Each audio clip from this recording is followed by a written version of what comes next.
And it says I'm connected. Stream to pop up. And hey, everybody who's not here yet because it literally just started. They know what time we start. And since I'm not going to be streaming on my channel today, just because we're playing D&D, so don't really know if there's much of a point in them actually looking at just what I can see. Well, it's mostly going to be theater of the mind. Like I said, mostly what they're going to see is the D&D Beyond character page. Since but everybody wants to see maps. Yeah, no, there's no maps, but that's not really a big deal. I find that people enjoy this anyway. It's not the first time that we've done this. Well, that I've done this. We are going to have ChatGPT generate a game for us based on, we're just going to give it some information. And you and I are just going to kind of duo that stuff. I did a solo ChatGPT session last year, and people really enjoyed it. I've been wanting to do it again, but haven't really had a chance to. So I figured this was the perfect opportunity to kind of goof around with that. What is going on? What? All right, bud. Soda and all of the after effects thereof. YouTube is being stupid.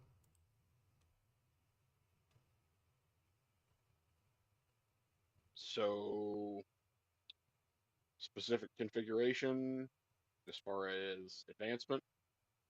We'll just put milestone. There's probably going to be no advancement since it's more or less going to be a one-off. I just put milestone anyway. Copy that.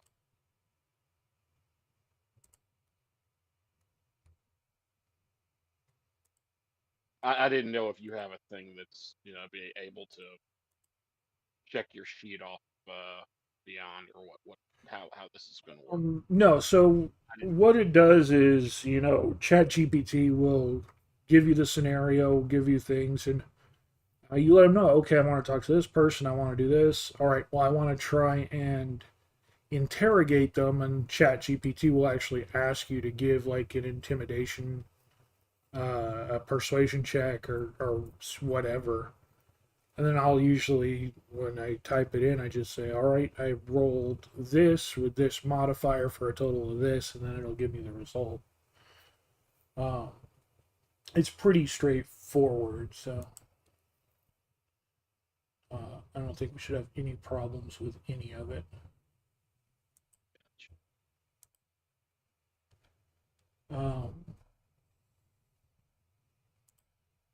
So, yeah, I've just got pretty much everything is selected: homebrew, core rules, expanded rules, 2014 core rules, legacy, partnered content is all enabled dice rolling.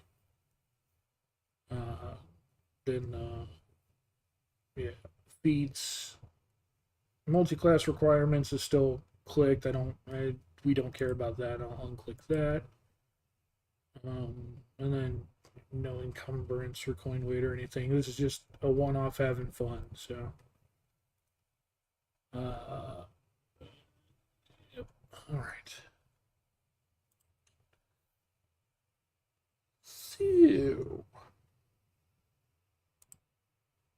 you have any idea on what sort of character you'd like to run around as? Have no idea. This was just dropped on me out of the blue. So. It was, and that's part of the fun, in my opinion. Yeah. So, really, we can do whatever. I think I like playing games where magic isn't rare. I'm kind of You know me, I tend to lean either towards Warlock or Cleric uh, for my go to typically, but I'm down for whatever. Um, it will be a typical high fantasy, and it will randomly generate whatever scenario for us. Last time it pulled a pretty detailed scenario out of its ass, and it's pretty fun. Um, character name. Chat, what should our character name be? I don't even think there's anyone in chat at the moment still.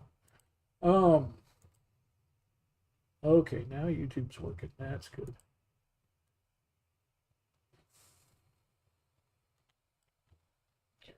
That.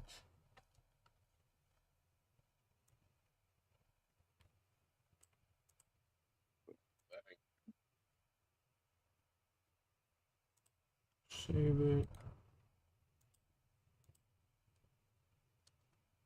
Pop out chat. If chat will work.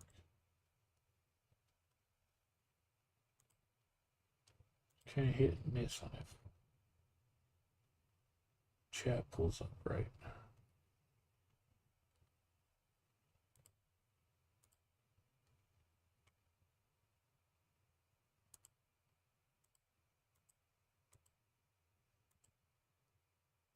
Well, that's very not good.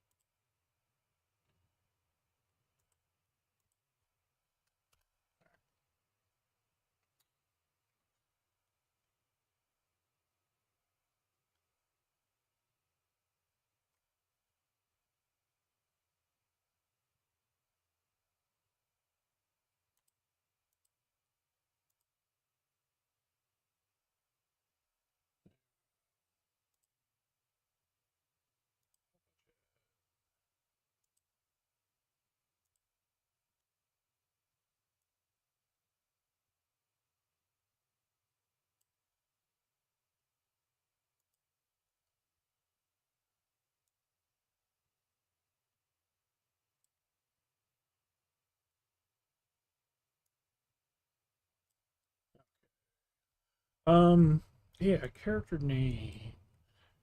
Yeah, I'll come back to that later. That's not important right now. Class. What class do I want to be? What class are you being? I don't know that yet either. I'm thinking cleric. I think I'm going to go cleric.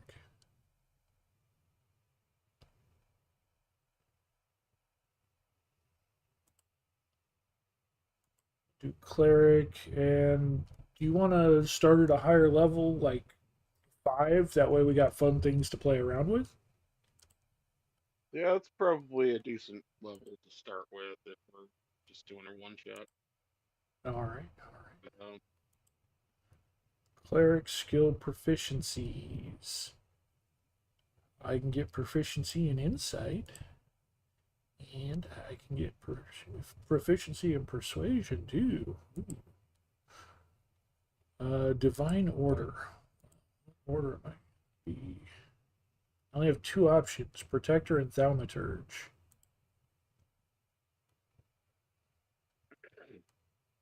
I do have access to that. Interesting. What? Oh, I'm pulling off of that old campaign we were running together. Ah, yeah, yeah. So I have access to all of Ryan's books. Nice. So he has pretty much everything. So I Yeah, have access to everything up to and including the new gunslinger class. right, right.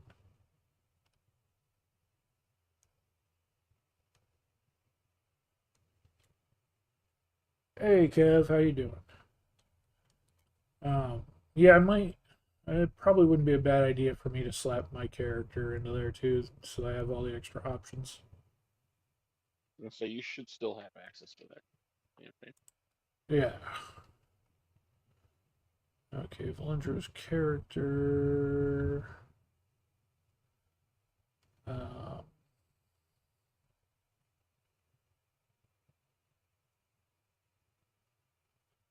I need to join a campaign with a campaign. Which campaign were you in? To put a pin in it, or the one that I had started? Just put a pin in it. Part two was the one that Okay. we were playing for Ravnica that eventually fell apart because nobody could fucking show up. Yeah.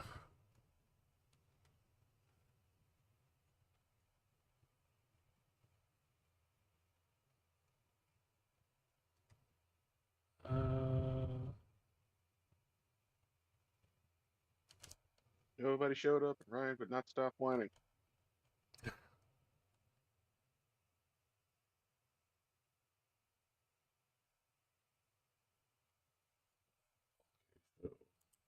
okay. All right. I'm sorry if all you want is fan fiction about how awesome your characters are. Go fucking write it yourself. Yeah. Yeah. You're not wrong there.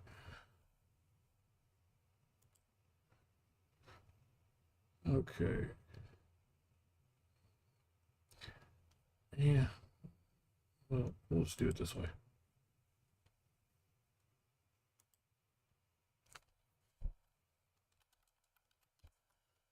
Okay. So I'm going to build a cleric.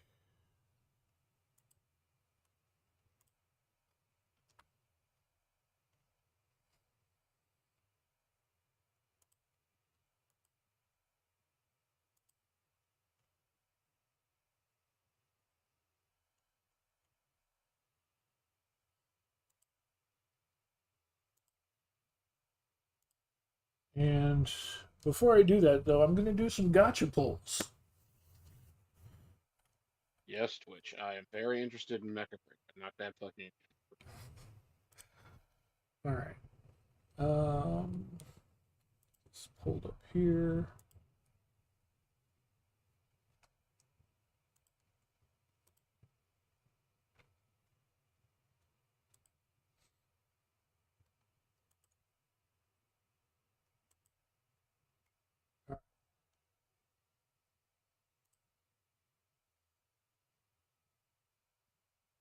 You are. Yes, I am.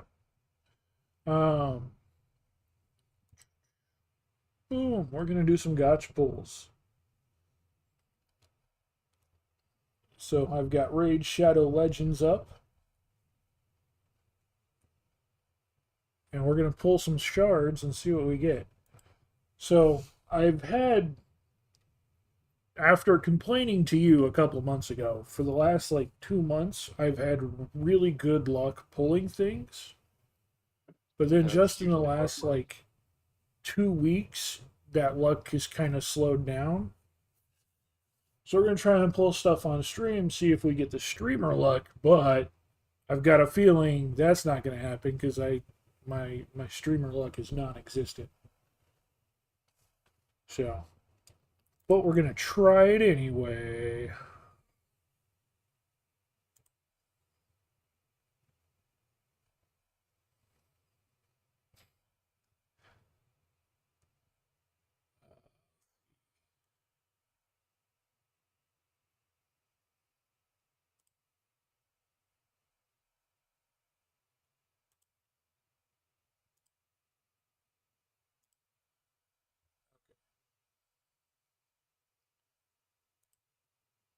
Got quite a few gotchas to pull here. We have ancient shards, void shards, and primal shards. Unfortunately, I got no sacred shards uh, yet. I got some coming, but it's going to be a long time before I work my way to those. So the ancient shards can be rare, epic, or legendary. What's up, Wish? The void shards are rare, epic, and legendary, but specifically void elemental. Elemental's the wrong word. There's spirit, force, magic, and void type characters.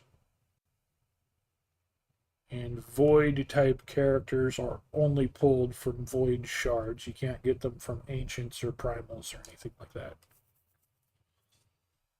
Okay. So we have 5 ancient shards, which will be rare, epic, legendary from the 3 base types. Then 3 void shards, and then 5 primal shards. The sacred shards that I don't have any of are only epic and legendary. Rare is cut right out. The primal shards, I've got 5 of those. Those can be rare, epic, legendary, or mythical. It's the only one that allows for mythical pulls. Now, right now, there's an event. I'm close to another shard. I'll have another shard before the event ends. But for the next 2.5 days, there's 2 times chance of epic and legendary champions. And there's a targeted mythical champion. So I've got like a 10 times chance to get that champion if I pull a mythic, which mythic is super rare. I managed to pull one though. I do have one mythic character, so. But there's also a progressive chance to hopefully, if I can pull a legendary, then I have a chance of getting this specific legendary. Or this specific epic if I pull an epic. So I've selected the ones I want there. That's a massive, that legendary is a massive healer if we can pull that off.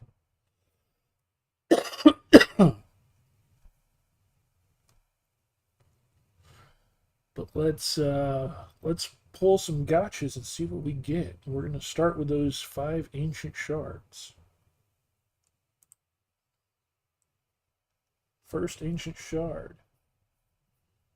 We just got ourselves a rare.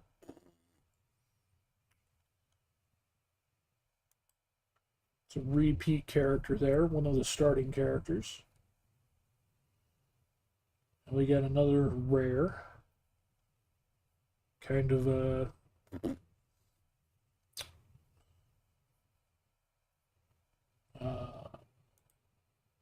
next shard, third shard. A rare, yeah. I had a feeling this is going to happen. Like I said, we're hoping for that streamer luck, but I don't have any, so it'll probably balance itself out. That's okay. The ancients were. It's when we get to those primals. That's where we're hoping the luck kicks in on those primals. I was about Oh, to say because yeah. you're essentially taking all the bad luck I would have gotten today on my what I was gonna do whenever I started streaming today was I was gonna open up opening Pokemon packs. Oh yeah. Since I got some, but I didn't manage to get my desk set up, so it's still sitting in the box right now. Nice. Uh, Nice. All right. I need to take time to clear some space and Yeah. break down the table that I'm currently using as a workstation. Fourth ancient shard. But don't Billy forget that. All the rares. Rare is literally the lowest tier we could pull here, but Yeah. it's like 94% chance of getting a rare. The chances in this game are terrible, which is why I was surprised I had so much luck there for a while. But I very specifically held off for events. And while there's the chance event going on for ancients and voids right now, it's not the ×2 that is happening for primals. So we're really hoping for that primal luck when we get to those. That's what we're hoping for. Look, computer, I know that Bamboo Lab takes a lot of memory. 5 ancient shards, 5 shitty rares. All right. We've got 3 voids. Again, it's probably going to only be rares. But if we can get that legendary, that's again another massive healer. So let's see what we pull. First of the 3 void shards. Oh, we got it. Crap. Rare ogre. The designs for this game really are awesome. So even for the fact that I'm pulling crappy characters, they really do look like, okay, is this character good? No. Dude, that guy's decked out in armor. Are they good? No. Yep. We got a rare demon there. And then our third and final void shard is a dwarf with a gun. Shitty rare.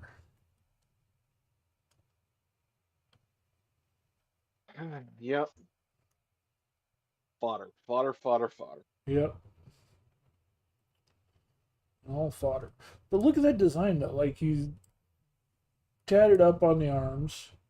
The way they make that ancient blunderbuss shotgun thing look. Got black powder canisters hanging in his beard. Got a dagger, and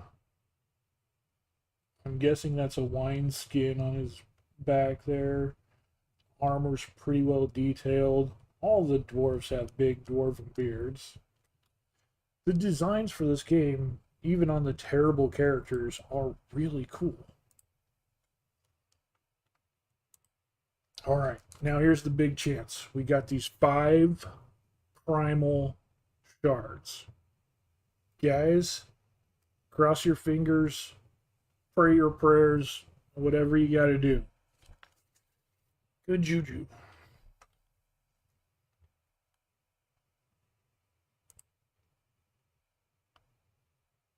First primal. Oh, actually, that is an amazing pull. It's only an epic, but we got an epic right away.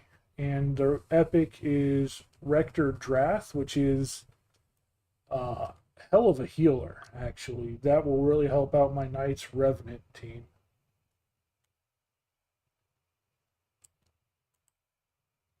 So they have a passive, Master of Ghosts. Whenever an ally under a Veil or Perfect Veil buff gets a turn, it heals them by 10% of their max health. Also increases the resistance of allies under a Veil or Perfect Veil by 50. Not 50%, just 50. Will only increase resistance once per ally if there are multiple rectors on the team. Revives a single ally with 60% HP and fills their turn meter by 60% and places a perfect veil on them for 3 turns. So the veils and perfect veils, if a character has that on them, then they can't be targeted by single target attacks, only AoEs. Unless the whole team has perfect veil, then you can't not hit someone. Necro Mutation heals all allies by 20% of this champion's max HP.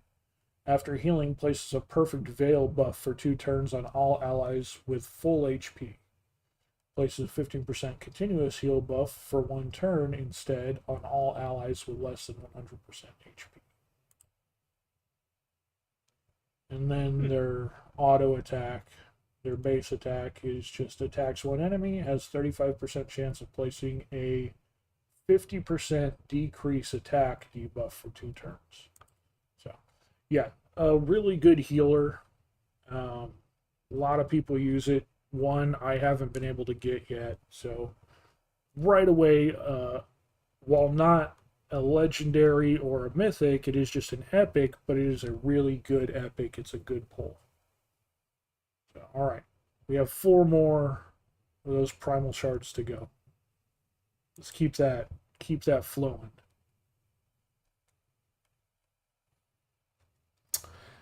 And we got another starting character, Rare Aethel,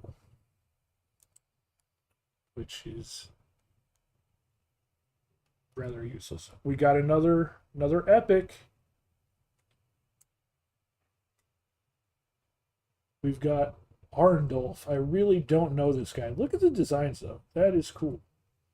Got the horse mane helmet with the big stampeding horse on his shield. That club is badass. You said go, go, go. Okay, Wish. Places a 30% reflect damage buff on all allies. Also places counterattack on this champion for 2. Okay, reflect damage is insane. Not a lot of people have that. That is really good.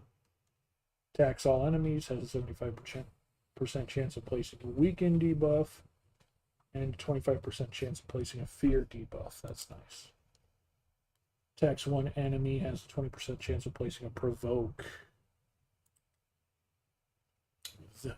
The game isn't listening to you. Well, this one is, again, it's an epic. It's not a legendary or a mythic, but it is good. All right, we got 2 more shards left. Our 4th shard here is another rare. Another crappy rare. This is just a duplicate. Wizard Man. Again, looks cool, but he's worthless. Love the designs in this game. Last one. Last primal. Here we go. Here we go. Another epic. We pulled off 3 epics. That's actually really good. That is surprisingly good. But we didn't get any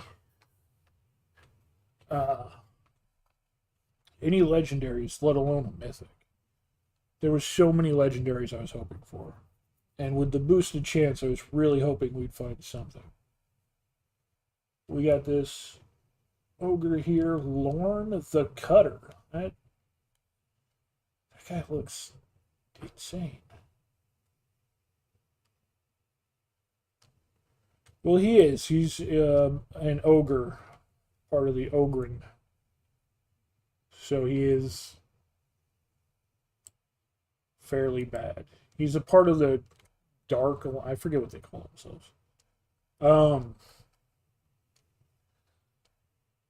Snatch into Darkness. Attacks one enemy, has 75% chance of decreasing the target's turn meter by 100%.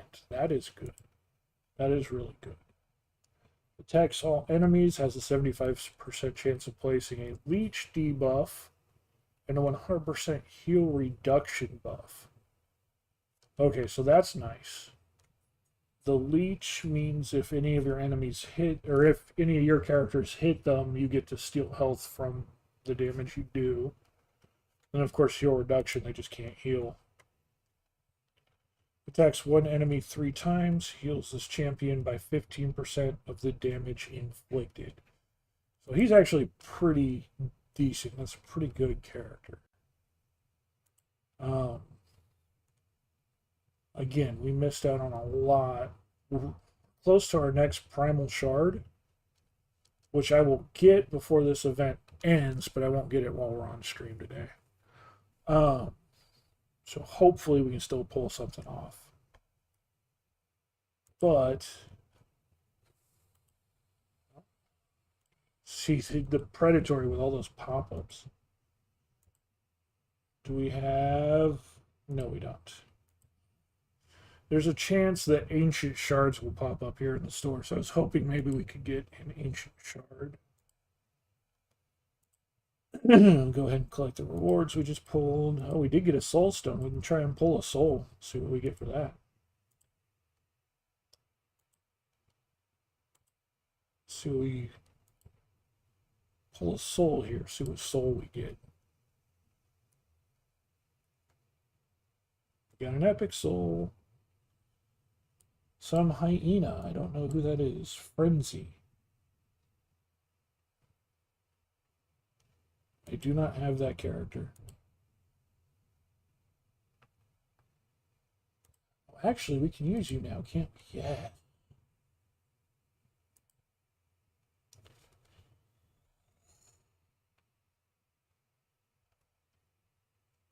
That is an insane boost to that character.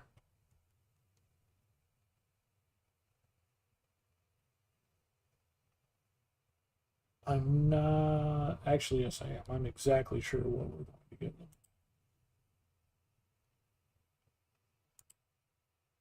They are getting smite. Brimstone. Chance to cast smite. Since we're at level 5, 60% chance of placing smite. Uh, so with smite, any attack the enemy makes that is not their base attack will send a meteor crashing into them and do insane amounts of damage. Champion under smite debuff will be hit by a meteorite when they use any active skill, anything besides their base skill. The meteorite inflicts damage equal to 25% of the affected champion's max HP, and will also inflict damage to all other enemy champions equal to 5% of their max HP. So this is really good against massive bosses like the clan bosses or the dungeon bosses, which is where this character is going. They're going into a boss team, not a PvP team. And so that is going to do insane amounts of damage. On top of the stat boosts for, yeah, massive stat boosts along the way.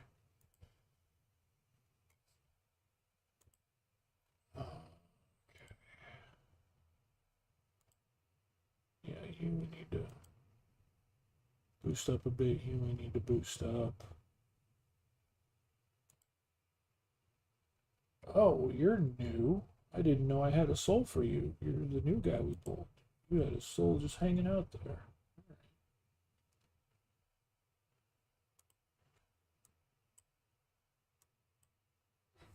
One we just pulled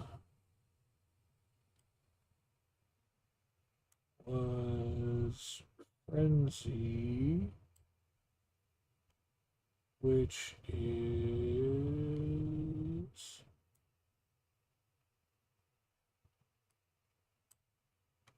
up there. Okay, 2-star. Yeah. We'll hold on to it then. Anything that's not a 1-star, we're holding on to. With the exception of legendaries and mythics. I've got quite a few souls for legendary and mythic characters that I don't even own yet, but when I do own them, we'll get them ranked up. Yeah, getting a 5-star on that one is insane.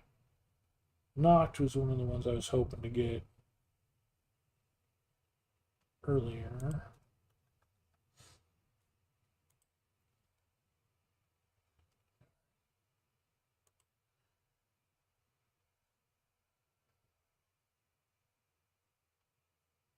And now you got 777 Ultra Balls you can't play anymore and ruin it. Just use a different Pokeball. There's plenty of other Pokeballs out there.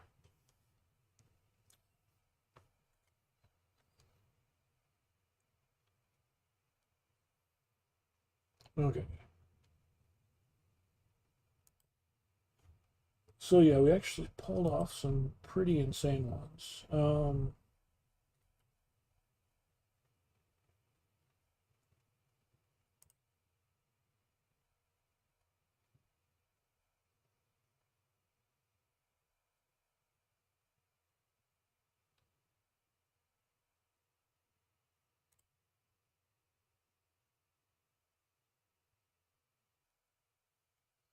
Androlf, that's a fun name.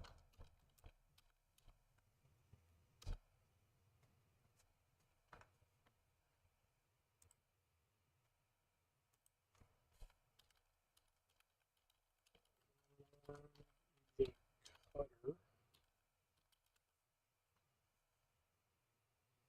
Spell their name.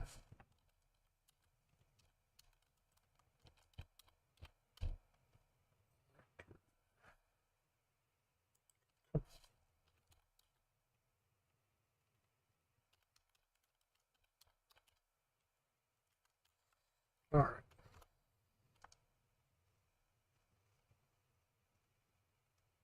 right.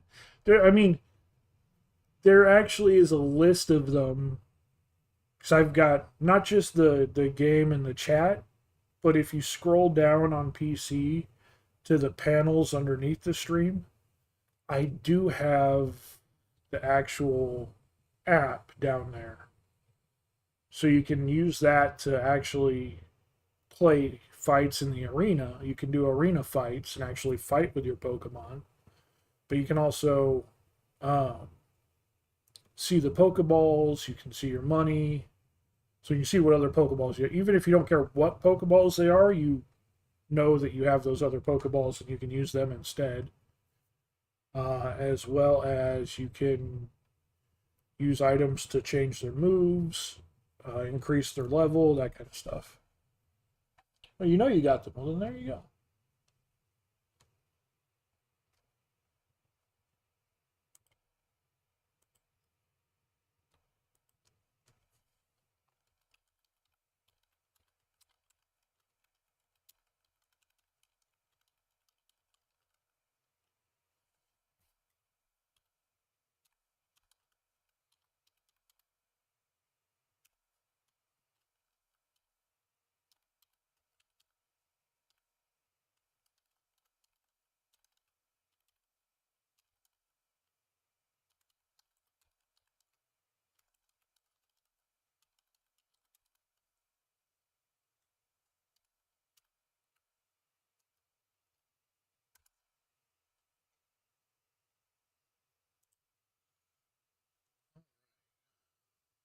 Go ahead and turn that off and turn Chrome back on. You'll just ruin the 777.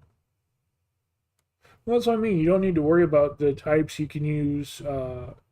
You can just use Quick Ball, which you use at the very start of the timer when it pops up, or you can use a timer ball, which you use at the end of it, or you can just use a stone ball. Stone Ball has a chance of giving you an evolution stone for that Pokemon, or you can use the Clone Ball, which has a chance of giving you a second version of that Pokemon if you catch it.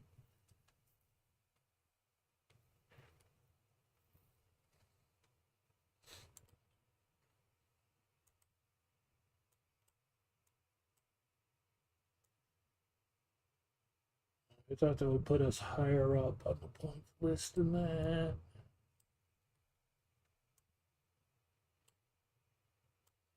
Actually, kind of disappointed how low we are on the points list.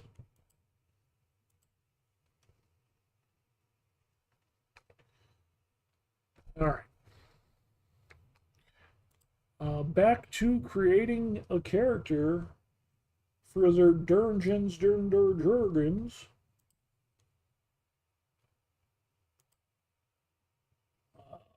Have you given any more decision or thought to the character you're going to play as? I think I'm almost done actually. Yeah, what are you running as? So I'm gonna go gunslinger class, Okay. spellslinger subclass. I'm not gonna tell you his name yet because I'm just gonna run the character and I'm gonna leave it up to the audience to try to figure out who it is I'm running here. Okay. It's gonna be a deep cut. You'll get it soon. Okay. I mean, I've You'll already get it got soon. one. You said magic. Yes.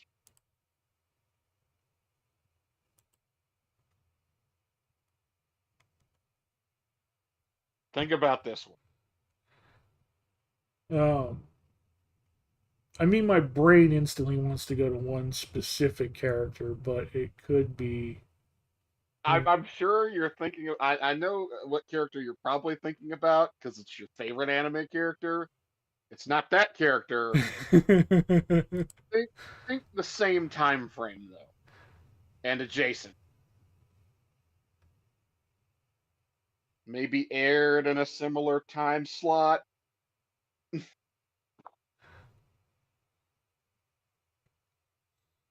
I mean, yeah, that's kind of. I mean, that's where I was going with it. Like the first thing that came to mind for me was Yu Yu Hakusho. No, Okay. like I said, you'll get it, Um, despite the fact that yes, the gunslinger class, as it's currently written, and with a lot of its like sub feats and features, actually would lend itself very very well to yeah, that. If with a little bit of reflavoring and a bit of bending and twisting, yes, you could definitely easily do Yu Yu Hakusho. yeah. I mean, that's what I'm saying. There were a few ones. Another one that I was thinking about was Outlaw Star. Yeah, but I think if I mean yeah, okay, guilty as charged. Um, but for me to properly do that character, despite what I'm going for here, you need that crew. Yeah, yeah, You kind of need the samurai chick and the cat girl and the right. his mechanic friend. His mechanic friend. Uh, yeah, no, you're absolutely not wrong with that.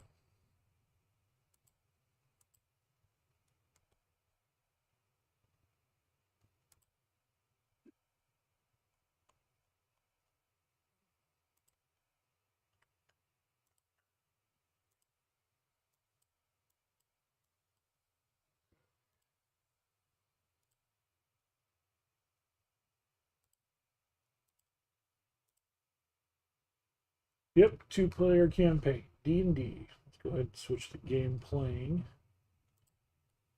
from Raid Shadow Legends to Dungeons and Dragons.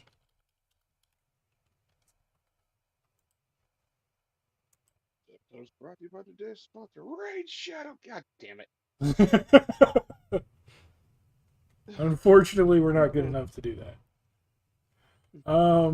We really doing this? All right. So, what subclass do I want to be for the cleric? There's a ton of them. I could just go war domain, which would give me more in the way of armor and stuff, if I remember correctly. Well, it's all in the spells that gives you. Protector already is what gives you proficiency with martial weapons and training in heavy armor.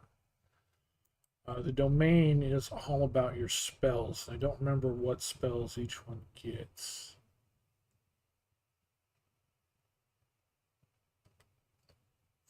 Death domain, knowledge, nature, tempest, arcana, forge, grave, order, peace, twilight, war, trickery, light, and life. Um,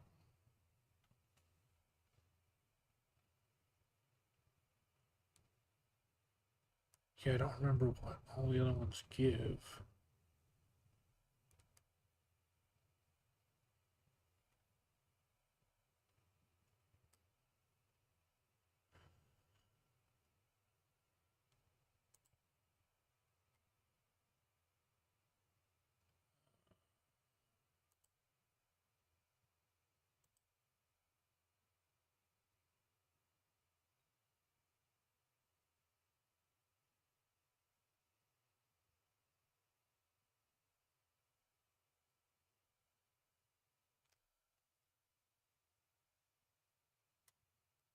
Hmm,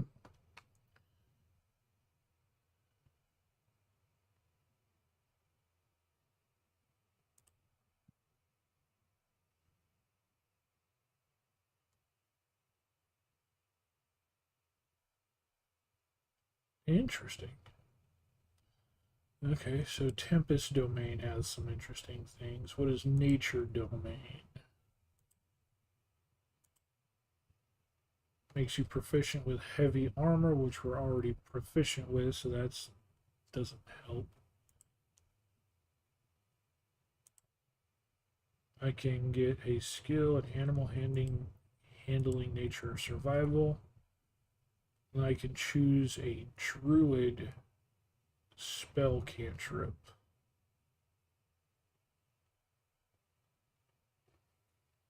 Interesting. And channel divinity to charm animals and plants. As an action, you present your holy symbol and invoke the name of your deity. Each beast or plant creature that you see within 30 feet must make a wisdom saving throw. If the creature fails the saving throw, it's charmed by you for 1 minute or until it takes damage. Huh.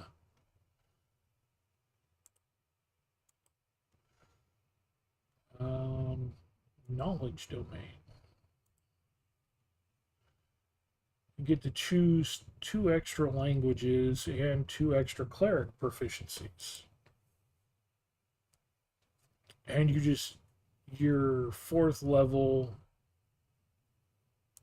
or no, the channel divinity, tap in your divine well of knowledge. As an action, you choose 1 skill or tool. For 10 minutes, you have proficiency with the chosen skill or tool. Interesting.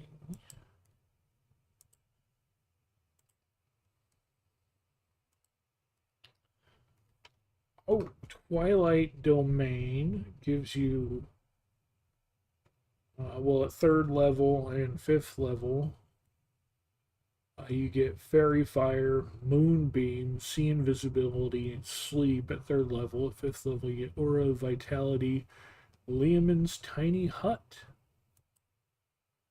Get Eyes of Night. You can see through the deepest gloom. You have dark vision out to a range of 300 feet.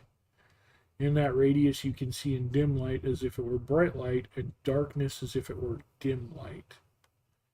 As an action, you can magically share the dark vision of this feature with willing creatures you can see within 10 feet of you, up to a number of creatures equal to your wisdom modifier, minimum of 1 creature. The shared dark vision lasts for 1 hour. Once you share it, you can't do so again until you finish a long rest.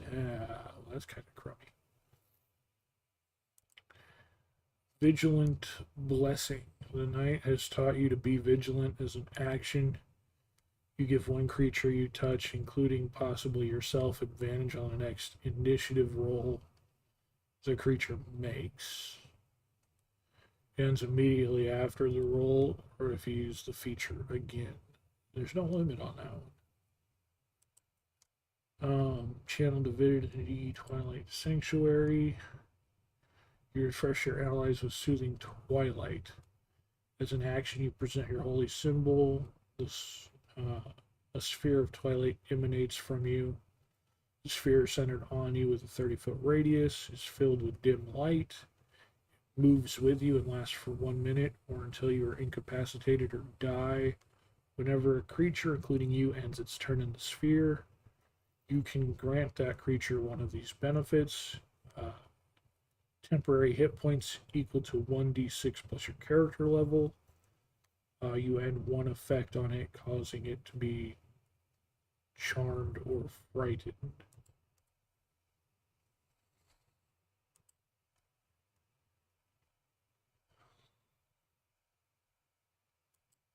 What is in the order domain?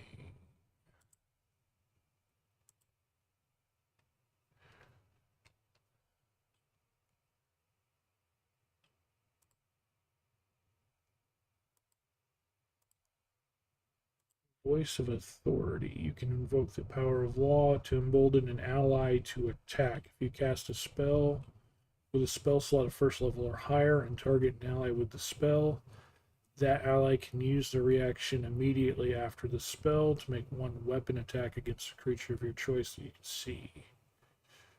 The spell targets more than 1 ally. You choose the ally who can make the attack.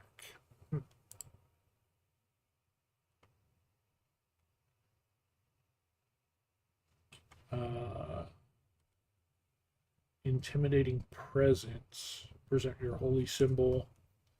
Each creature of your choice you can see or hear within that can see or hear you within 30 feet must succeed a wisdom saving throw or be charmed by you until the end of your next turn or until the charmed creature takes damage. You can also cause any of the charmed creatures to drop what they are holding when they fail the saving throw.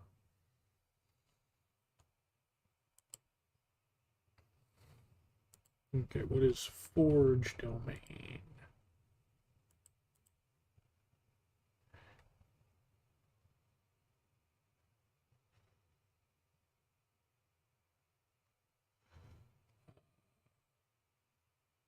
Blessing of the Forge. You gain the ability to imbue magic into a weapon or armor. At the end of a long rest, you can touch a non-magical object that is a suit of armor or simple or martial weapon. Till the end of your next long rest or until you die, the object becomes a magic item, granting a +1 bonus to AC if it's armor, or +1 bonus to attack and damage if it's a weapon.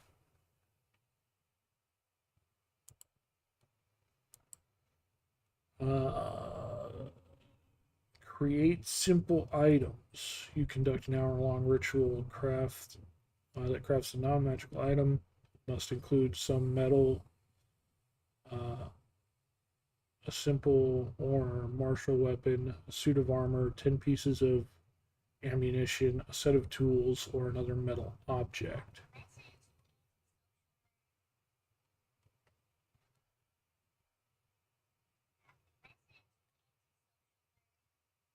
The thing you create can be something that is worth no more than 100 gold pieces.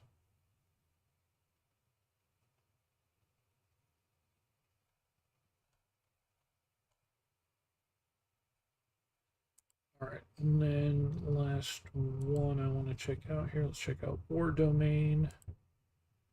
Guided Strike. When you or a creature within 30 feet of you misses with an attack roll, you can extend one of your uses of Channel Divinity to give the roll a +10 bonus, potentially causing it to hit. When you use this feature to benefit another creature's attack roll, you must make a reaction to do so. Guiding Bolt, Magic Weapon, Shield of Faith, Spiritual Weapon, Crusader's Mantle, Spirit Guardians. As a bonus action, you can make one attack with a weapon or unarmed strike. You can use a bonus action a number of times equal to your wisdom modifier. You regain all expended uses when you finish a short or long rest. Okay, yeah, we're just gonna go with the trusty War Domain cleric. Get to choose a feat.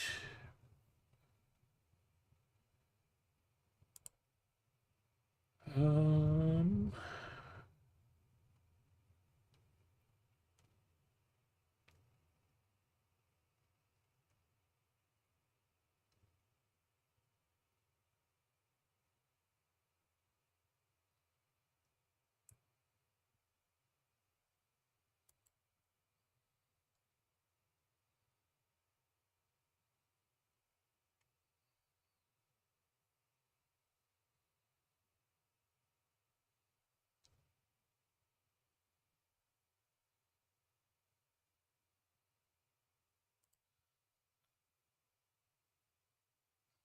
let's pull our master again.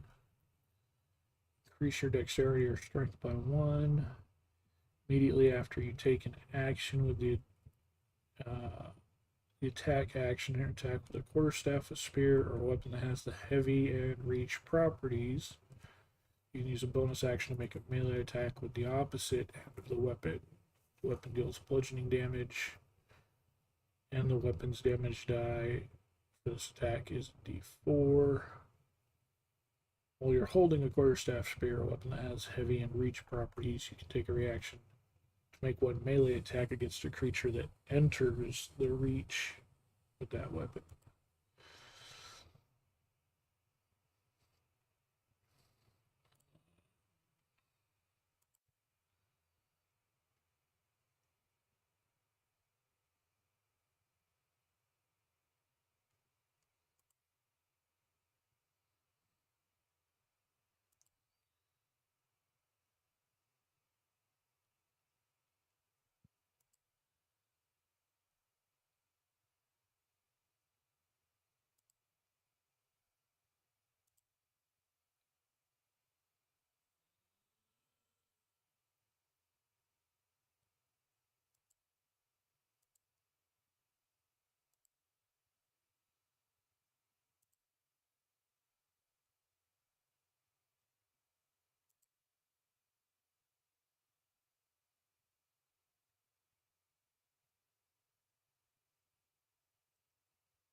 I forgot they added the weapon masteries into this.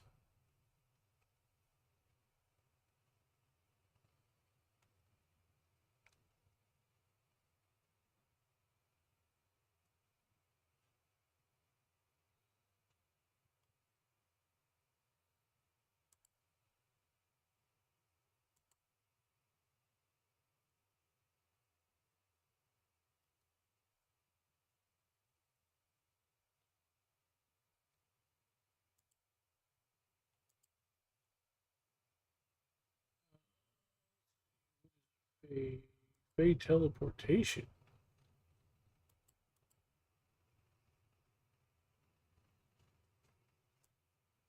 You learn the Misty Step spell and can cast it once without expending a spell slot. Interesting. Fade away. Immediately after you take damage, you can use a reaction to magically become invisible until the end of your next turn. Nope. Elven accuracy. Whenever you have advantage on attack roll using dexterity, intelligence, wisdom, or charisma, you re-roll one of the dice once.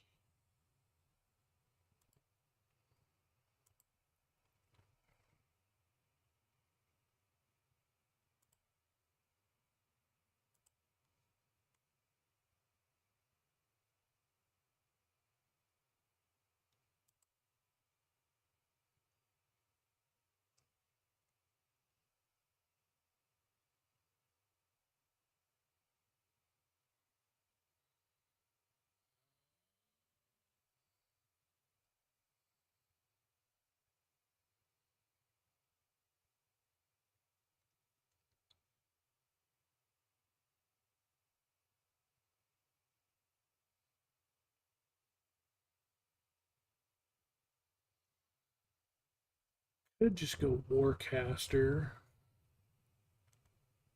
or Spell Sniper.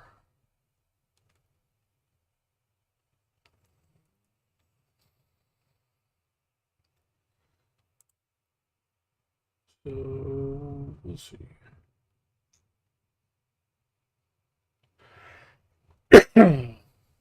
Bypass cover with spells. Being within 5 feet of an enemy doesn't impose disadvantage on your attack rolls with spells. Increase the distance on spells. Might grab that one for Guiding Bolt. Um,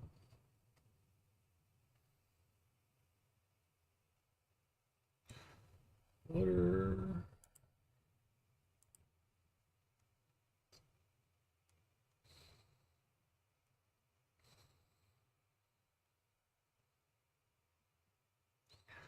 Wisdom is a spellcasting ability for cleric spells. Okay.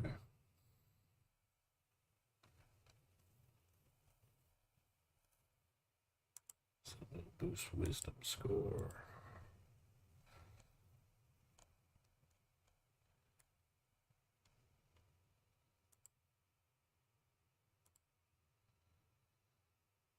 Okay. We've already got Guiding Bolt.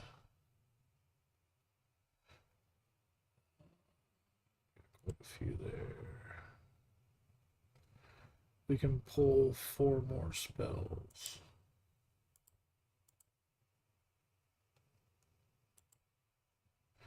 So we'll definitely grab Guidance. Holy Word. You mutter a word of divine under your breath. Be careful to speak it any louder, for such celestial powers not to be. Make a ranged spell attack against a target. On a hit, the target takes 1d8 radiant damage. If the hit is undead, fiend, or fey, and its speed is reduced by 10 feet, cannot take a reaction. It's the end of its next turn. Interesting. Didn't even know that was an option. We'll grab that. I can have 4 cantrips.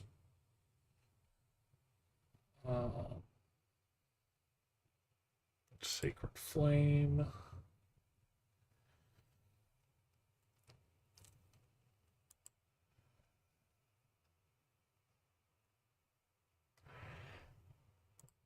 And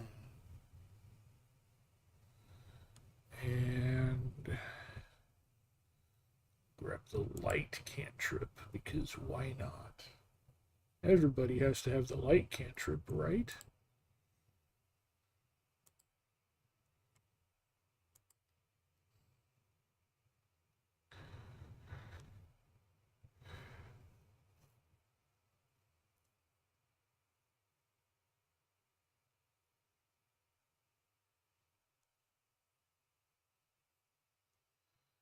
Pick up Bless.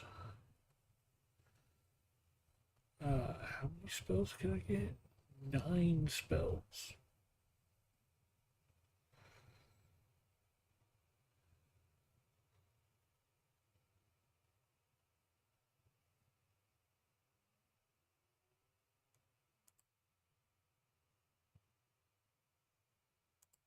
Get Lesser Restoration.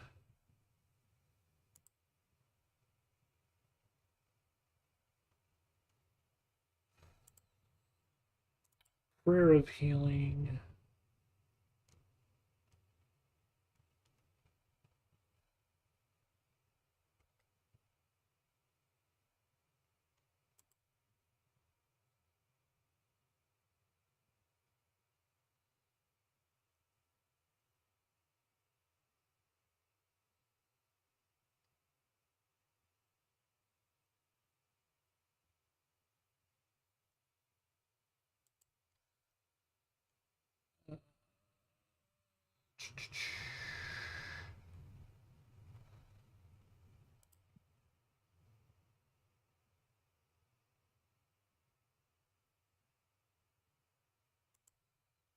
Healing Word. Cure Wounds. 4 more spells. Let's get some fun things in here. This Beacon of Hope. Choose any number of creatures within range. For the duration, the target has advantage on wisdom saving throws and death saving throws. Regains the maximum number of hit points possible from any healing. Yeah, sure, we'll snag that. Beacon of Hope. Daylight. Warning. Harvest Moonglow. Could get Dispel Magic. Yeah, let's get Dispel Magic. 2 more spells. 2 more spells. I think it's a fun spell list so far. I could do Speak with Dead.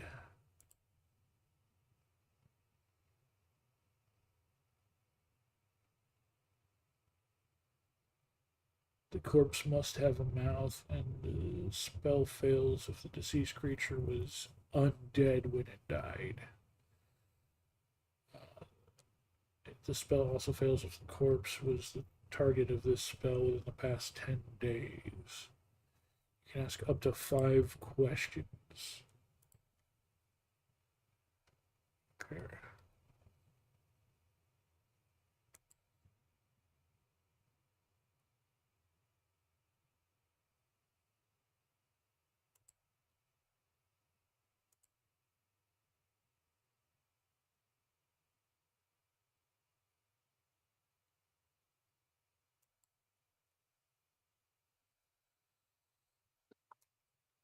Then we can do either Mass Healing Word, which I don't think we'll need.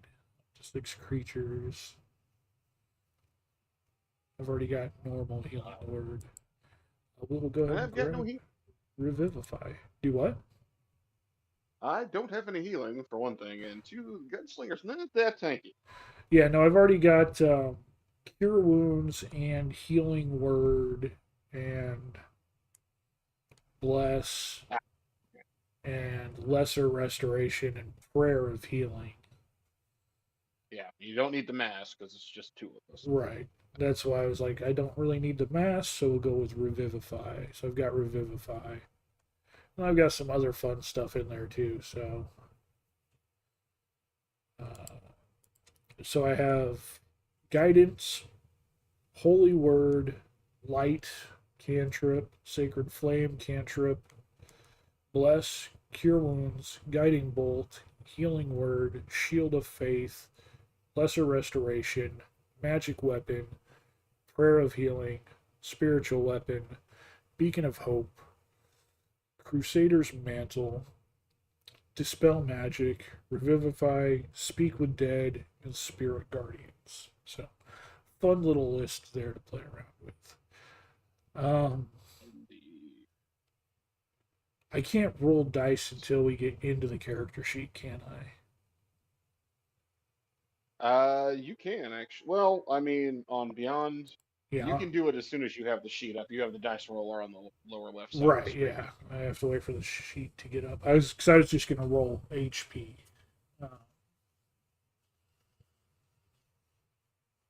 to do that, but we don't have that on there. I will roll that after I get everything else built up. Well, because I have to do the stats too. Let's just go to Google. Beyond actually has a system by which it will roll them all in a what do you call it? Like a spread, and you can just choose where they all go. Oh yeah, it's got that random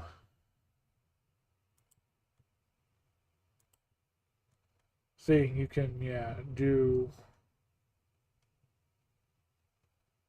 the different rolls there, but yeah, I guess that would work. Well, I pulled up a dice roller anyway. Just Google dice roller. Um, and we will use that for the hit points. So, going with that standard house rule that we usually do, level 1 is the max health, Right. and then the others are Whatever whatever. level So, is rolled. Yeah. yeah. So, we need to roll Let's see that. the T8. 3, need to roll 4 of them. That's actually not great. That's 14 plus 8 is math. 14 plus 8 is 22, which is lower than the average they gave me. Ooh. Oof, yeah.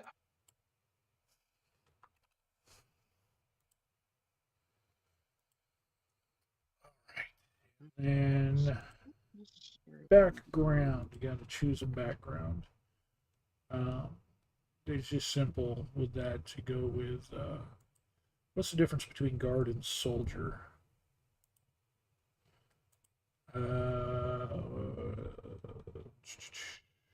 Get skills in athletics and perception. Get a gaming set. I get the alert feat.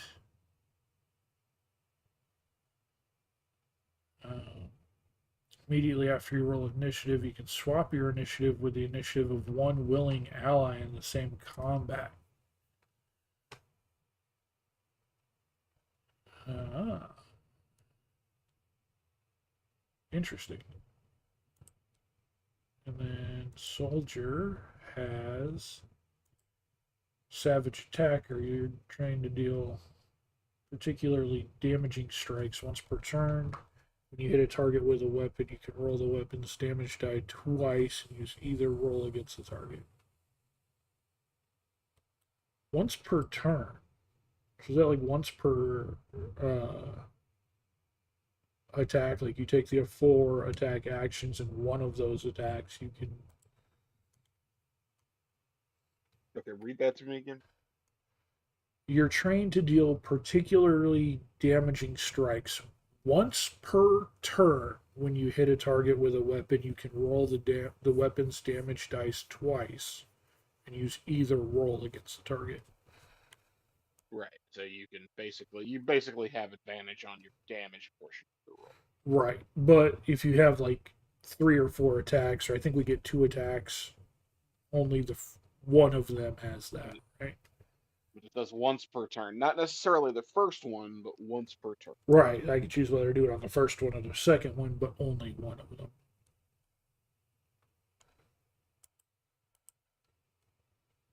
Yeah. That sounds.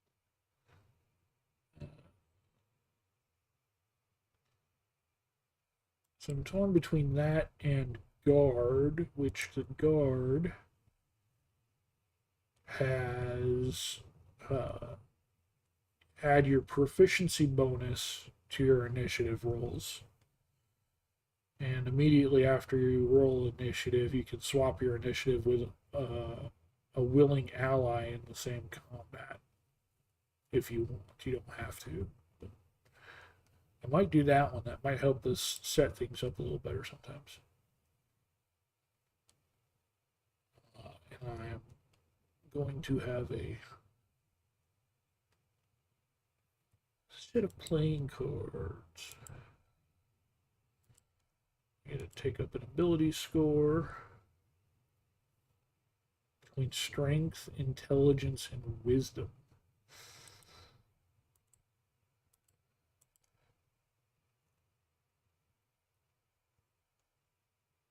Let me roll my skills and see what I can get before I choose that. What species are you? What species should I be? That's a good question.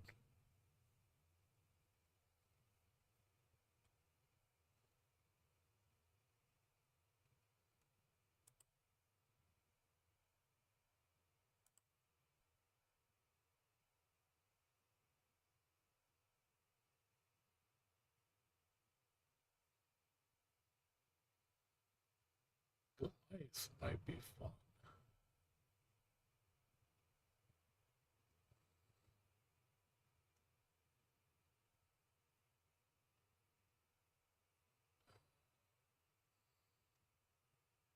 There's supposed to be the types of Goliath now? Is that like the whole thing? Oh yeah, giant No. ancestry. There we go. There's just they re-released it whenever they did Monsters of the Multiverse, so they changed a couple of things. Well, no, they did. They added the giant ancestry to the Goliath. So Yeah. you can choose to be cloud giant, fire giant, frost giant, hill giant, stone giant, or storm giant. Uh,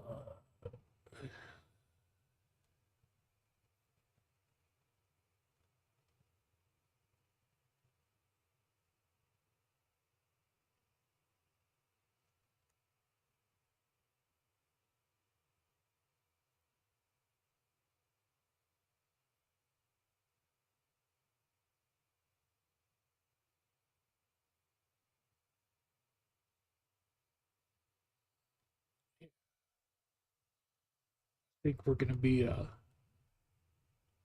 frost giant Goliath. That sounds good.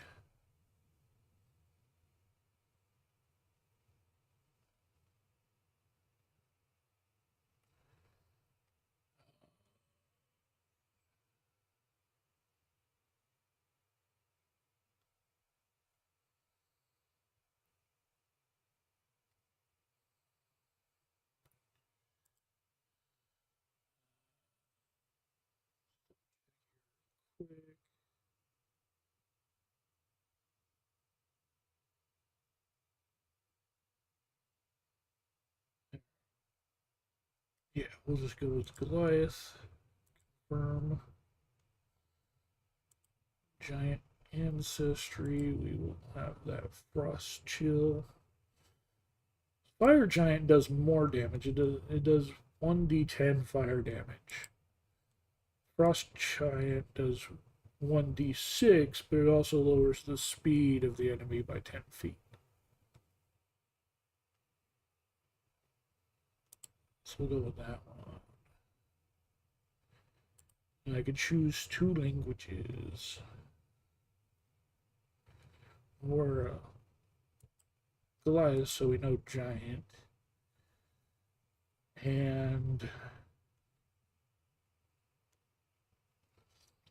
probably also no dwarvish. Would make sense for Goliath, I think.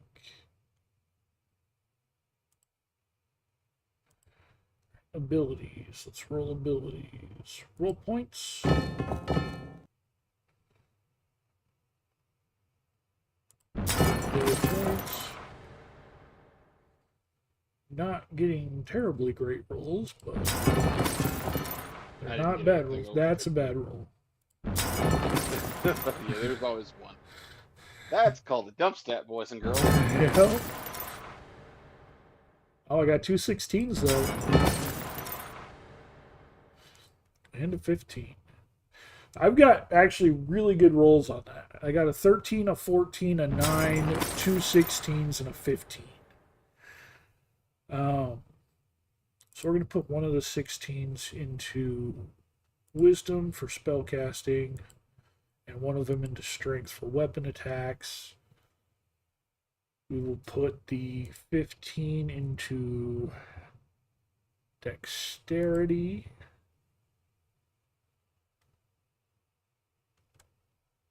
Um, yeah, the racial classes don't give you any whatever anymore. Um,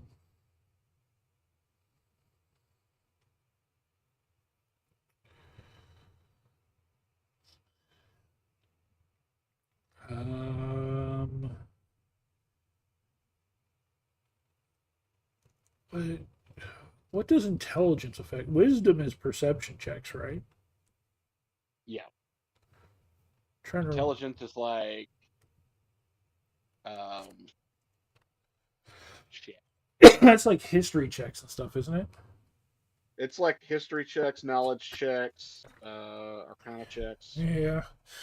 I think that's going to be my dump stat. Because why not? Um, we'll put the 14 into You know, your investigation checks. Constitution and the 13 into Charisma. Okay. And real quick, I'm just going to take a screenshot of those stats.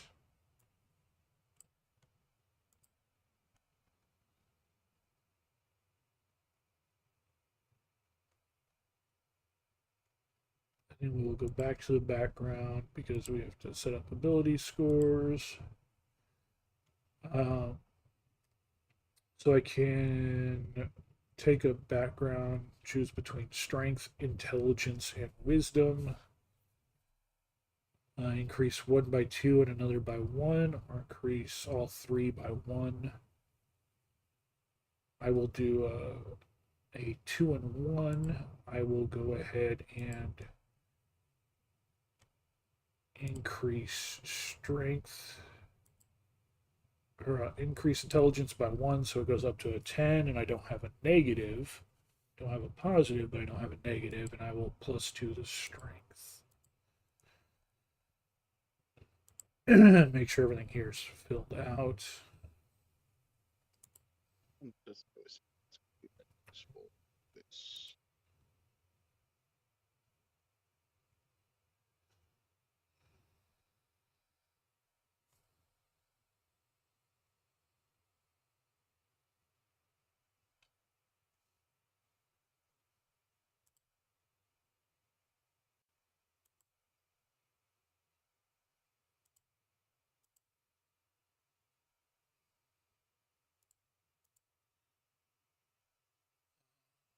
Abilities.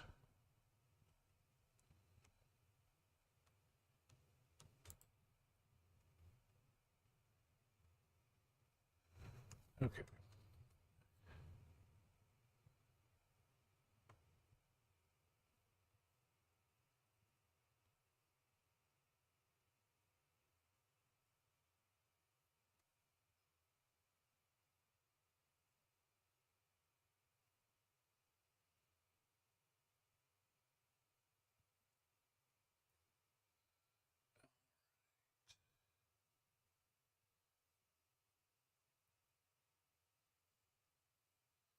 It's not terrible. We do have one that's sitting at a 10. That's not terrible. All right. Um,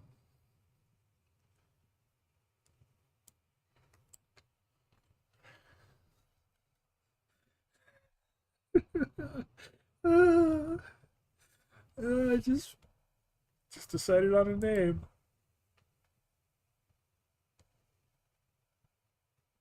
I just Okay. decided on a name.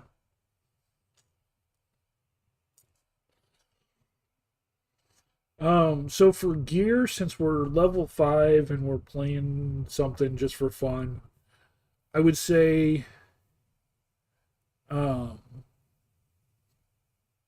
that we can go ahead and pick uh two two magical items, like one higher tier magic item and one lower tier magic item, like a +1 armor or +1 weapon with some kind of high tier something, or uh,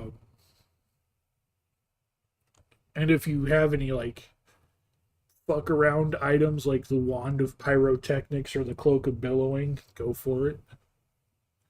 Since those don't do shit, use them as like a distraction or something, but that's it.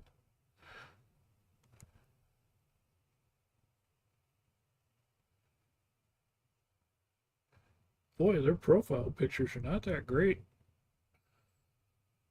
No, they are not.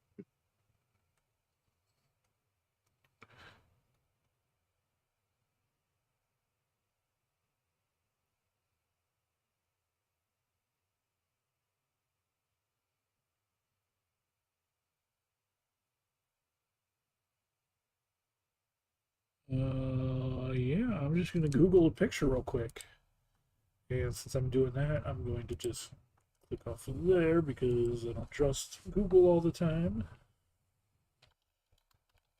But I also think that they were there were some allegations flying around that they were using AI there for a while, so They were doing that was what? that they were using AI there for a while for some of their images. Oh, yeah, that doesn't surprise me at all. Okay, let's find a fun pic. Actually, that's a kind of cool one.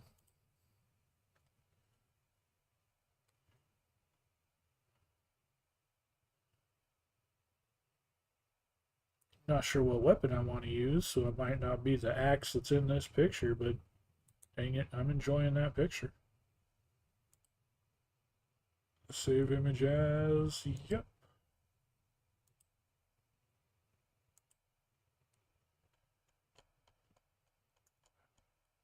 Choose a file to import the picture. Yep.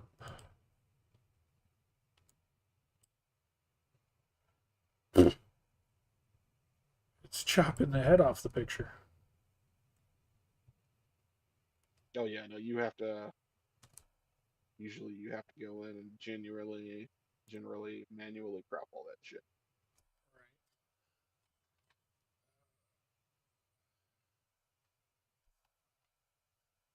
All right, let me That's why I fix. usually just go through, try to find one that I'm like, yeah, good enough. If I'm just trying to come up with something on the spot.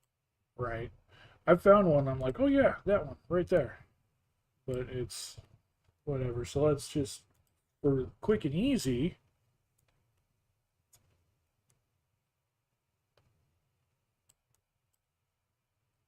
just go ahead and use the snipping tool. Manually snip us a mostly square picture here. Perfect. And then save snip as uh, that.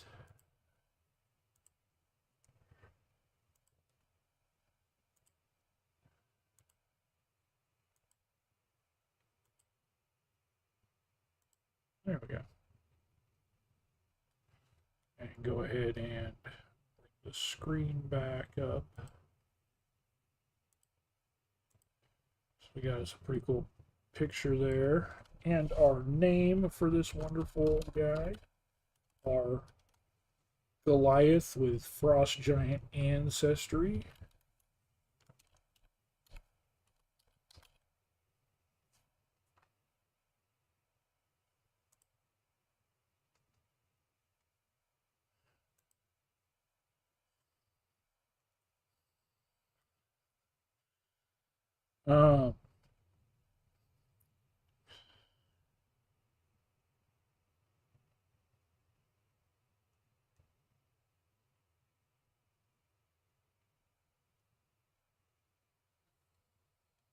I'm just going to grab the starting equipment and then.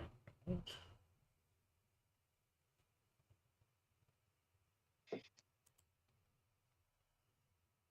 But then I'm also going to search for stuff. So it gave me a chain shirt, which is armor class 13. I don't remember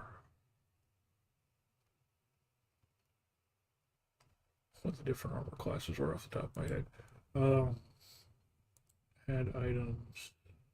I am proficient with heavy armors. Armor types. And we want common things we're proficient with.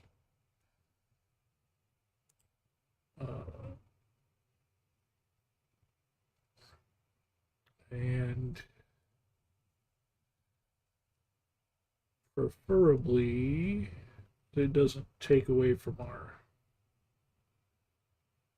dexterity, stealthy, anything.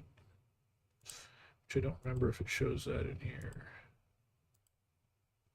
The like the stealth disadvantage and stuff. It's like plate should have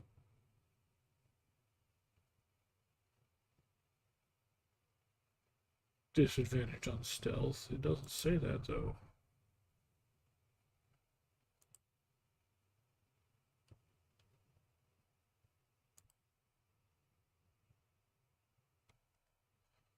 Um,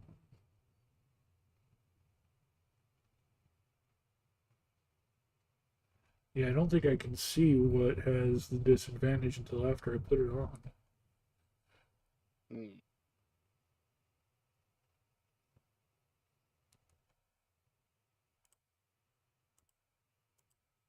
So it gave me chain shirt, which is medium.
Correctly, I don't think scale mail has disadvantage.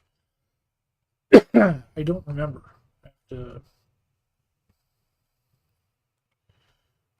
okay, I'm just gonna like put a number of armors in my inventory so I can look and see what they add. So I would like a decent armor class, but without the disadvantage on dexterity stuff. Right.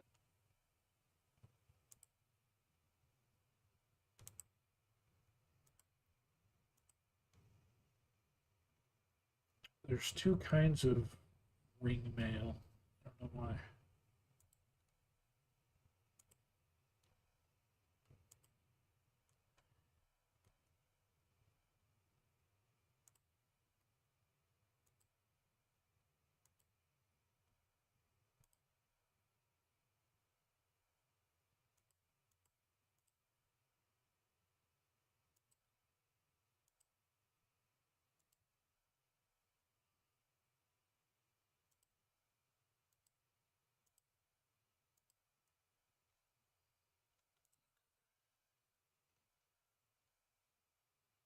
So yeah, let's see what these different armors do.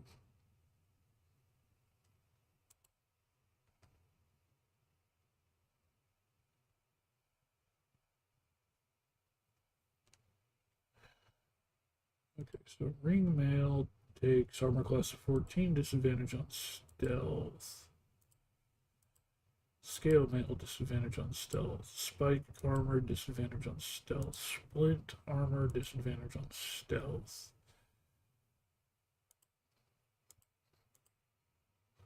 Padded armor is disadvantage on stealth?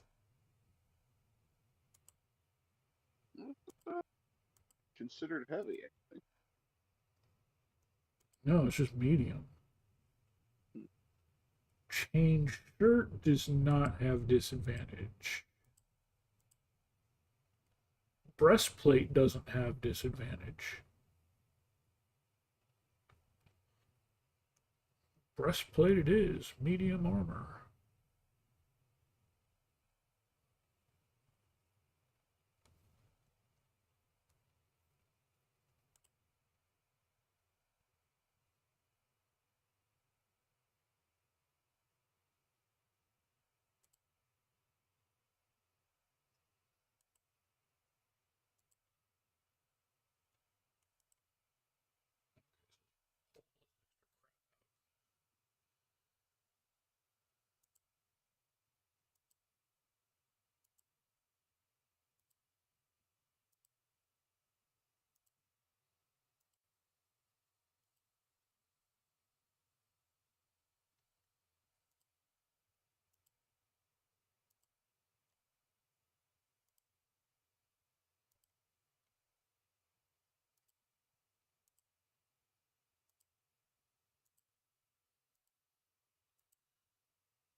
Okay.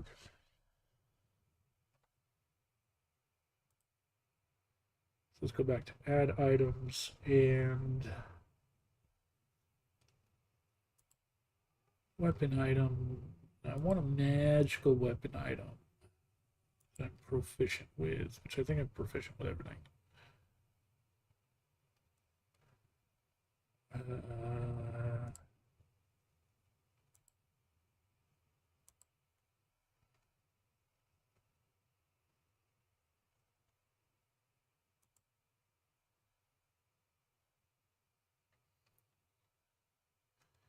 Inspelled. What does that mean? Bound onto this weapon is a spell of level 8 or lower. The spell is determined by the when the weapon is created. It must belong to conjuration, divination, evocation, necromancy, or transmutation. The weapon has 6 charges and regains 1d6 expended charges daily at dawn. Okay, so it just lets you actually create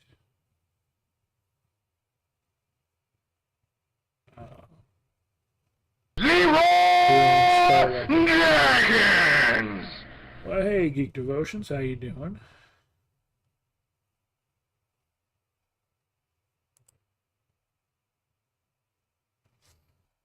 Could do Moon Touched. All it does is shed light, like it doesn't actually have any serious effect. It would just look cool. Silvered. We could do silvered. All that does is creature that is shape shifted. The weapon deals 1 additional die of damage.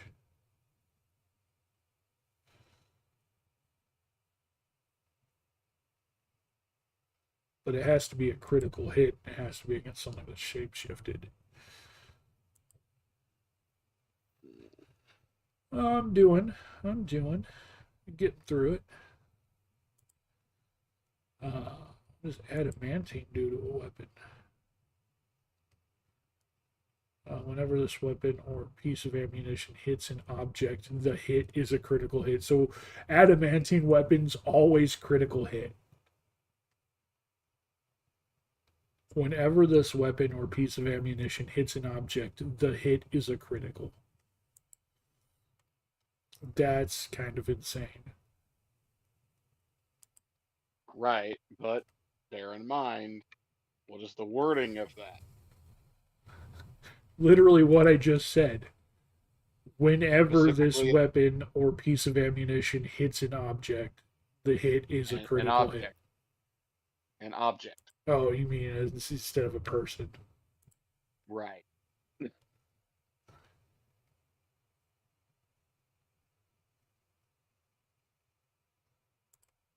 Uh,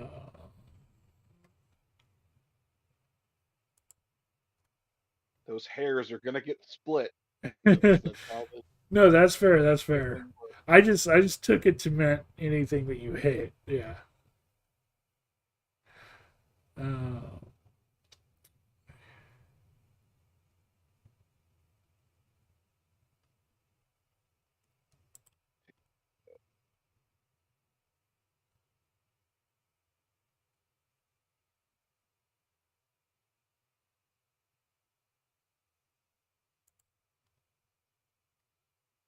oh, what?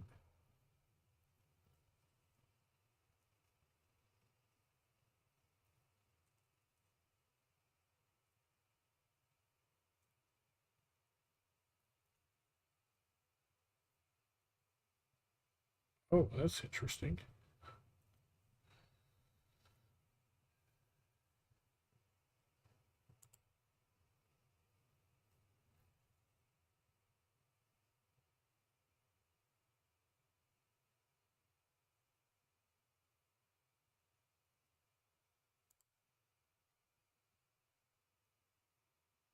Sounds like rules lawyering and Magic the Gathering. Kind of. Kind of. Just trying to make sure we stay honest with ourselves, even though this is just kind of a one-off fun game. Uh,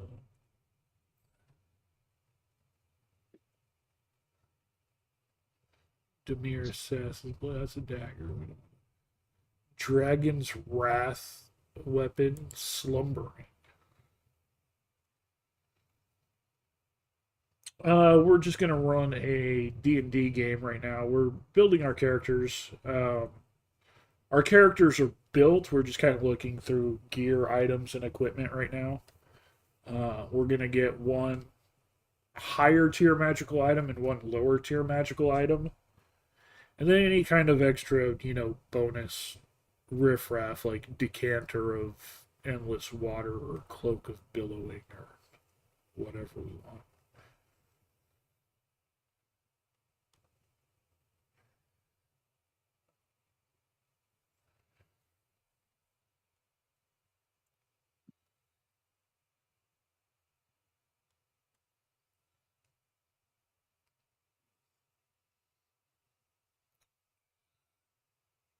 Eclipse Spear. What is this? When in moonlight, this magic spear casts bright light in a 15-foot radius, dim light for an additional 15 foot. The spear pierces through darkness to find its mark, allowing the attacks to make with it against targets obscured by magical darkness to be made without the disadvantage normally imposed by magical darkness. Interesting. Attacks made with this weapon deal either piercing or slashing damage to your choice. In addition, while holding the spear, you can use a bonus action to cast the Branding Smite spell from it. Once cast this way, the property can't be used again until the next dusk instead of the next dawn. Interesting. Felled thousands of trees in creation, giving it ring-like pattern on the blade. As an action, you can speak the axe's command word. Swing it to cause a large spectral tree to fall down in a line of 60 feet long and 5 feet wide.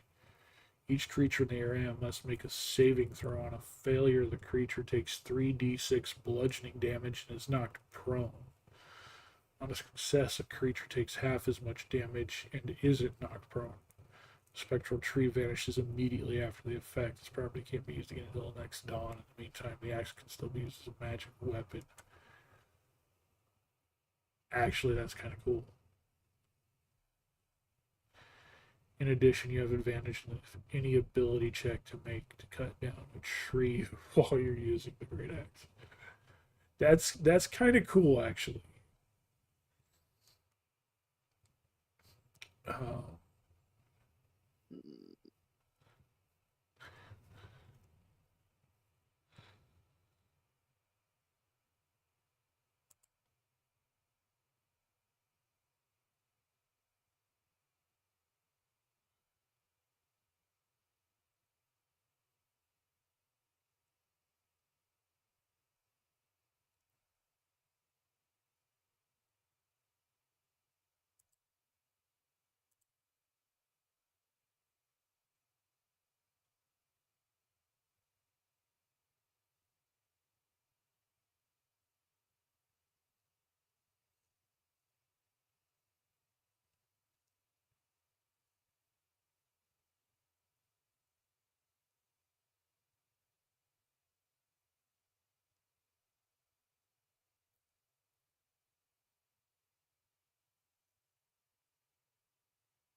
get the Dawnbringer.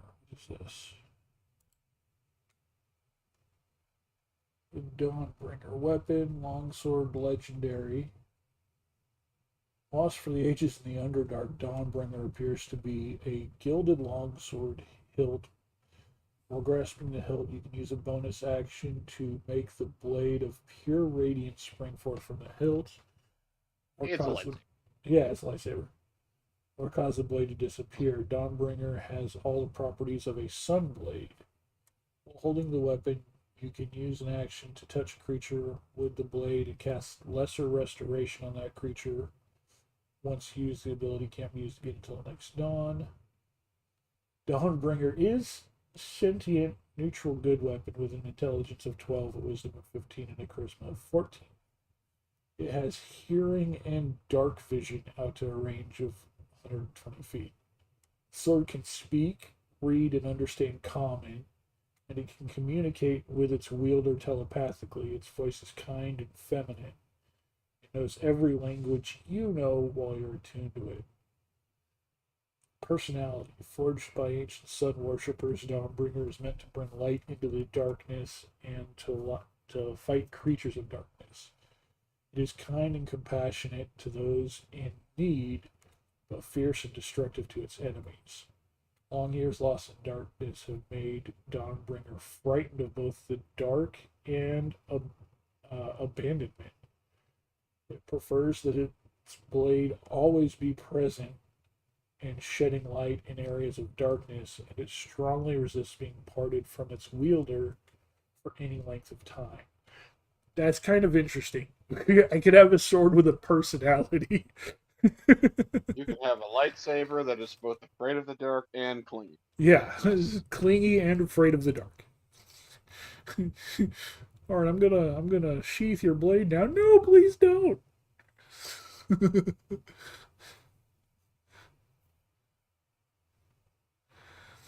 I was kind of leaning towards that felling axe as something just goofy, but that's kind of good. That would definitely be considered the high tier weapon. Um,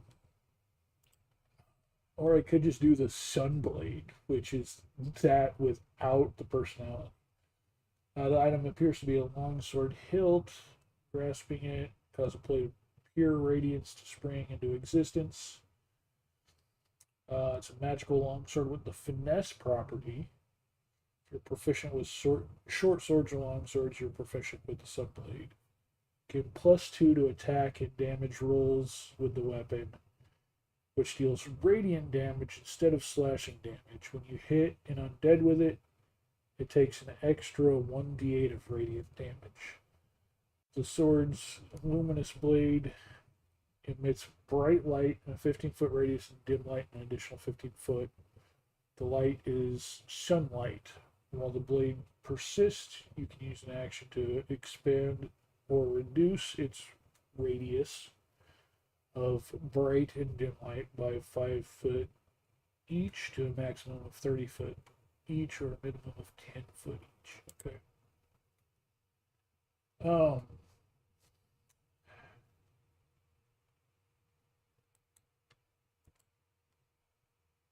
Giving my sword a personality might be fun. You scored it in a campaign once. You played a dragonborn monk to add shadow step. Literally activated it in front of a bad guy. Fell backwards into your own shadow. Came back up in your opponent's shadow and stabbed them from the back. Nice. Nice.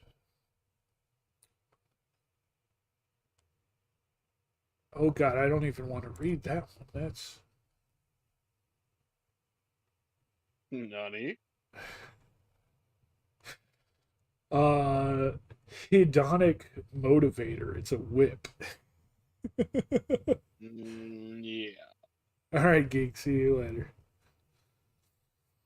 Uh,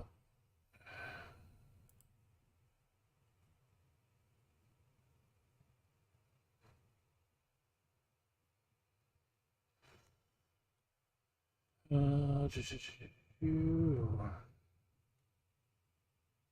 This droid has a bad motivator.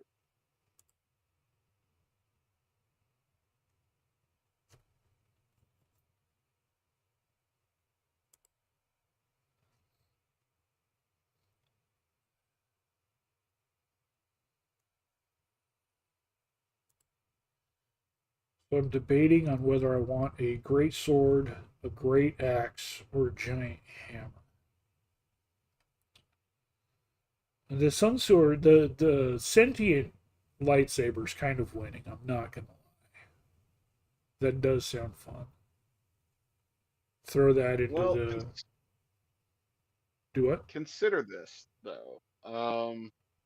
Half the fun of using a weapon like that, and I don't actually know if ChatGPT is going to be able to do anything with that. If we tell it what it is, it'll do something with that. Yeah, Well, that's why I think okay. it would be fun to see what ChatGPT does with it. Because I mean, other than that, it's just a sun sword and has the ability to cast lesser restoration one time without a spell slot. Other than that, Right. it's just a normal sword. The personality is all flare, so we could just tell it, "Hey, this is the thing," and it'll.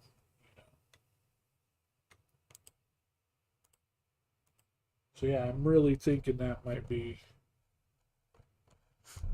fun This to will be the throw. first time I've actually played a game that was run by ChatGPT or another. Uh, Yeah, this yeah. this is my second time. Because I did that one on stream the first time. It was really fun, and so I'm definitely looking forward to trying it out again. That is Dawnbringer.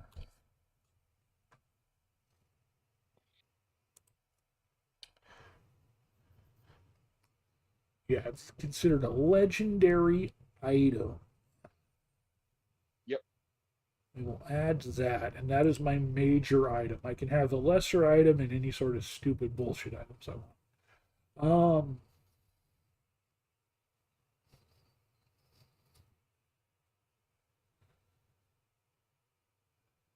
I don't need another weapon. Longsword's two-handed, right? I Or is believe that so. one-handed? I think you can use it both ways. Versatile. Yeah, it's versatile. So 1d10 if two-handed. Okay. Because I did want the fun two-handed weapon. Take advantage of my uh, being a big. Yeah, actually, I'll just use it one-handed because I can use a shield with it. Why not? Speaking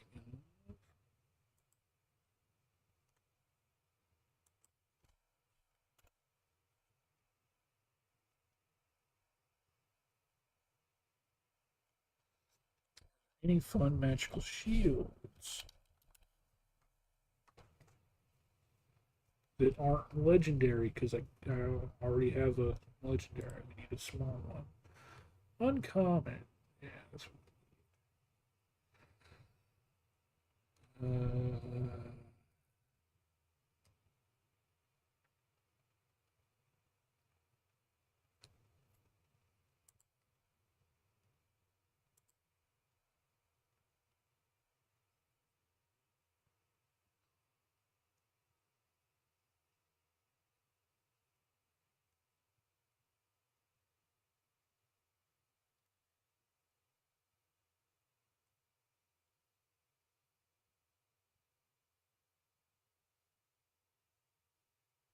Actually, that's kind of cool.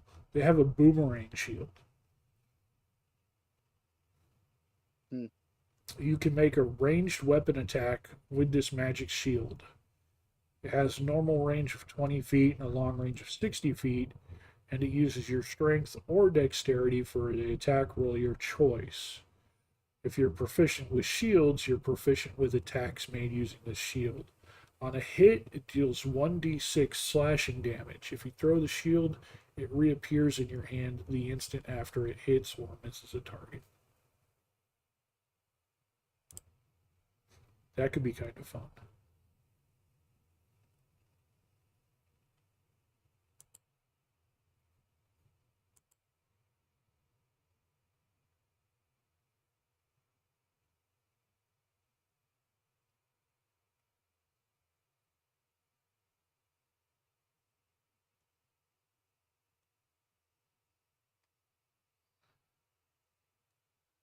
Pisces shield. This round iron shield is emblazoned with two spiraling golden koi. If the shield is submerged in water for at least 1 minute, the koi begin to animate and swim across the surface of the shield for up to 24 hours. While the koi are swimming in this way, the next time you roll a 1 on the d20 for an attack roll, ability check, or saving throw while holding the shield, you can treat the roll as if it were a 20 instead. When you do, the koi stop swimming and they can't swim again until 24 hours have passed. So that's one free thing. That's actually kind of cool.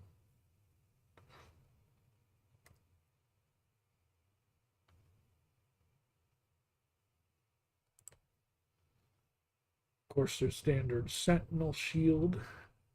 While holding the shield, you have advantage on initiative rolls and wisdom perception checks. Hmm.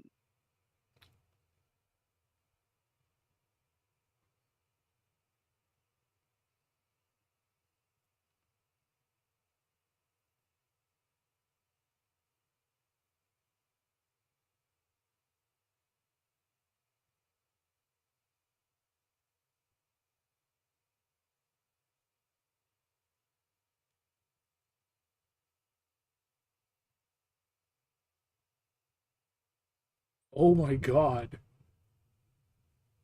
Shield of the Tortoise. It's an uncommon cursed item.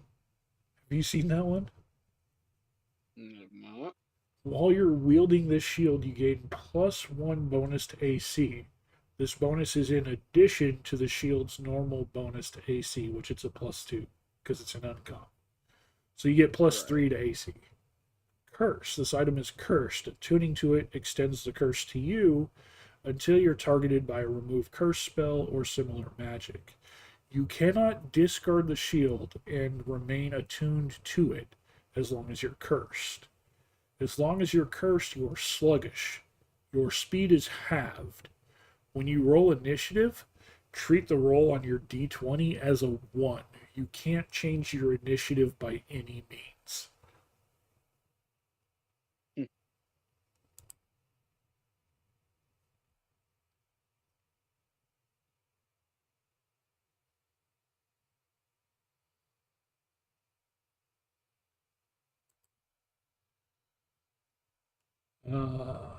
Anything after that is getting into higher class. I don't know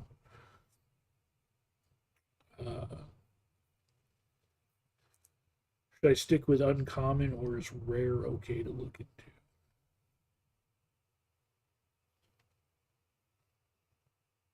I mean, I think you're the one setting the rules for the Well, I just said one higher tier, one lower tier. I didn't like specify. I'm just gonna stick to uncommon since I have the legendary fucking sword. There are some good uncommon ones though. The Sentinel shield is really good. The Pisces shield, and then the Boomerang shield. I might stick with the Boomerang shield.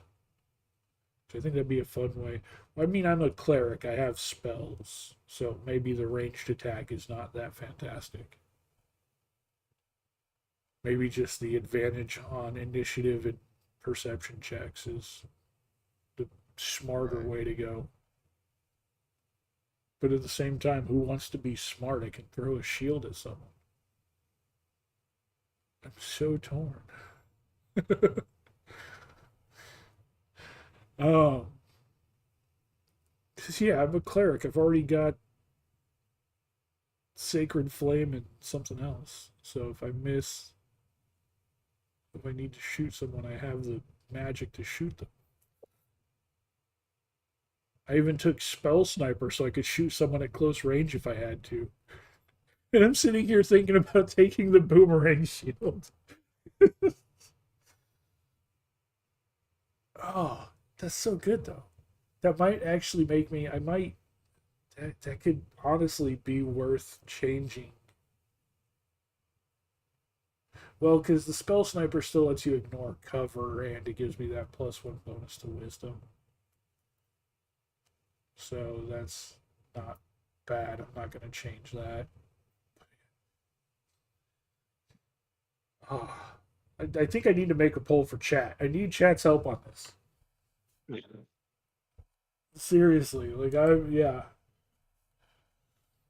Because the Boomerang shield, literally, I have spells that do better than that. But it's following the heart, is throwing the shield. Should I have good shield or stupid shield?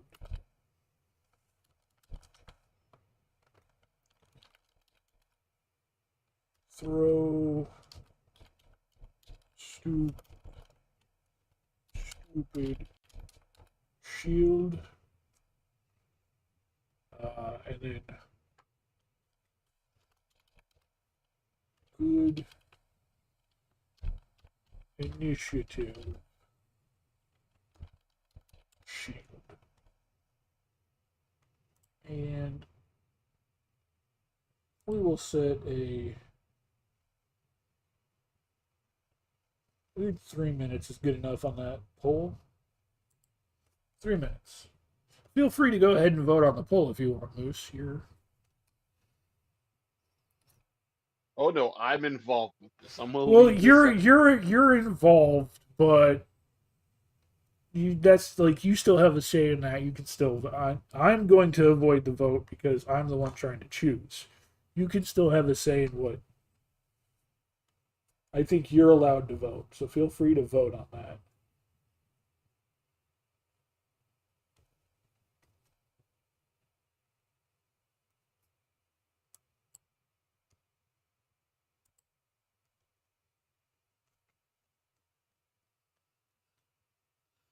And the thing is, right? Like I'm still thinking about the stupid throwing shield, but I went with the guard thing, so I've got the special ability that lets me use my proficiency with my initiative bonus. And then this would also give me advantage on the initiative bonus.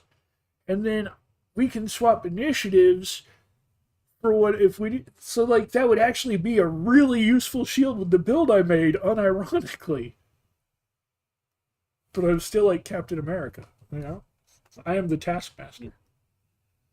So that's sort of like one's actually a good shield, one is just me being stupid.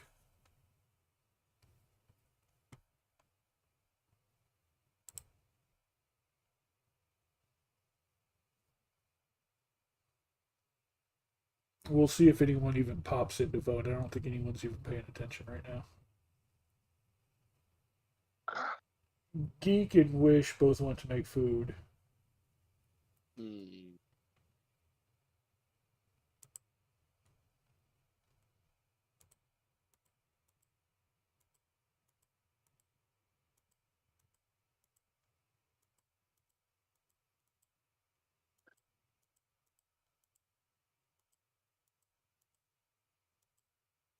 If That's not nobody good. votes, I'm getting the stupid throwing shield. I was gonna say, man, if nobody decides to urge you into a specific direction, just take the dumbest option possible. That's pretty much it. Because, like, that's where my heart's pulling me, but my brain is saying, no, you shouldn't do that, which is why I'm Oh, hesitating. So, my if, mind is telling me no. yeah, that's exactly it. My body's telling me yeah. So, if nobody votes, I am going for the stupidest shield possible. I'm getting that throwing shield, and it's gonna be stupid. But That's good. This is gonna be so fucking dumb, bro. it is. It is.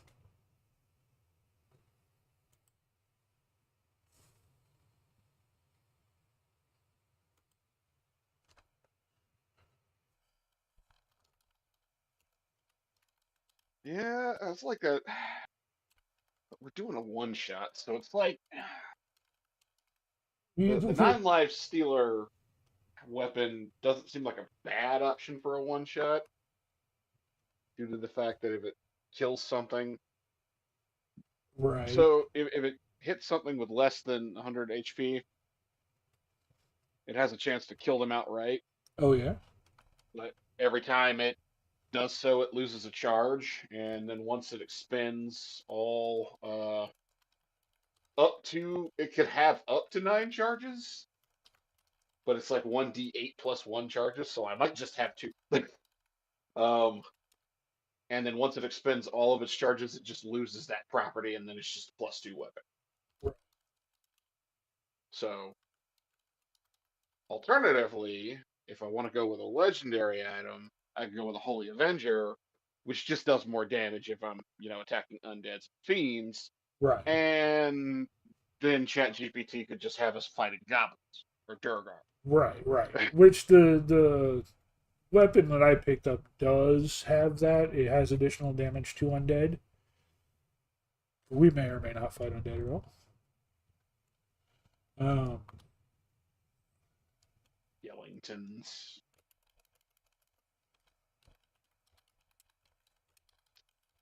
No, but like seriously, what is holding you up right now?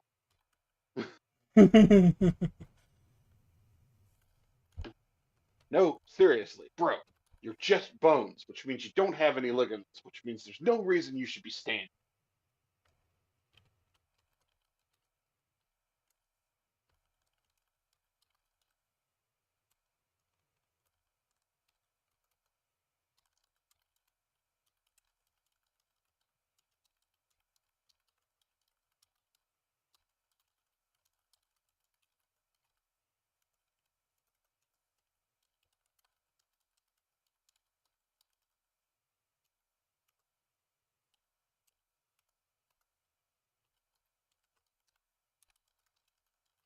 Stop trying to get me another fucking credit card. Don't need another fucking credit card. are you sure? Got like But your 3. credit. It's like I got 3 of them. Not any of them are helping me actually raise my credit. In fact, it just took a ginormous hit Mm. Yeah, nobody voted, because of so we're getting the stupid shield. stupid shit. No, my credit score just took an enormous hit from the policies that just came down Yeah, from up that's not top good. That's not good. because my student loans just came back into repayment. So now they're Oh, showing up on my credit, or not. They're not like in repayment yet, but they're going to be. And now they're right, showing up on my credit report again right, because now they're just in temporary forbearance because the the state of Texas, of course, it's fucking Texas, Right, decided right. to legally try to kill the safe plan, and then Trump got elected. So yeah, it's dead.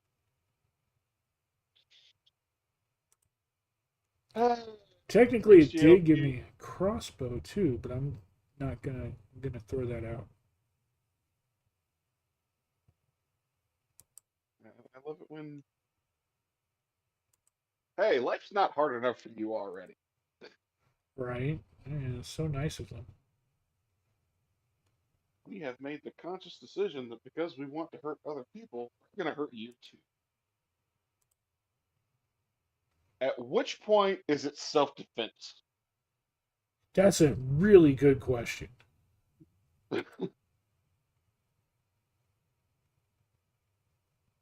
At what point does it become self defense?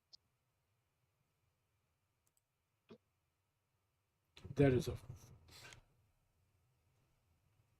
I wish I knew the answer to that. Okay, so I've got my really magic and not so magic, but kind of fun things. Just gonna Uh, go with the Holy Avenger, probably. +3 weapon is good. yeah, I like the other one that's gonna be really, really swingy because it's also gonna require like a save. So, right.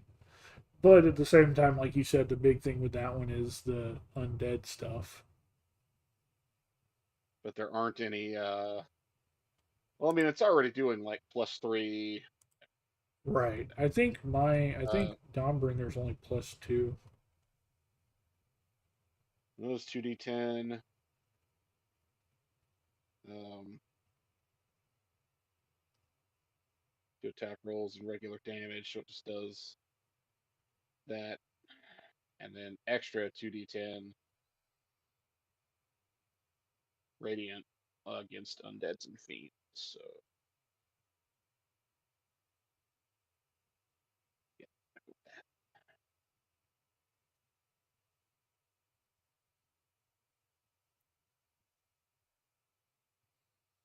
Uh, Chrome is just acting all kinds of slow today, though. yeah.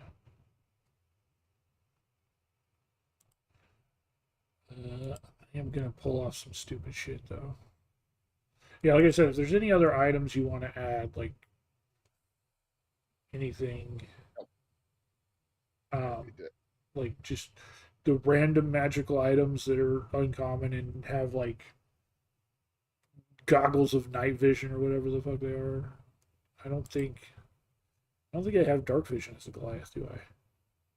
I don't think you do either. Pretty sure you don't. Yeah, pretty sure I don't. Maybe because of, well, no, you went frost giant, not fire. Oh, Yeah.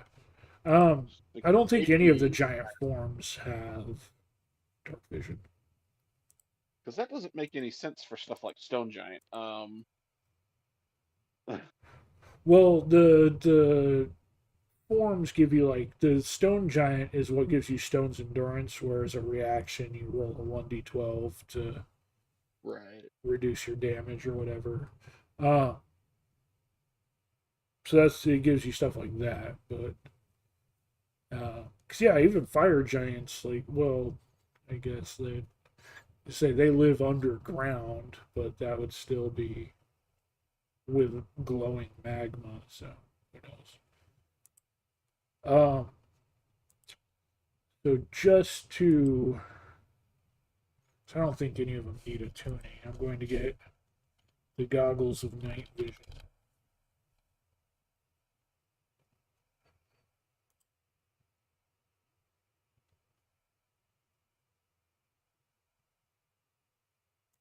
What is this?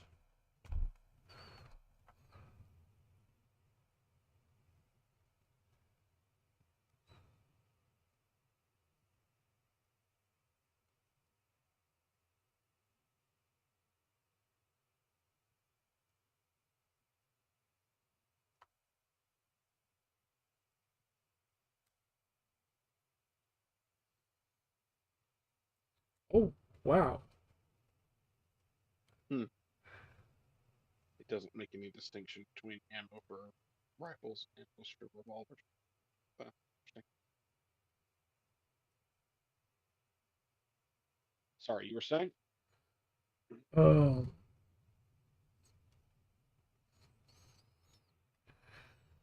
no, I was just so I just typed in night for the night vision goggles, and Uh-huh. uh, right next to it was a couple of other items. Um, one of them being the night collar, a whistle Oh, carved from transparent crystal, and it resembles a tiny dragon curled up like a snail. It is etched with dwarvish runes, and you know that the Duragar may. Well, you have to succeed on a DC 20 intelligence check to know that the Duragard made several of these whistles for various groups in an age past. If you blow the whistle while in darkness or under the night sky, it allows you to cast the Animate Dead spell. The target can be affected through up to 10 feet of soft earth or similar material. And if it is, it takes 1 minute to claw its way to the surface to serve you. Once the whistle has animated an undead creature, it can't do so again until 7 days have passed. Once every 24 hours, you can blow the whistle to reassert control over one or two creatures you animated with it. So you just have to animate dead from owning a whistle. interesting.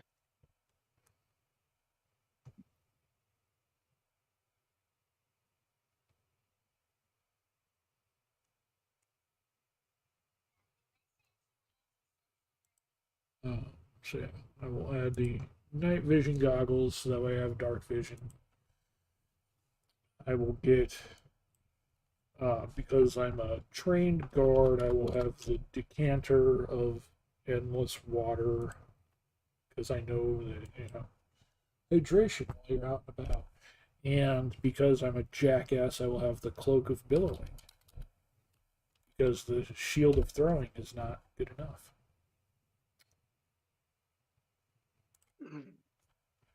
Um, yeah, no, if I'm just fucking around, I always grab that. Just because all it does is you can use a bonus action to make the cloak billow dramatically as if in a wind.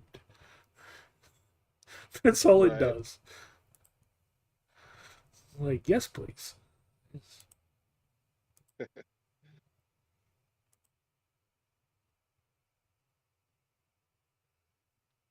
Okay. And of those, only the sword and the shield need to be attuned. The decanter and the goggles and the stupid billowing cloak don't need to be attuned. Um,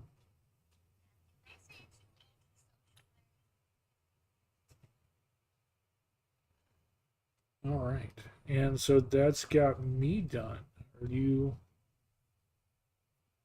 set with things?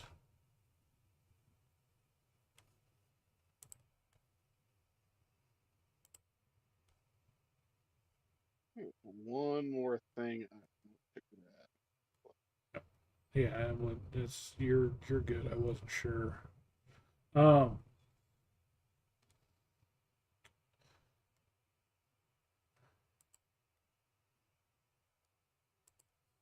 what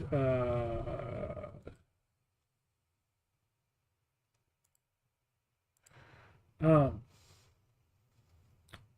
brain just went. Oh no, I just say. So are you looking for like your minimal magic item now, or what are you looking for? Take a cleaning. Do what? So, I just took a +1 studded leather armor Okay. uh, as the minimal and Holy Adventure hunting rifle because there's not really much in the way of guns that are fun and interesting, Yeah, that doesn't like surprise me. your fucking lightsaber. Um, Goggles of Night, decanter of endless water, and a cleaning cube. So what that is, it's not even uncommon. It's literally just a small gelatinous cube that is soapy instead of acidic, and enjoys cleaning things. That's actually really. I didn't even know that existed. That's funny. So it's like, That's yes, please. yeah. I want to have a gelatinous cube for a pet that just likes to clean shit. That is kind of cute. That is cool. You absolutely get points for that. Yes. Um.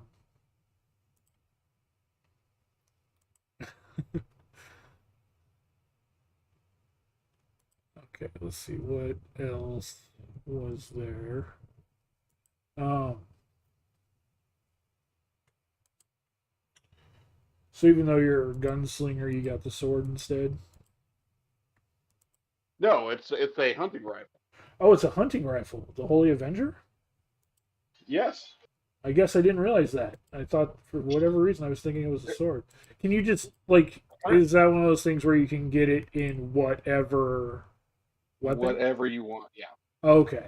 You can have Okay. whatever you like.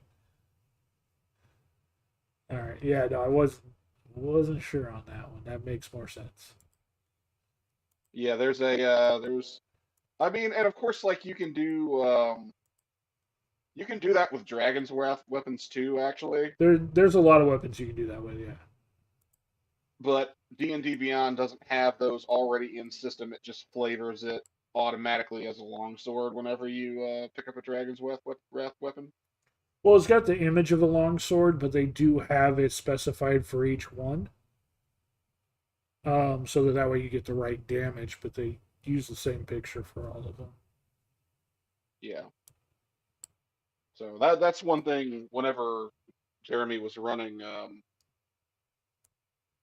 gosh, we started with Dragons of Stormwreck Isle and went to into was it Throne of the Dragon Queen, I think we were doing. We were supposed to go to the 1 to 20 campaign of Tyranny of Dragons, I think. Ah, yeah. So, and then that one fell apart because Larry and Jess would not show up. Yeah, and a little bit how many of my campaigns and campaigns I'm part of fall apart because people don't fucking I show up. mean, not just you. That's like an ongoing thing. There's a reason it's a meme for D&D players. Is because it's happens so fucking much.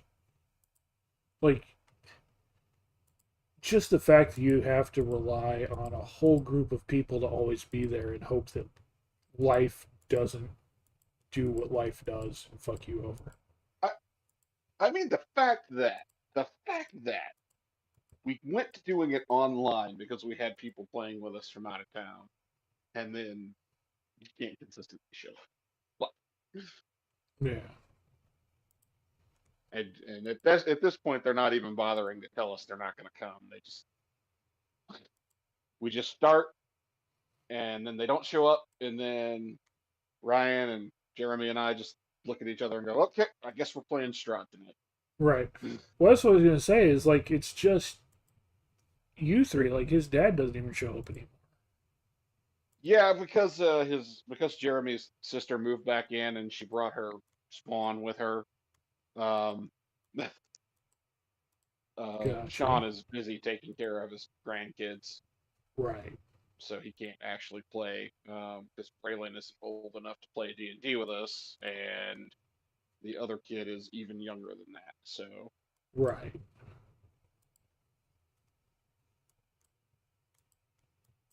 is what it is, I suppose. Considering that, were you last?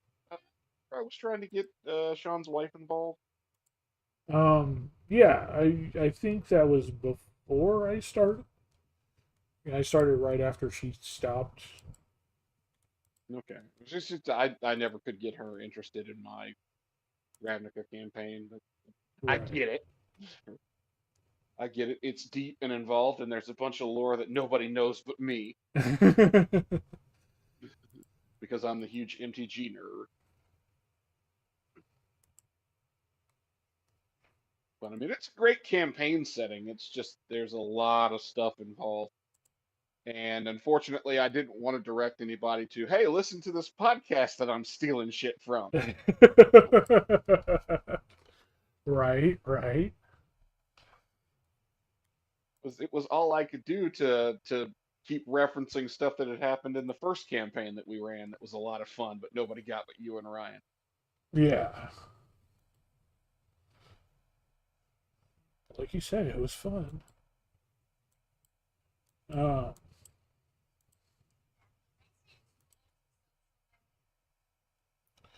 Messages are going off. Oh, do we have actual chat now? Don't know what you mean by that. I've had. I mean, no one's talking. Oh, No, my phone messages on my phone are just bloop bloop bloop. All right, so I'm going to go ahead and get a campaign loaded.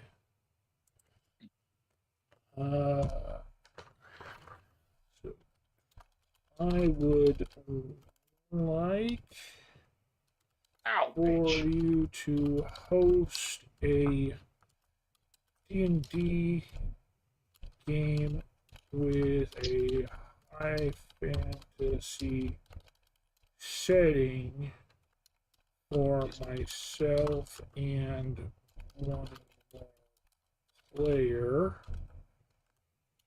Our characters are level 5.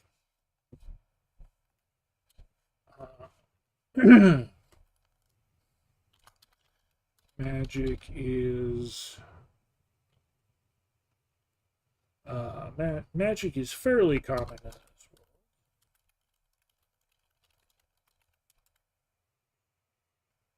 world. Like slightly common, fairly common. I'm not sure like what they would throw us up against, depending on how we word I that. mean, are we talking about like Lord of the Rings level common?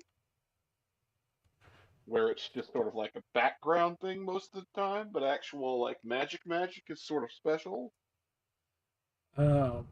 No, I was thinking Like, like more actual magic than that. Like there are wizards and shit that are out there, but like you're not.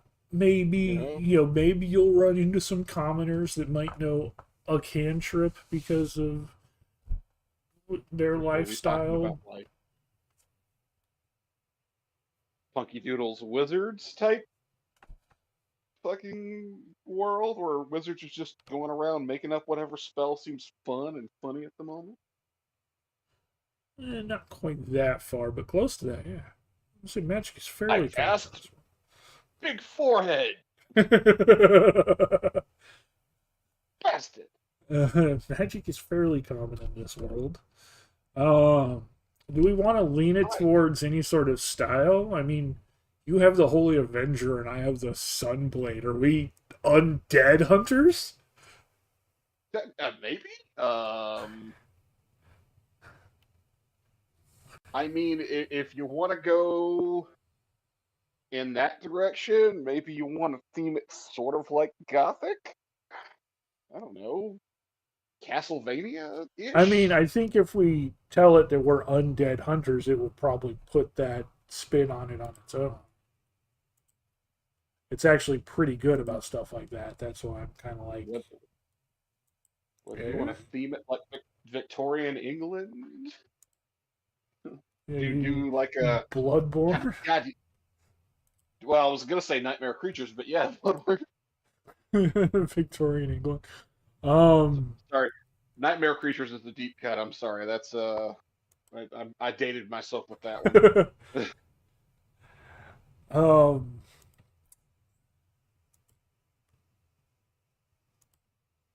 so yeah, so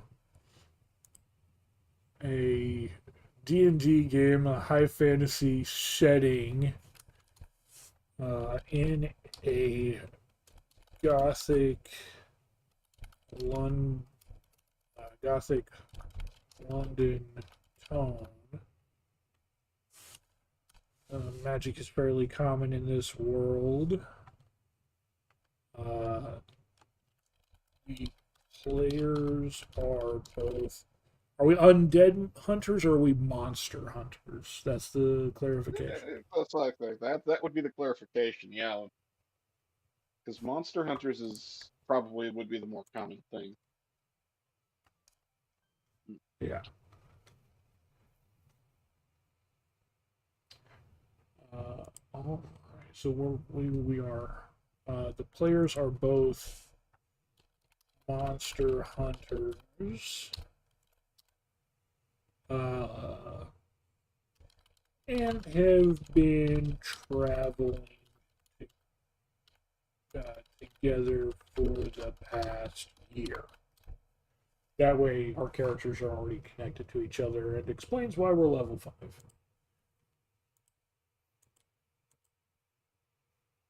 Probably. Probably. Yeah, sure. Why not? Who are you? Who are you? Who are you? Who are you?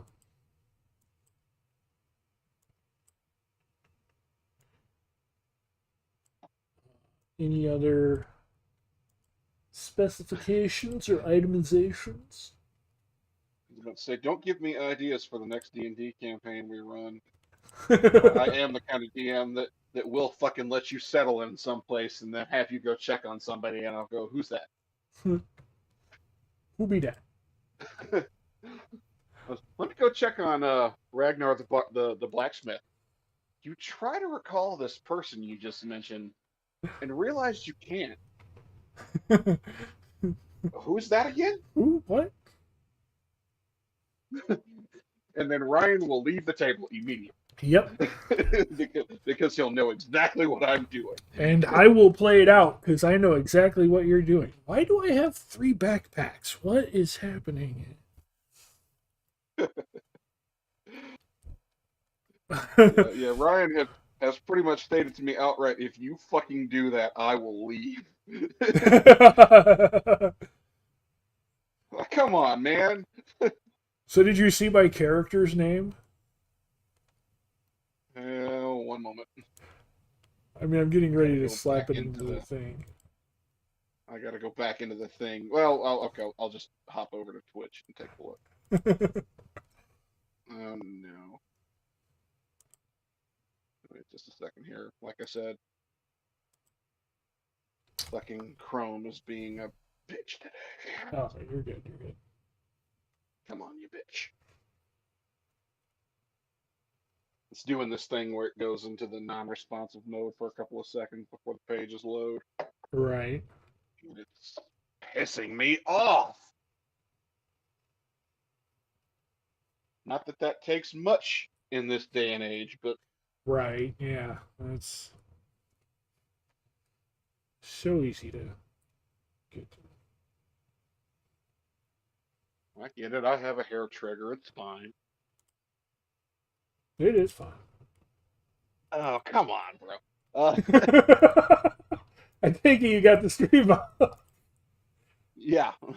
It just, come on, dude. Look, I couldn't. I started making it. I was like, oh, I got to do it. So yeah, we do need to tell ChatGPT who our characters are. What was your character's name? Well, I mean, I was just gonna go with Gene because, Outlaw Star. Right, right. Yeah. It was Sure. literally just a reference I was making.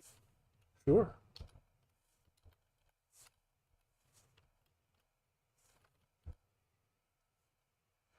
Uh, Gene is a.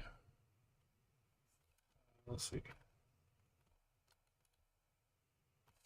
Is a gun slinger. What is your race? Human. Human. He's just a guy. Right. Is there anything else notable about your Gene as a human gunslinger? Is there anything else about your character that needs to be mentioned in there?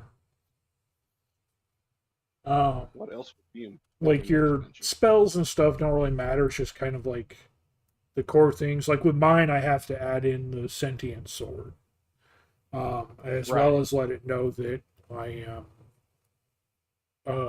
even though I'm a Goliath, I need to let it know my frost giant lineage. Um, so those things will have to be added in my description. I don't know. I mean, you probably if you're just human gunslinger, that is probably enough, unless you have something specific you want to add to that. No. Okay. We'll go with no for now. Sure. I want to see how this thing manages this before I decide to start investing anymore. Well, that's the whole thing is you can be as detailed or generic as you want, and it will fill in gaps or use what you have. Because I didn't catch it the first time you did it, so I didn't see how it Right. like. That was the one where I managed to not get into a single combat encounter the whole time because the things that like would have been combat encounters. Well, first off, it started me off like with an investigation. So I Right. did a bunch of intimidations and persuasions, and I managed to speak or get two of the three people because I like started interviewing. It gave me three people to seek out for interviews, and as I started interviewing them, uh, they I interviewed one person. I'm like, okay, they're suspicious, and I interviewed the second person. Okay, they're also acting suspicious in a different way. So I kind of dug into the two of them, and they both admitted to being a part of the thing, and that the third person was the ringleader of it who coerced both of them. And so there was like no combat encounters for those two characters. I intimidated them, and then with the third character, like we had time to prepare. We were on to them, and they didn't know we were on to them. So I was able to like prepare an entire team. And so we went in magical SWAT team and black bagged the third person and carried him away. Like we had a team of guards with magical manacles and a pair of combat mages with counter spell and dispel magic at the ready, and we went in and just disabled the wards on their house at 3 in the morning and SWAT style black bagged them and hiked it back out. So that's what happened when I played. Like it was super fun and super hilarious. I was laughing the entire time at what happened, but it was like actually really detailed. So, uh, so Frosty the Bro Man is a Goliath of Frost Giant ancestry, with the legendary. Get to pull this up here real quick.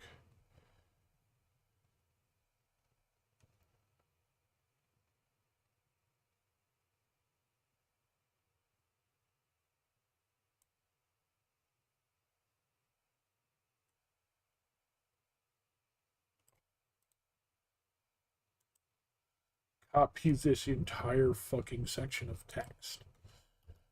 Um, with the legendary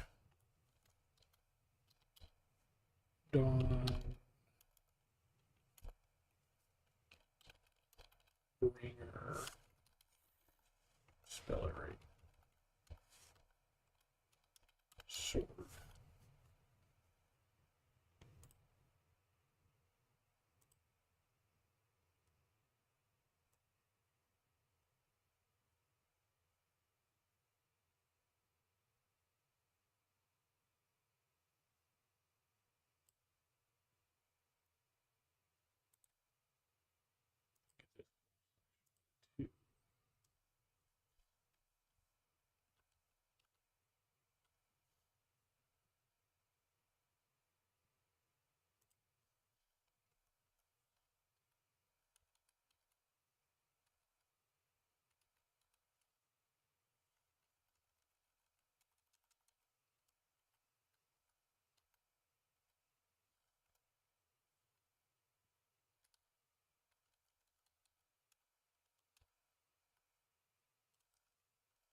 So I would like to host a D&D game with a high fantasy setting in a gothic London tone. For myself and one more player, our characters are level 5. Magic is fairly common in this world.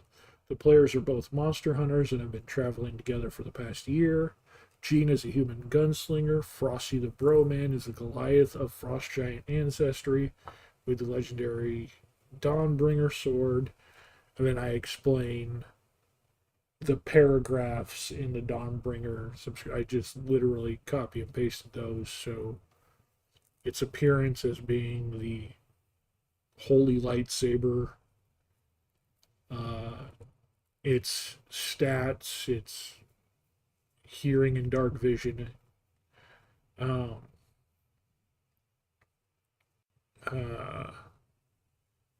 it can speak, read, and understand common and communicate with the wielder telepathically. It knows every language. I need to specify on that one. It knows.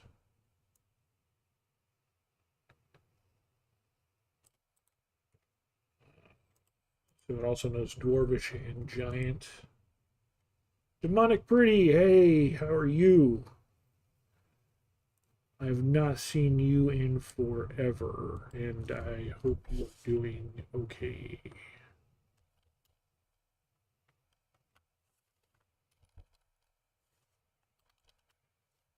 I can speak, read, and understand Common, Dwarvish, and Giant.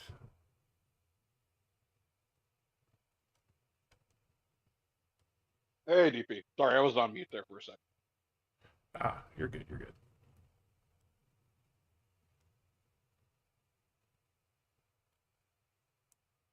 So we can take this whole sentence out. So I've included that in there. Okay.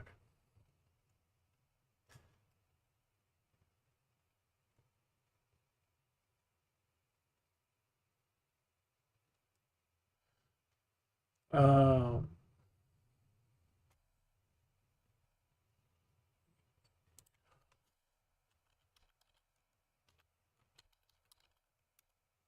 I will even specify Gothic Victorian London tone. So a high fantasy setting in a Gothic Victorian London tone.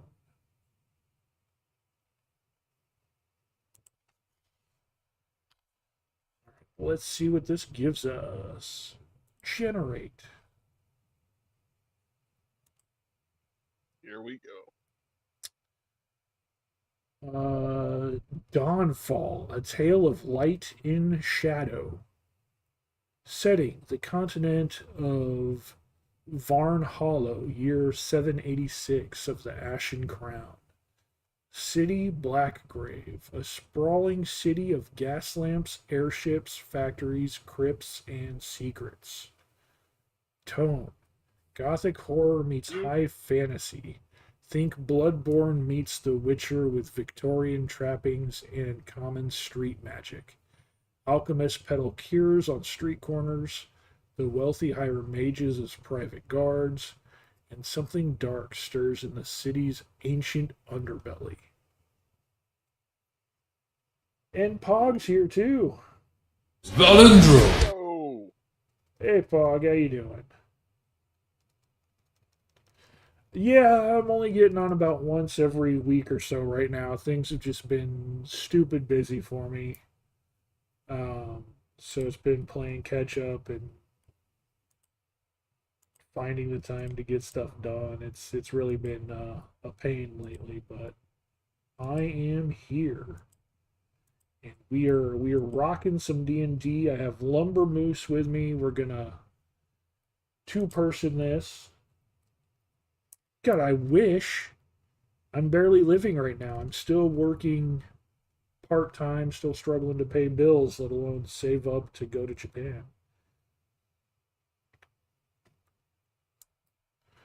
The players, Gene, human gunslinger, veteran monster hunter, sharp mind, sharper aim.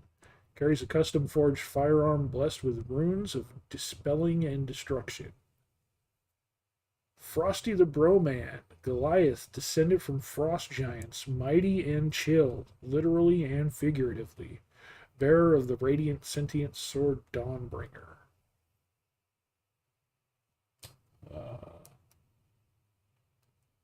no, I wish that's the goal, Pog. That's the hope. But I have to find work first and have money first, and you know everything else first. So, prologue: Fog in the veins. There are whispers in the smoke, Gene. They say something has come up from the underways, something old.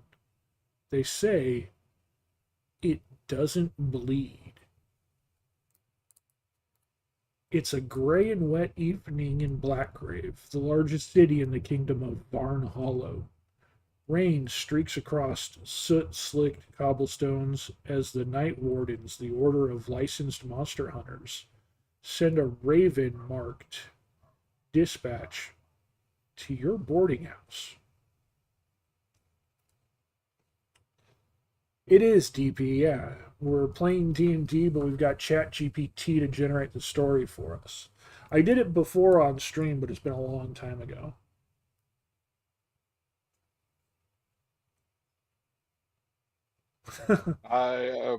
I'm sorry for your wallet there, Pog. Yeah, congratulations, Pog. Uh, Tyrannel, hey. Uh, Mission brief: Guild encryption 6B. Location: Gallowend Sanatorium, South Wykerley District. So sanatorium, that's fun. Threat level intermediate, class C, corporeal magical anomaly. Reports of missing staff, light distortion, and withered bodies. Note: initial inquiry team did not report back. Proceed with caution. Pay 800 gold plus bonus for artifact recovery. Am I vaping? No, it's just a pen. It just happened to be like prodding my chin with the pen. I do not vape or smoke.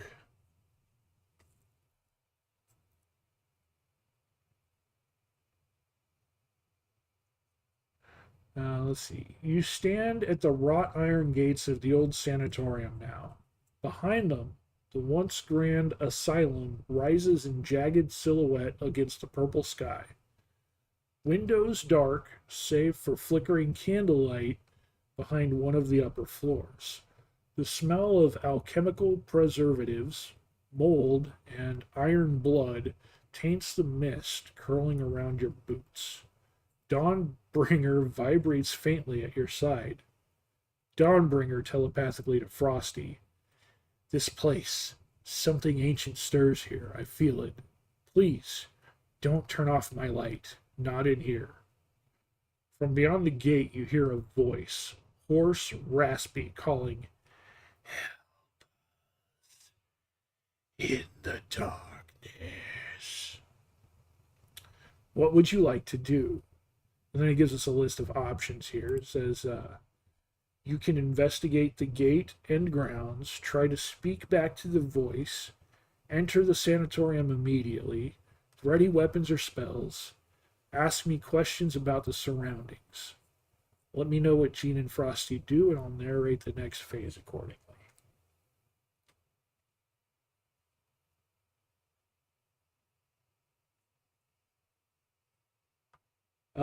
So, I mean, I haven't had lunch or anything yet, so we're streaming. I'll have something after the stream.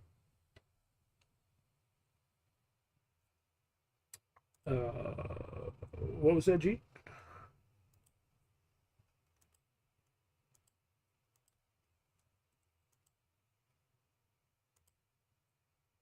so I officer having. I mean, anytime he's on a job, Gina's always got his rifle ready. Right. Um, Um, I think it's more like when they say so ready weapons or spells, like actively aiming or actively casting. Uh, uh, so we can investigate the gate, the grounds, try to speak to the voice, or ask for further, just enter the sanatorium, or we can ask more specific questions about the surroundings. Yes, Pog, I Lumber mean, Moose is on the stream. how's it going, Buck? Can everybody hear him just fine? I was gonna say, am I too quiet? I haven't been actively talking that much so far. Right. I love mushrooms. I love Um, mushrooms. Mushrooms are the best. I love mushrooms. I know I'm going to turn you up a little bit on my end here. It's all right. Does seem most of the time when you're on stream with me, you're quiet on my end too. So Right, right. Hopefully that should help.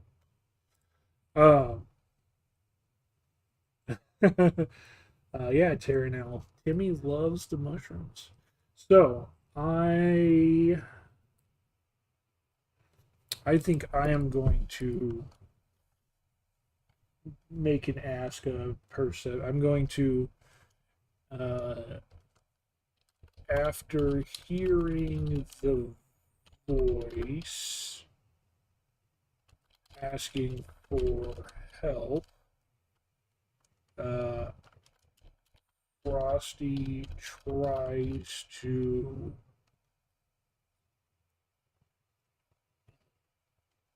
see if there is anyone visible on the grounds between us and the asylum doors.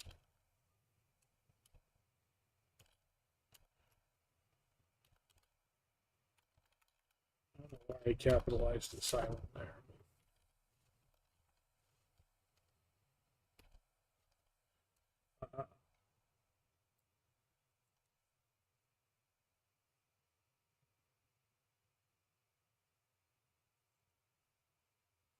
It randomly rolled for me. I didn't even give it my stats. It's like modifier included. I think because it's oh, rolling the sword's stats. oh, jeez, okay. Uh,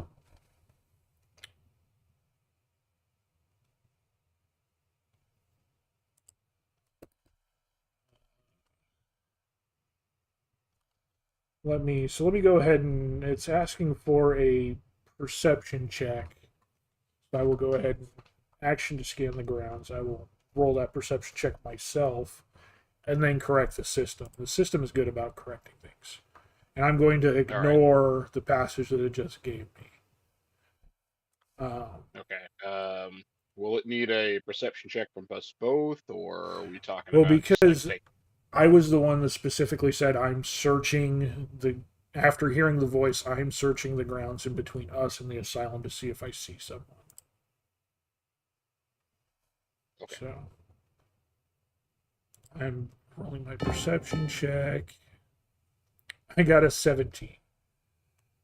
So Nice. a little bit better than what they gave me.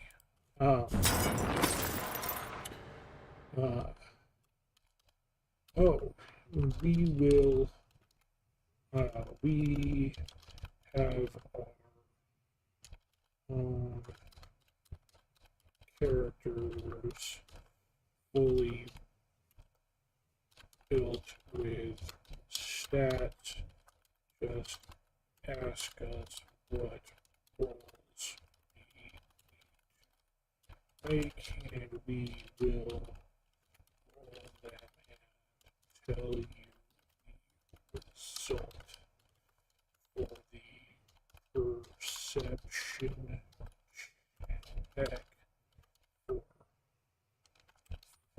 Frosty to scan the grounds. I rolled a fold. I didn't fold it. I rolled a bonus is 17.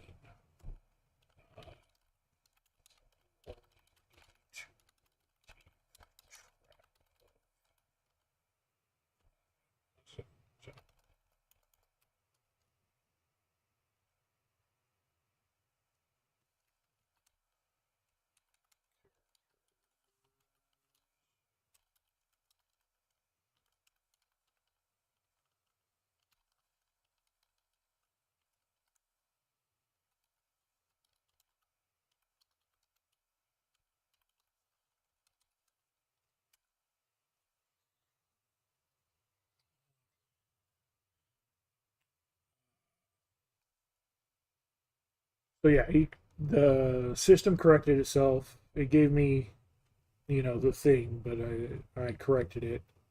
I haven't read it still. We can go back and read it if you want to see what it said before I corrected it. That's up to you. Just whatever the result of your roll is, I think would be the. Well, yeah, I mean, we'll go. My roll was actually higher than the roll it gave me. I don't know if it's going to change anything though. It rolled a 15, but I rolled a 17. So, it does say I catch even more detail.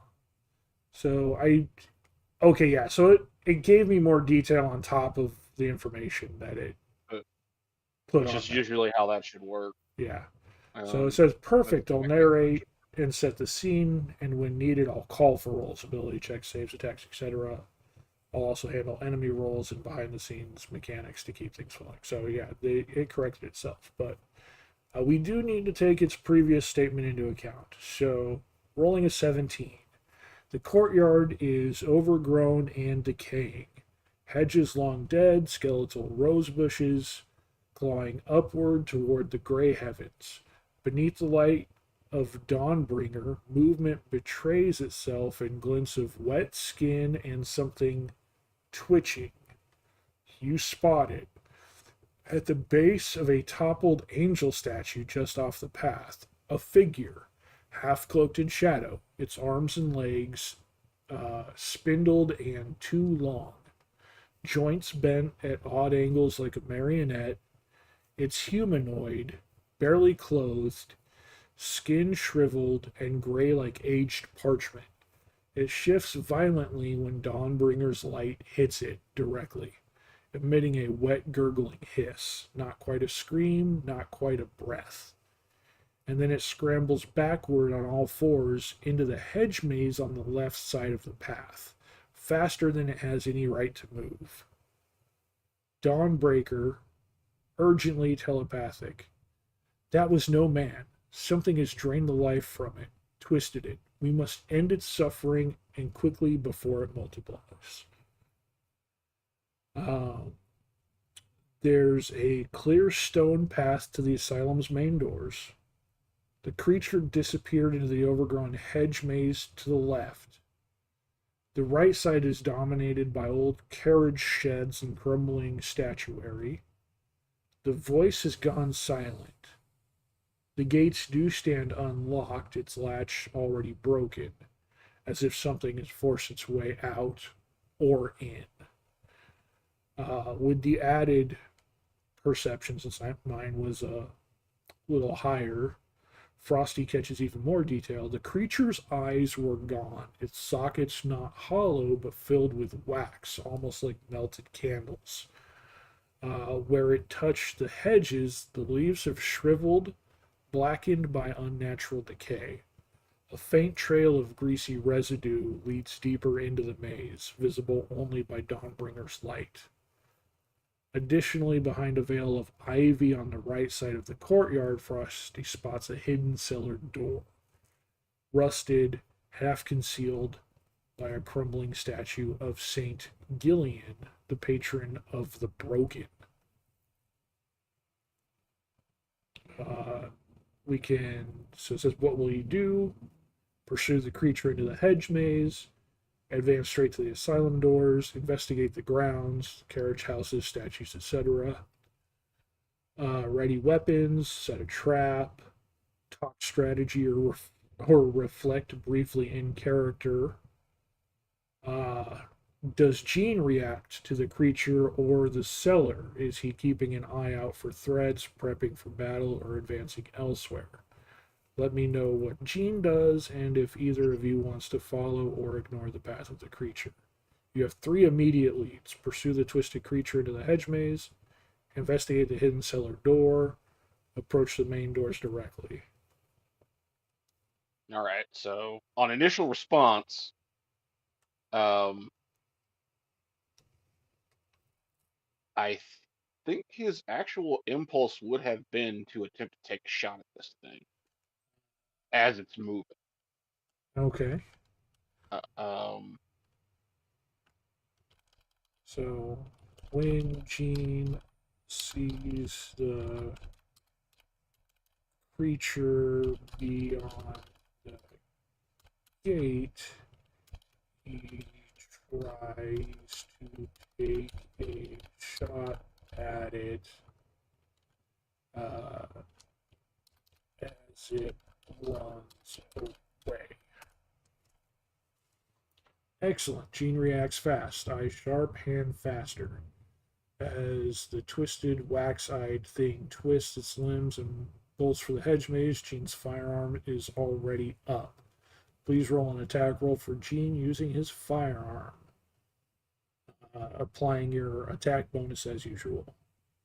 The creature has partial cover from the hedge maze, so it's got +2 to its AC as it moves through the foliage. okay. Let's find out. That's a nat 20.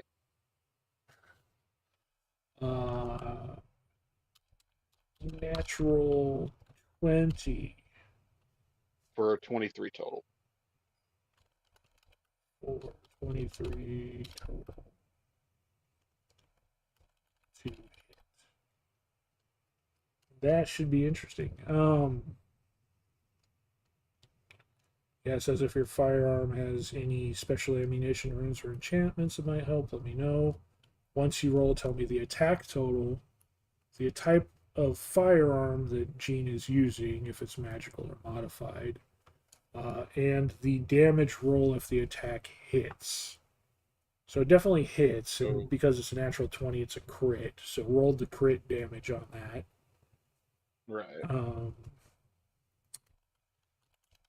The Crit damage to everyone. 26. 26? Yeah. The damage And then total. if it's undead or a fiend, I'm getting another 2d10 damage to that. So Okay. The damage total with critical hit is, you said 26? yes. And you say you get another d10 damage, so go ahead and roll that d10. Since that's a crit and it's a dice roll, that would be double 2. Radio. Let's see if this thing is already in place. Okay. We can hit fiend or undead. Deals an additional 2d10. Okay, yeah. Just making sure that I read that correctly. All right. So 2d10. Or no, because that's okay, yeah. It's 4d10 because it's 2d10 as a base and then as crit it's doubled. So Oh. yeah. Let me it's Holy Avenger hunting rifle. That's kind of insane. Yeah. That's a bit nuts. So that would be an additional 16. 16. Holy radiant. Right. So.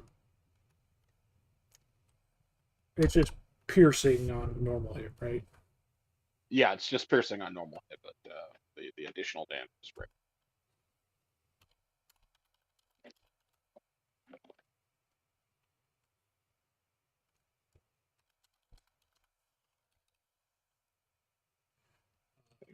Here, let me see if I can.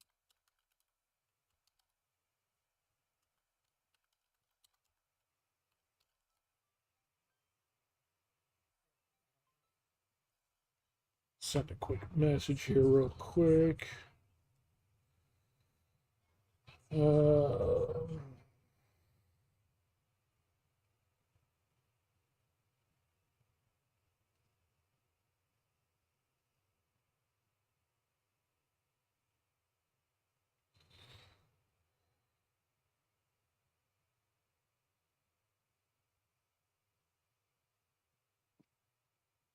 Because I don't actually know. Are you able to actually see my rolls on your screen?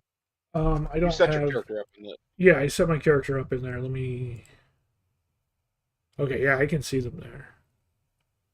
Gotcha. Um, Okay. yeah, Holy Avenger I didn't hunting know if you were. rifle. 26. And there's the 16.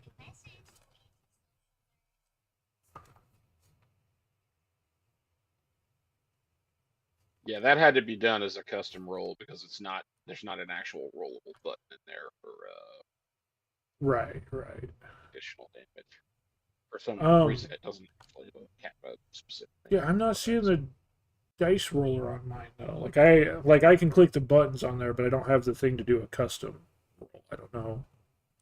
that'd still be in the lower left corner. Oh, there. Okay, yeah, no, it was hidden by Groot's head. Okay. Ah, you have a thing in front of your I have a screen. thing there. I did. It's very small in the corner. And I literally have something just that size right in that corner. So that's my stupid. Um, No, that's just how D&D Beyond is set up. It's yeah. I thought I it really wish was in that chat pane. That's why I was looking there. So I wasn't even looking at the other side. I Um, really wish there was a way for you to like pop the dice roller out right. and like put it in a smaller That would be window. useful. So, if the creature is undead or fiend, Yes. okay, that's it. No other. Like it's Yeah. just undead or That's fiend. Okay. yeah. If the creature is undead or fiend, uh, when you hit a fiend or undead with it, the creature takes an extra 2d10 radiant damage. Yeah. Right. I just wanted to make sure it wasn't like there weren't other, because those were the only two I remembered hearing. If the And creature is undead or fiend, it takes an additional 16 radiant damage. well, I'm not a paladin, so it's not going to ever get any bigger than this, but um, I have it drawn, so it creates a 10-foot emanation originating from me. You and all creatures friendly to you in the emanation have advantage on saving throws against spells and other magical effects. Okay, so that'll just come As a in when as a we, yeah. You'll have to remind as me a, of that because I'm going to forget. Okay, so the attack roll, the type, it's the rifle is magical. The damage after rolling it with 26 piercing damage, the creature's undead or fiend, it takes an additional 16 radiant damage. Nat 20, direct hit. Let's paint the moment. The air is damp, the smell of rot thick. The creature scrambles backwards, limbs spidered, mouth gaping wide and soundless. Jean doesn't flinch. Crack! The sharp blast echoes through the courtyard like thunder in a tomb. The bullet, etched with runic glyphs and charged with radiant glyph light, rips through the hedge and slams cleanly into the creature's back just before it disappears from view. There's a burst of radiant flames as the bullet detonates mid-flesh. and what was once a humanoid thing jerks mid-run, lets out a choked wet scream, and collapses, twitching once, twice, and then falls completely still. Dawnbringer pulses in your hand. Frosty, a warm approval emanating from her mind. Mercy, cruelly given, but mercy still. That soul has already gone. The creature is slain instantly by the combined critical piercing and radiant damage. Its body is partially visible, just inside the hedge maze, tangled in dead ivy, burning faintly with holy energy. It is undead, the radiant damage applied in full. You now have a fresh kill to examine, could reveal signs of origin, infection, or possession. The hedge maze entry still leads deeper.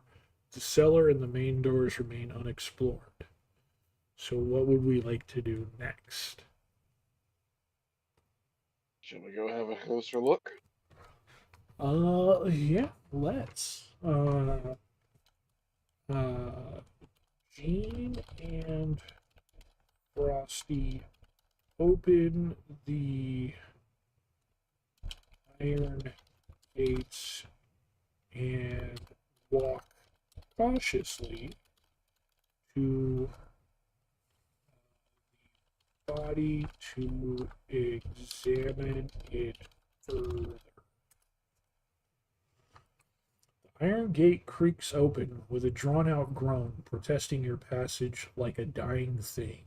Rain clinks off Jean's rifle barrel and runs down Frosty's armor in silvery rivulets. Dawnbringer's blade, still alight, casts long shadows that flicker and twist across the garden stones. You approach the hedge's edge carefully, where the body of the creature lies tangled in the thorny roots and black ivy, the radiant blast having scorched a crater into its pallid back. Corpse investigation. Please roll either investigation to examine the body's physical state, signs of origin, ritual, magic. Those are with slashes in between them. Or medicine check to determine cause of death, decay, and affliction. Either Jean or Frosty may roll, or both. You may also roll Arcana or Religion if you suspect magical or undead causes.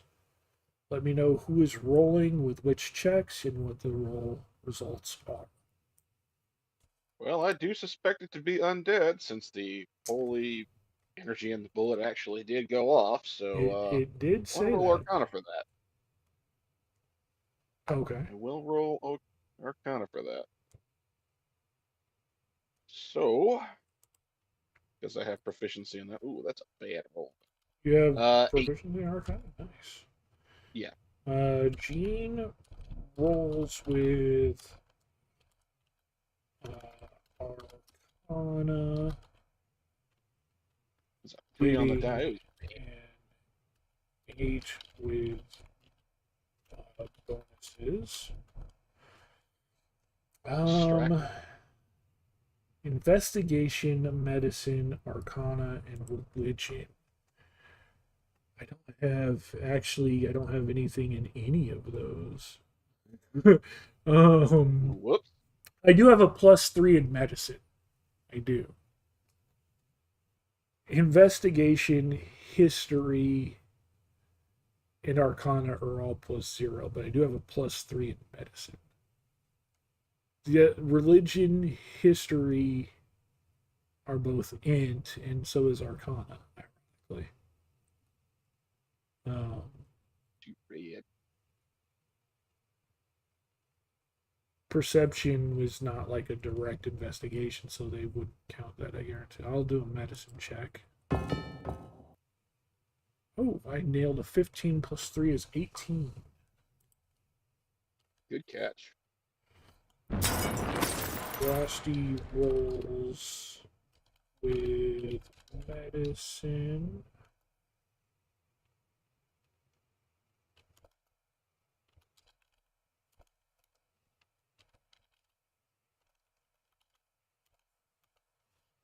Damn it. Can't spell right now.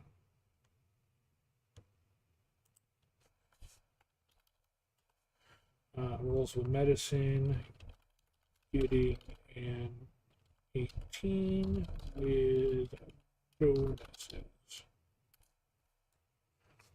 Great. Here's what each of you uncovers. Jean's Arcana check with an 8. Jean scans the corpse with a practiced hunter's eye. The scorched pattern, the wax-filled sockets, the unnatural length of the limbs. But whatever dark art created this thing, it's not one he recognizes immediately. There's no classic necromantic sigils, no summoning glyphs. The creature's aura, if it had one, seems faintly wrong, but not magical in the usual sense. It's as if it was wrapped, it's as if it was warped, not conjured. Dawnbringer whispers cautiously, twisted by something that mimics life. Not the workings of a mage, but a curse perhaps, or worse, a seed. Frosty's medical check. Frosty kneels beside the corpse and pulls it into the light. The flesh is dry and leathery, dehydrated like it had the life sucked out of it, but not naturally. Veins are shriveled. The heart cavity looks like it imploded. The ribs sucked inward. The nails are grown long and curved, the teeth filed or grown into needle-like points. More importantly, you find no tongue. Where it should be is just more melted wax, the same that fills the eye sockets. You also noticed the wrists are raw and chafed, so the thing was bound recently. There are puncture scars on its spine as if something was injected there. Its mouth bears a faint sigil carved into the inside of the cheek, a brand. The sigil, Dawnbringer recognizes it immediately. That mark, it is the black seal of Veltgrave, a forbidden alchemical glyph once used by the Bone Rites during the Dimming War. They were excommunicated for binding souls into wax and bone, turning men into containers. Summary of the findings. The creature was once human, mutilated by a forbidden alchemical process. Undead status confirmed, likely bound by wax magic, not necromancy. Branded with a mark of the Bone Rites, a heretical sect of corpse artificers. Spine injections suggest something was injected or implanted. It was a prisoner, then turned into this. As you examine the corpse, the wind shifts. You hear a sound from the sanatorium's second floor. A high-pitched, almost childlike giggle, followed by the shattering of glass, and then silence. What do you do next? Follow the sound into the sanatorium, investigate the cellar for deeper secrets, search the grounds further, or the hedge maze.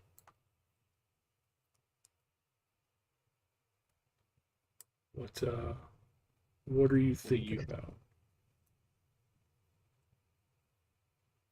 I mean, it was headed into the hedge maze. The creature was headed into the hedge maze.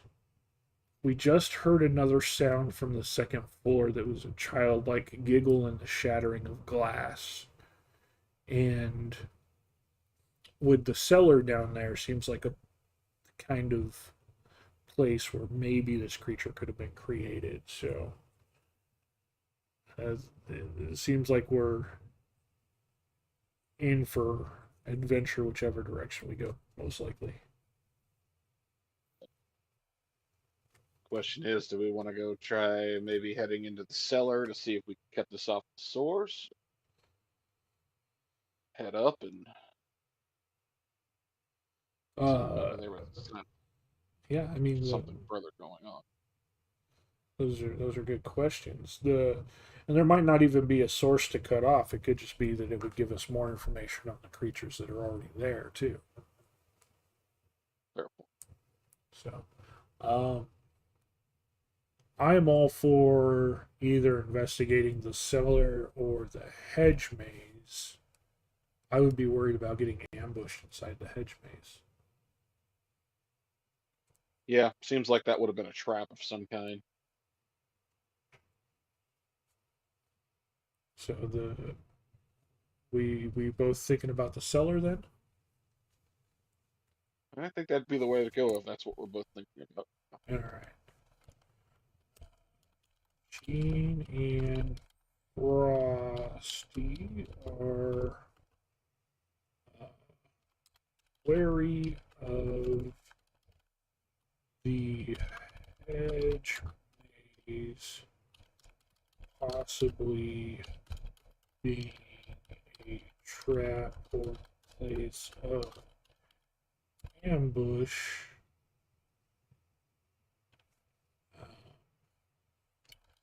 Given the creature's haste to hide there and its heavy cover.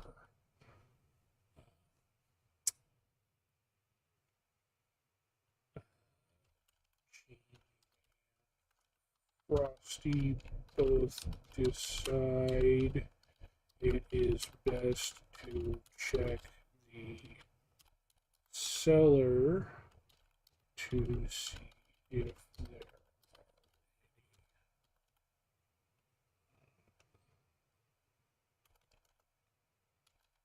are clues or details. Wise move. The hedge maze might still hold horrors, but the creature's strange attempt to flee into it suggests that it could be either a lair or a lure. With no further sound or movement from within the maze, Jean and Frosty make their way towards the hidden cellar. The ivy-veiled doorway behind the statue of Saint Gillian. Rain drops from the statue's outstretched hands like tears. Cellar entrance. The door is old, iron-bound oak, set into crumbling stone, half hidden by ivy and fallen debris. The rusted handle resists at first, then creaks loose with a sharp twist. A rank stench of mildew and embalming fluid spills out of it in a choking wave. Dawnbringer's light floods the first few feet, revealing narrow, uneven stairs that descend into darkness, slick with damp and the occasional trace of dried blood. Dawnbringer anxiously. This place was never meant to store wine or grain. I feel pain, residue, something hollow was born here. Descending the stairs, do you both head down together? Is anyone taking point or stealthing? Let me know. The marching order. Any checks you might be making, such as stealth or perception, trap checking, etc. If Dawnbringer's light remains active, she prefers it on but will cooperate in emergencies. You can also declare weapon readiness or spell prep before going in. Let me know what Jean and Frosty do as they enter the cellar. So, as the big bad giant cleric, I feel I should probably go first and take a point. Right. Gee, it's actually going to stealth up. Stealth? So it'll be an 18 for stealth. Okay. And he'll follow behind you. Trying to be quiet.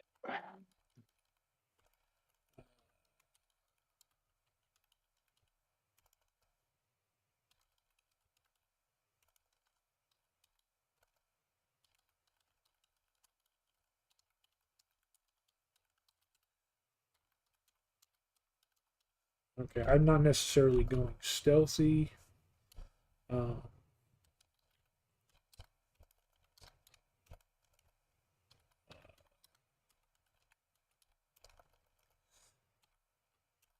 Come on, Jesus Christ. Stealth rolled was 18 with bonus. Frosty takes point. keeping Dawnbringer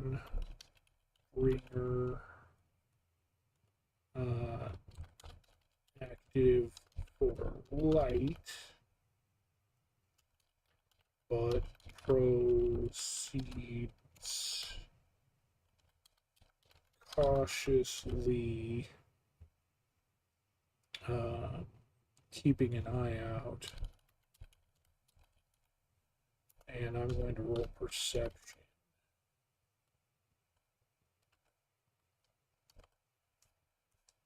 So I'm going to roll perception as we go down, since I'm taking point. Oh, that's fantastic. 3 plus 6 is a 9. I don't see shit.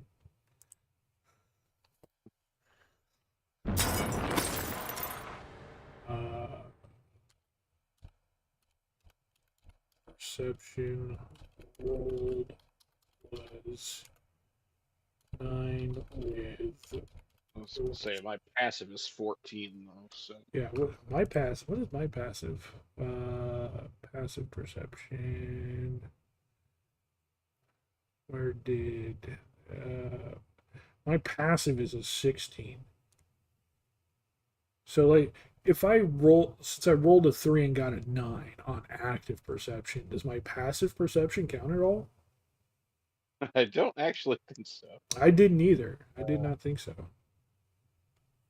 I think it's because you're now paying close attention, Right. you're distracted by what you're paying attention to. Which is exactly what I thought. That's because I mean that's exactly how I took it. So, you said you have a passive of 14. Yeah, my passive is 14.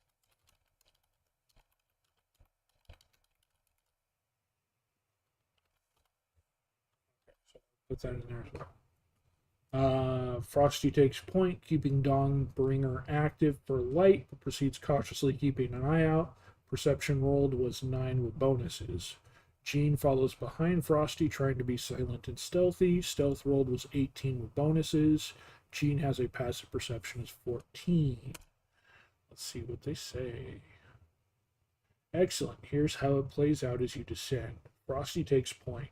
With Dawnbringer glowing, the narrow stairwell is cast in brilliant golden light. The walls are stone and iron, damp with seepage and lined with hooks and manacles. Many empty, some still holding the remnants of leather straps or bone fragments. Frosty's 9 perception picks up the obvious. This is no simple storage basement, it's a holding place, maybe even a ritual prep chamber. But with your focus on the path and Dawnbringer's radiance burning away the shadows, you miss the subtle details hiding in the dark corners and seams. Jean moves quietly behind. With a practiced crouch and an eye for cover, Jean's boots barely make a sound on the slick steps. His trained eye, passive perception 14, spots what Frosty doesn't. Thin filaments like silver threads crisscrossing a section of the stairs ahead. They're tripwires, but they don't seem mechanical. They're arcane. Tiny pulsing runes are etched into the floor nearby, almost invisible in normal light. You estimate stepping on the wrong spot could trigger a silent alarm or worse. Danger averted. Jean manages to gesture to Frosty in time. You halt just before triggering the arcane tripwire. Dawnbringer dims herself slightly without being asked, realizing her light was nearly the cause. Forgive me. I burn bright, but not always wisely. Follow Jean's lead here. The cellar proper. You bypass the trap and descend into a low-ceilinged stone chamber about 20 feet across, with several rusted tables and blood-stained floor. The walls are lined with glass containers, many shattered, holding wax-filled skulls and preserved body parts. At the center of the room is a stone slab covered in ancient ritual symbols, long since scrubbed in haste. Though traces remain. On a small workbench nearby is a journal bound in pale stitched leather, several broken syringes, a black wax candle unlit, a chunk of something pulsing faintly, sealed in a reinforced jaw. You're alone for now. The air is silent, heavy with history and rot. Let me know what you want to investigate or do in this room.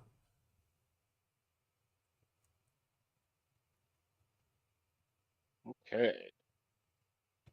It advises reading or inspecting the journal, examining the jarred organ or item, searching the room for hidden compartments or further threats, take or destroy ritual objects, the symbols of the candle, or something else. I do plan on taking that candle, but waiting until after. Right. Yeah. Let's be on the lookout for further threats before we start relaxing to the point where we start looking at anything else. So are you gonna check for traps and other threats? Check for traps and other threats. Not a rogue, but at the very least I might be able to spot them. Right.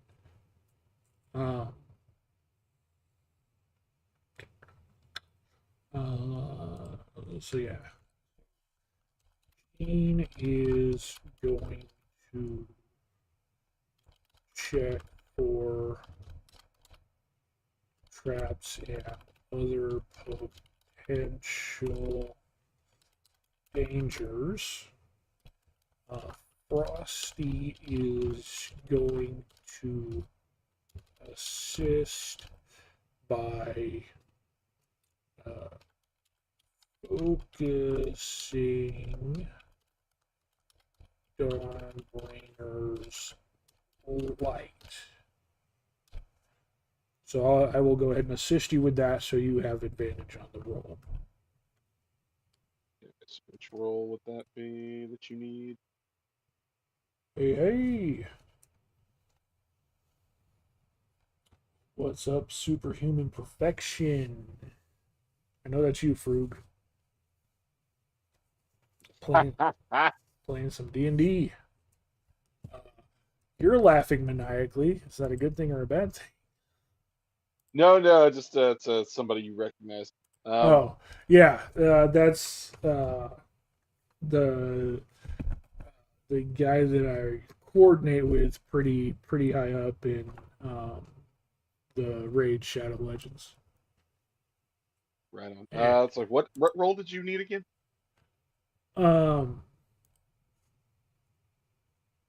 Oh, yeah, no, that's right. They didn't. I didn't type it in, so they didn't tell me what role. A perfect smart coordination move. Gene checking for traps, with Frosty carefully angling Dawnbringer's light towards shelves, crevices, and shadows. Gene begins a systematic sweep of the stone slab, workbench, and walls. Please roll investigation for Gene as he searches. Frosty is using the help action via light control, so Gene rolls with advantage. Advantage. Alrighty.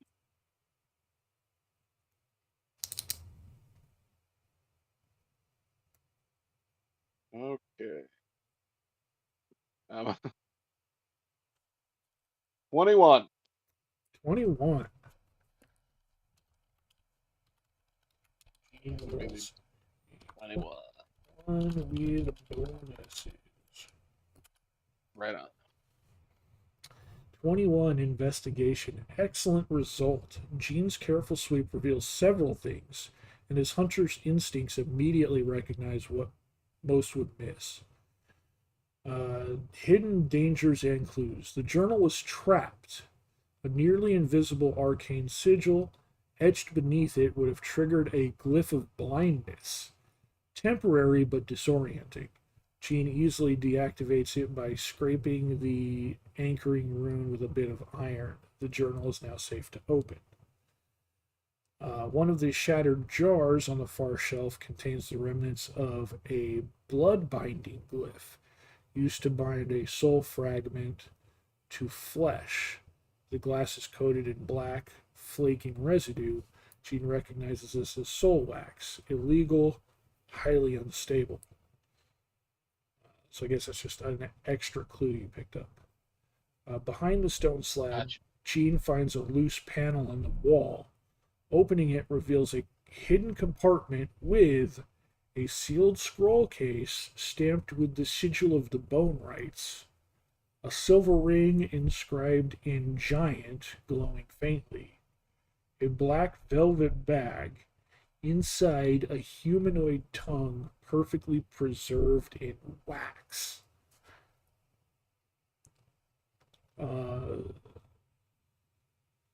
So, a recap of the loot and leads found. The journal, now safe to read. Scroll case, likely a ritual or encoded plan. Silver ring inscribed in giant. Frosty may be able to read it. Wax treated tongue, likely a ritual component or cursed item. Jarred flesh chunk from earlier, still faintly pulsing. Dawnbringer in hushed, reverent tone. These are the tools of soulbinders. The bone rites did not kill to raise the dead. They turned the living into prisoners for others. This is no ordinary undead infestation. Okay, so they're taking living people and binding deceased souls to the living people. Interesting. Creepy. Yeah. We wanted monsters in Victorian Gothic. We're getting it. I'm getting exactly what I voted for. Yeah. Ugh. That's what, like, this is a really neat system. It brings a lot of detail and gives you lots of options to work with. So yeah, I'm enjoying it. I am going to read the ring, and I'm going to see if I'm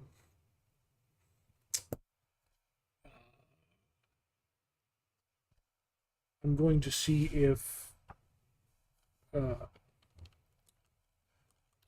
Frosty is going to read the inscription on the ring and do the ring, the tongue, or the pulsing flesh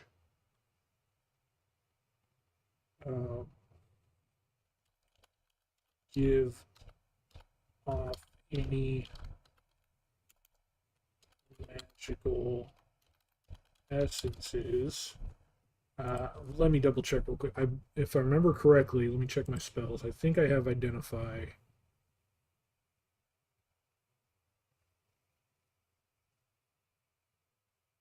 Oh, I do not. Identify with something else different.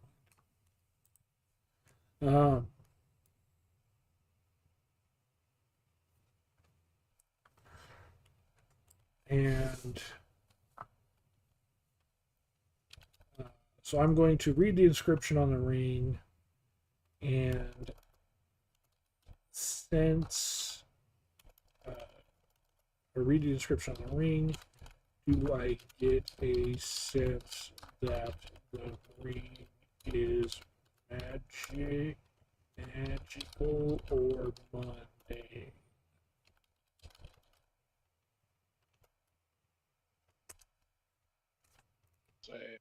Great call. Let's examine the ring closely. Frosty inspects the silver ring. As you lift the silver band from its hiding place, it feels cold to the touch, even for you, colder than metal.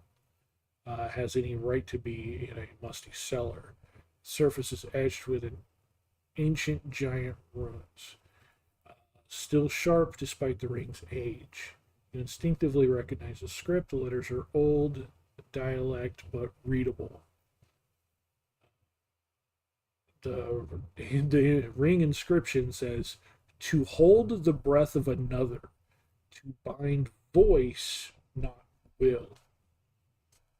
As you turn the ring over in your fingers, you do sense something odd. It weighs more than it should, like it's resisting you.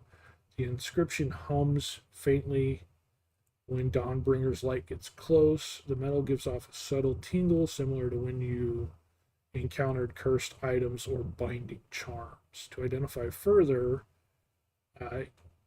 either of you has detect magic, identify, or proficiency in arcana, religion, or history. You can roll to confirm its magical properties or purpose. Otherwise, you can test it directly, trying to attune to it or putting it on, but doing so may carry a risk. To someone, Well, so, wanted to know if somebody has proficiency in Arcana. I do. yeah, you can certainly go ahead and make an Arcana check. I don't have. Let me just. What did it say? Arcana, religion, or history are the three that I don't have because they're intellect, which was my dump stat. Yep. Ironically, even Alright. though I'm a cleric, I have no religion. So that's an Arcana check.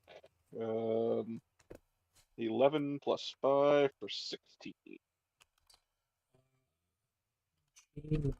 That's a 16. Spec with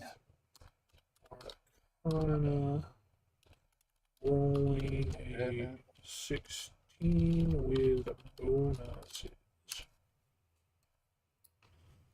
Jean Arcana check 16. Jean turns the ring over with care, watching for enchantment glyphs, casting runes, or warding sigils. With his knowledge of arcane bindings and magical object construction, here's what he gleans.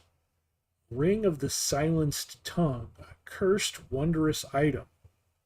Origin, created by Bone Rite ritualists as part of the wax sealed binding. A process used to trap a victim's voice and will inside their own body to host or another host. Function, passive. When worn, the ring steals the voice of a creature it's bound to, storing it silently within the metal. The ring can hold one voice at a time, like a soul imprint. Function command. If the ring is attuned and worn, the bearer can speak aloud using the voice of the bound creature for up to 1 minute per day, even mimicking tone and memory of the soul remains. Cursed property. Suppressed unless removed forcefully. If worn without proper warding, the ring can override the wearer's voice with the one trapped within, especially if the soul was strong-willed in life. Current status, the ring currently holds a voice. It is not inert. Dawnbringer Grimly. The ring carries a fragment of someone who was silenced, but not extinguished. The soul inside may still suffer, or it may wait, watching.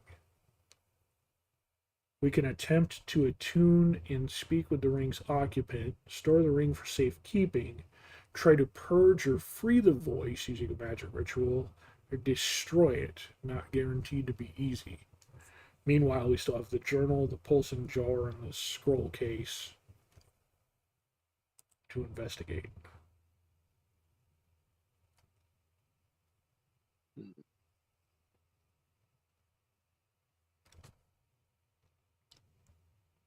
It's sticky.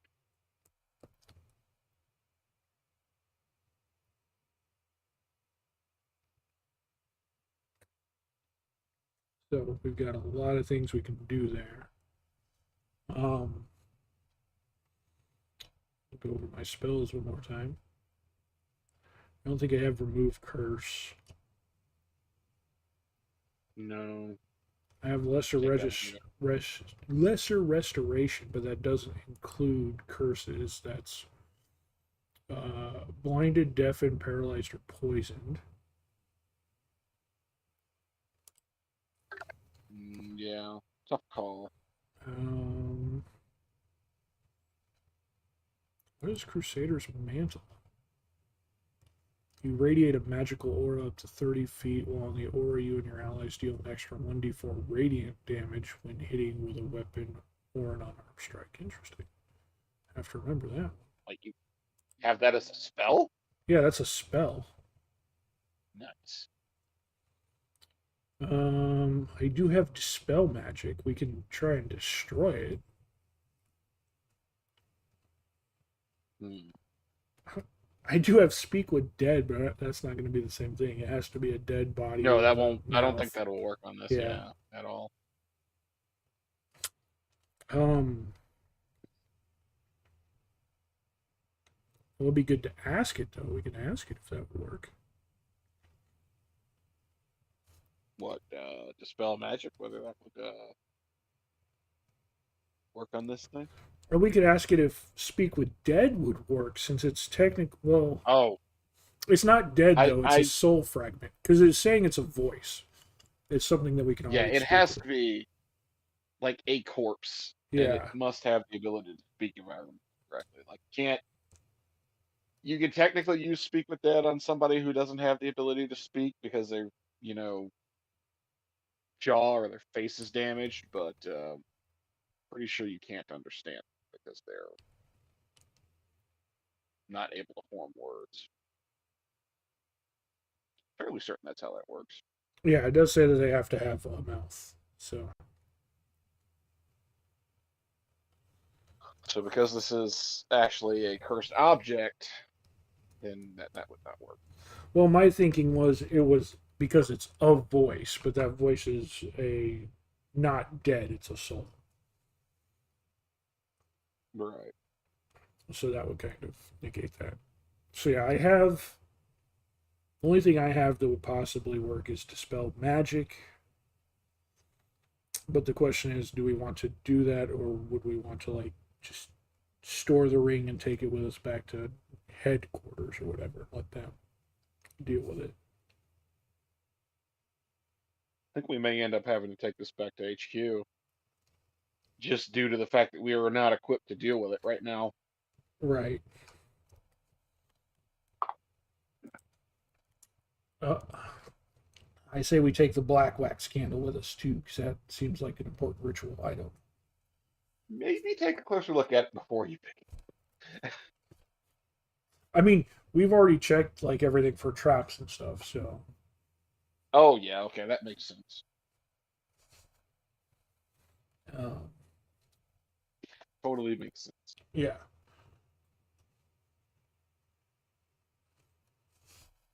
So Frosty will. Okay. Well then let's check out that journal. Yeah.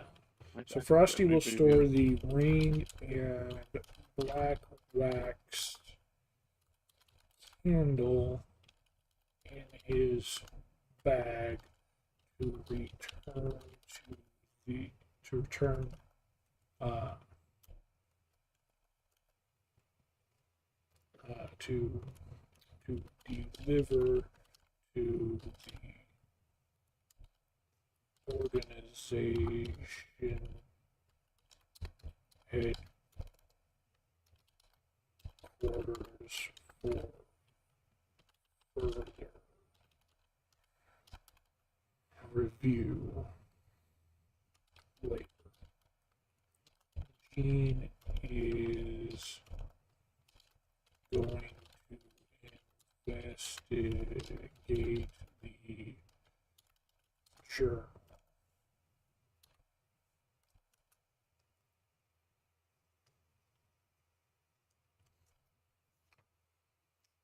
Frosty wraps the silver ring and the black wax candle in cloth and stores them securely in his pack. The items emit no heat or magical pulse now, but Dawnbringer hums faintly in discomfort as they're sealed away. These relics bear the scent of stolen light. Guard them well, but do not let them speak to you. Jean opens the journal. The binding is made of stitched skin, tanned to a smooth finish, and too small to be anything but human. The pages are parchment, stained with ink, wax, and something darker. Jean flips through it, eyes scanning page after page of technical diagrams, alchemical notes, and ritual preparations. The key findings in the journal. Author. The journal belongs to Master Chirurgion Vask, a disgraced member of the Apothecaries Guild, long thought dead. He refers to himself as voice binder of the second choir. The process: victims are sealed and bled of memory and voice. The black wax candle is lit during the soul transfer. The flame serves as the conduit. The tongue is removed and stored to bind identity. The soul is anchored to a wax effigy or corpse, forming a bound thrall. Subjects: at least 17 individuals have been processed. Many were from the sanatorium's infirmary wing. Vask writes that one of them resisted beautifully, implying some form of psychic battle during the binding. Warning entry most recent. Subject 17 did not hold. The voice shrieked too loud. The glass cracked, and others heard it. The Candle Lord must be informed. We are not ready for ascension. Location mentioned. Vask refers to a place called the Choir Vault, located beneath the central chapel of the sanatorium. He speaks of a heart organ needed to awaken the vault, the last artifact not yet reclaimed. The organ in the jar. Based on Vask's entries, you're now fairly certain the pulsing organ on the workbench is Subject 17's heart, still bound in their voice. It may be a key to something within the sanatorium, a trap or vessel for possession, or both. Your options now: proceed to the central chapel and search for the entrance to the choir vault, investigate Subject 17's heart further, exit the cellar and regroup, attempt to destroy or consecrate the bound objects now, or something else. We also have that scroll case. All right. Should we take this book with us? Yeah. I think we should take the book with us because, I mean, it's details and descriptions. Okay. Yeah. We're gonna take the book with us and check out that scroll case, I think.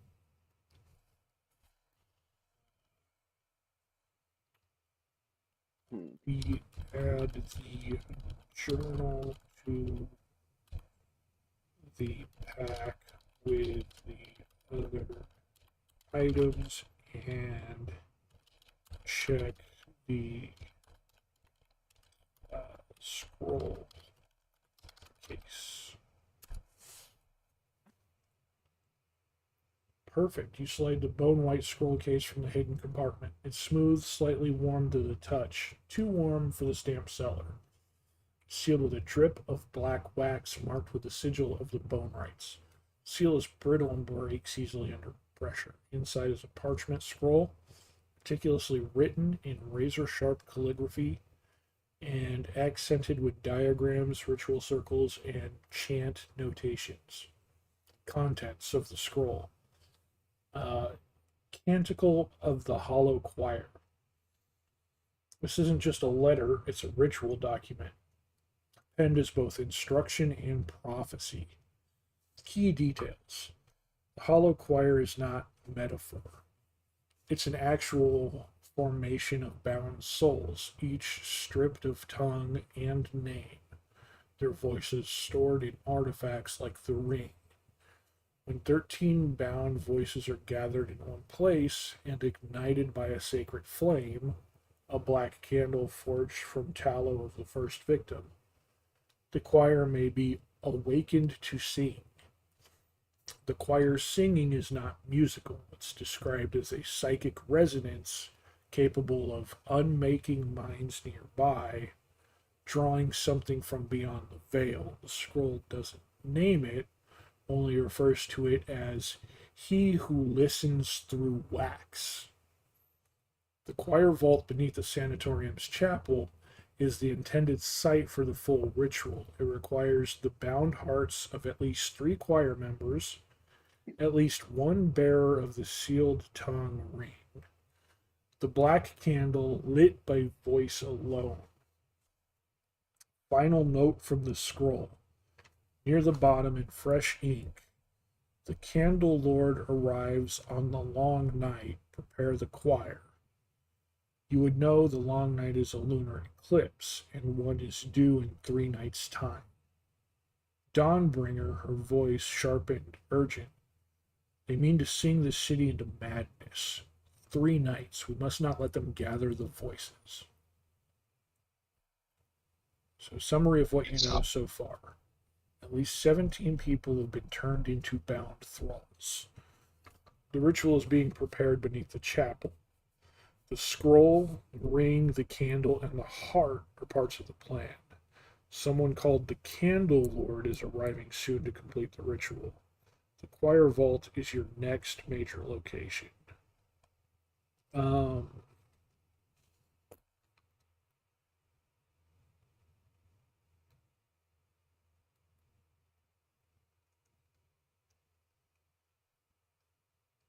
17 people have been turned to thralls, but they don't need 17, right? I think that's what I get out of it. They don't need all 17. Or Yeah, when 13 bound voices are gathered, they only need 13 of the voices, and they've made 17.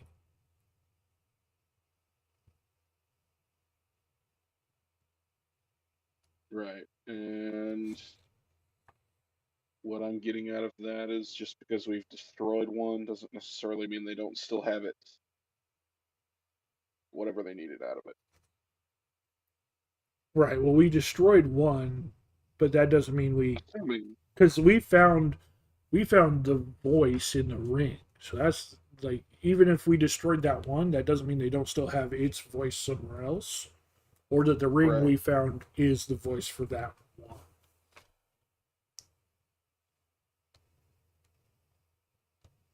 So Yes, that's a decent point.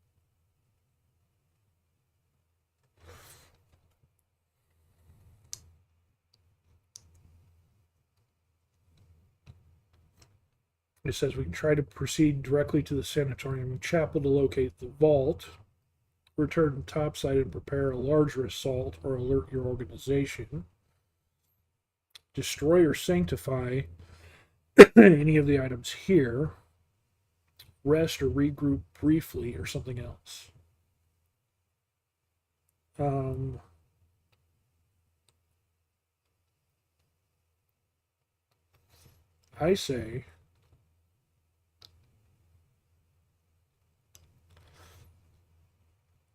I say we return to headquarters to give them the book and the candle for safekeeping. See if the heart can be destroyed or cleansed, and see if they can break the curse on the ring to speak with the voice before setting it free. That sounds like a good idea, actually.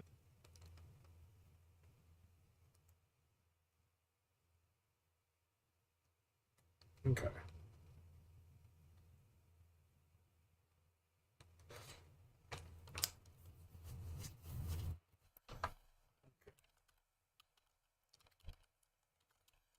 Jean and Frosty retreat from the cellar with the ritual items stored closely. We return to our headquarters to secure the journal, scroll, and candle with our order. Um, uh, attempt to get the heart cleansed and attempt to have the curse removed from the ring so that we can speak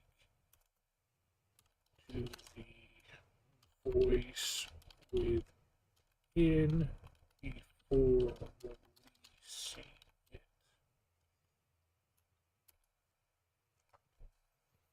Absolutely, a tactical retreat and a righteous one.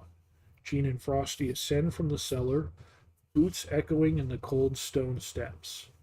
The faint pulsing of the bound heart sealed in its jar like a second heartbeat between you. Behind you, the cellar door groans shut, sealing in the stillness. Dawnbringer pulses with relief as you leave the ritual chamber behind. Wisdom in restraint. Light must be carried, not consumed. Dawnbringer softly whispers with pride.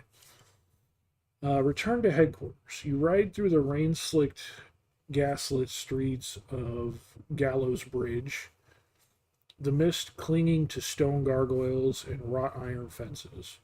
The black spire of your order's headquarters, the Argent Chapel, rises above the city, carved with sunbursts and guardian runes that glow faintly in the moonlight. Your order, the Argent Vigil, is sworn to root out occult corruption across the Empire. Its archivists, seers, and sanctified exorcists take immediate custody of the cursed and ritual items, turned in for study and lockdown. The Journal of Vask now being decoded by archivists. The Scroll of the Hollow Choir confirmed as a Class 3 ritual threat. The black wax candles sealed in a glyph-worded reliquary. The heart of Subject 17, sent to the cleansing sanctum. The heart cleansing attempt. High Inquisitor Breast, an elven ritualist with burn scars across his hands, performs a sanctified cleansing. The ritual lasts hours, involving silver tongs, hymnstone, and dawn oil flame. In the end, the dark energy is suppressed, not fully purged. The heart can now be safely handled, but must remain in consecrated containment. The voice within, though faint, still lingers. It wants to speak, Braced says. It has seen the other side of wax. Interesting. The ring. Curse removed. The curse breaker, named Sister Marin, performs the lifting of the muffled ward. A rare, delicate rite. The ring screams briefly. A dozen voices trying to escape, but one remains. The curse is broken. You may now attune to the ring safely. Speak with the voice within, once per day for 1 minute of communication. Attempt to identify the soul or release it if you wish. Mission update from the Vigil Command. Commander Halesgrave, your direct superior, grim-faced as always, issues your next directive. You two are only operatives who've touched this thing and survived. The sanatorium is now under direct threat quarantine, but the choir vault remains unchecked. You have 3 days until the eclipse. If the Candle Lord completes the ritual, the city won't just fall, it'll sing itself to death. What you've gained. We've gained the Sanctified Heart, now stable for potential use.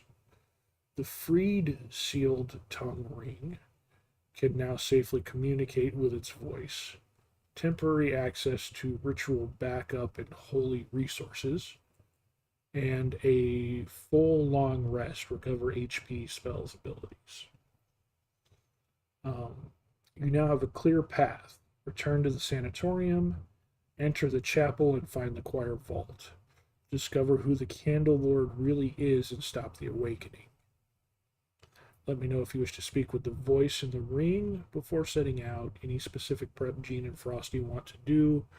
Gear, ally spells, potions, etc. when you're ready to return to the sanatorium and descend into the dark. Okay.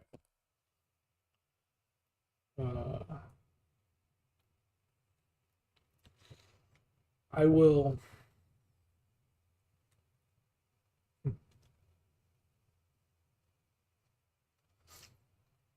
I will ask my sword. I think I will ask Dawnbringer if it is comfortable with me attuning to the ring now that the curse has been removed. Because if I can attune to it, then maybe Dawnbringer can speak to it as well as me, so we can get multiple questions back and forth. Right. Just a thought. More intel is always good if we can get it, and if there's no threat more, then I see no reason to. Right, right. So I will have that discussion with my sword real quick. Frosty asks Dawnbringer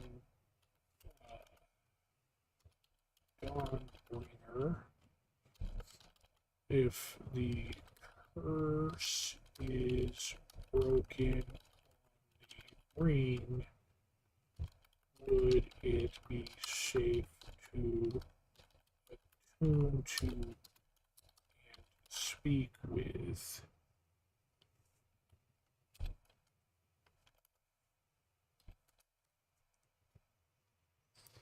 As Frosty gently holds the now cleansed ring in his calloused palms, Dawnbringer glows brighter in his other hand, her golden blade shimmering with cautious reverence.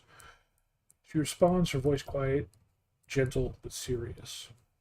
Yes, the curse has been broken. I feel no binding threads, no hunger clinging to it now.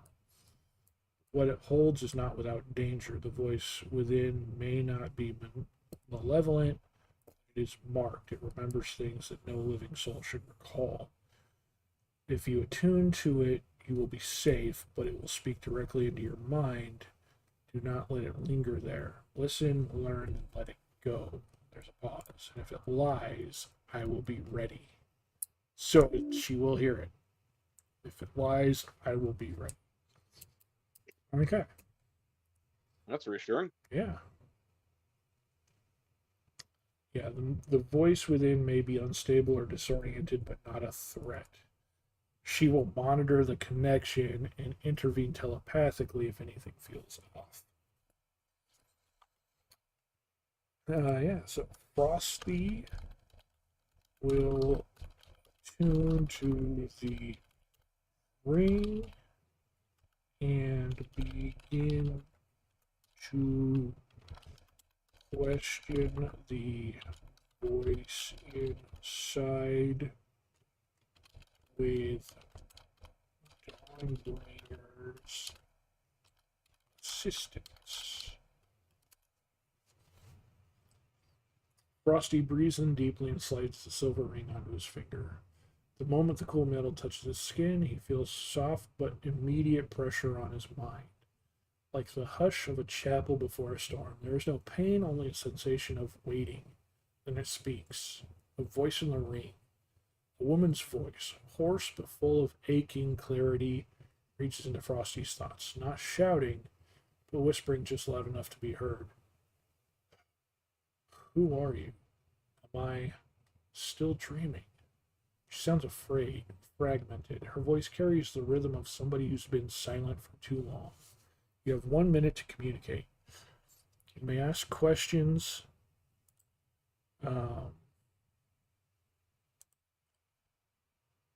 She will answer as clearly as she can. Dawnbringer is listening in.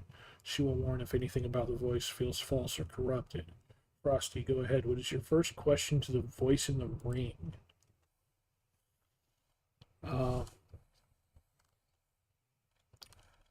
Who are you and how long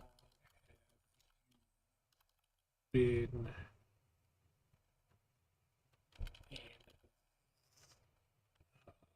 been in the ring?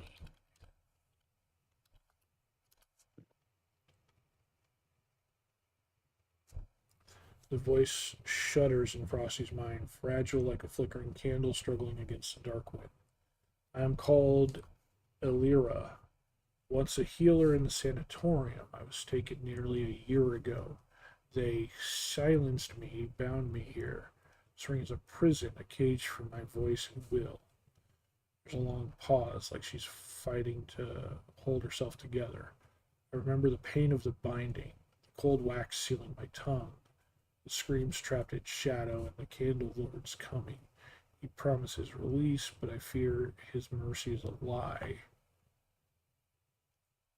Elira's spirit is genuine. Her fear is real. She's been trapped. This is Dawnbringer's insight. Her spirit is genuine. Her fear is real. She's been trapped long enough to weaken, but her will endures. Beware the candle lord, a true darkness cloaked in false light. Frosty, you have about 40 seconds left with communication. What is your next question? What was the one who sees in wax? Was that, what was that?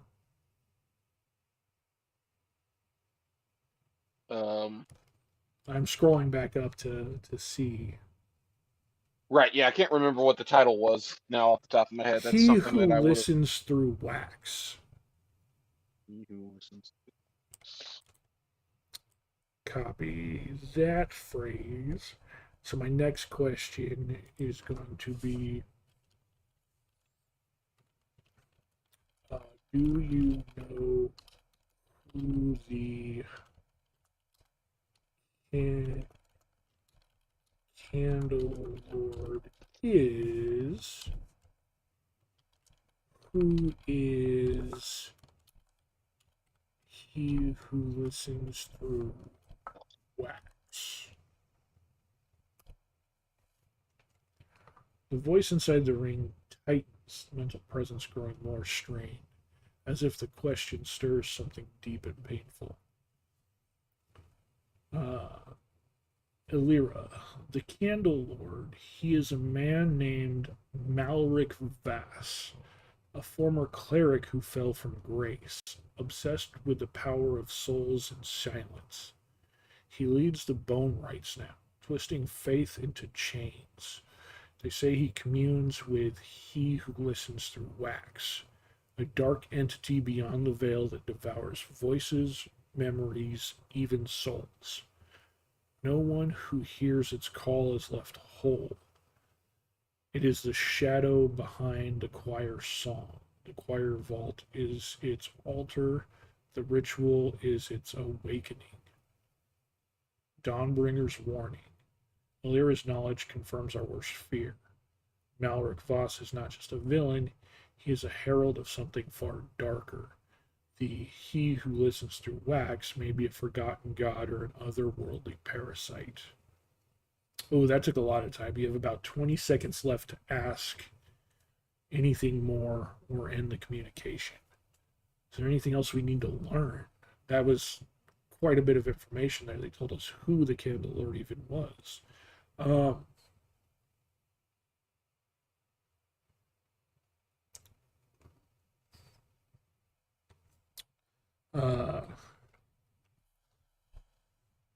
think I'm going to, as a cleric and someone who's been doing this monster hunting work for a while, you know, we take our victories where we can get them in this world. So I'm going to take the last 20 seconds and say, we are going to release your soul. Is there anything, is there anyone you have a message for that you would like us to deliver?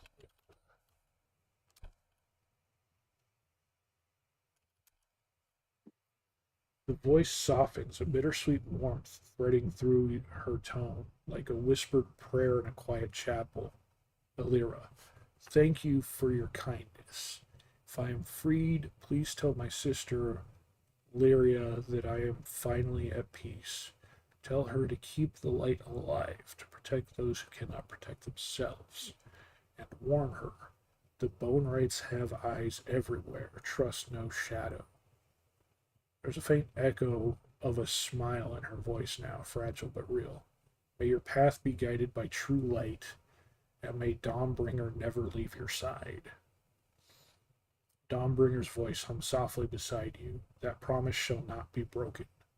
The connection gently fades as the ring grows quiet once more. You now know the name. You now know a name to hold on to. Lyra, Alira's sister, and the chilling truth behind the Bone Rights and the Candle Lord. So what would Jean and Frosty like to do next?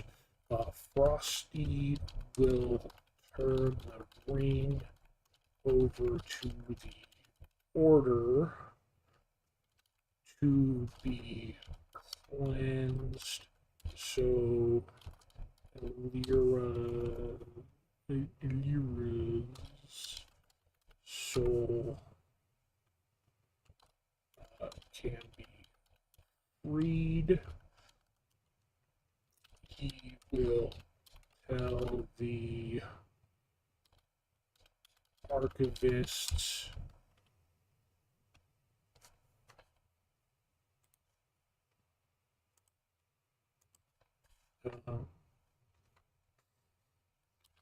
about the identity of the person inside the ring.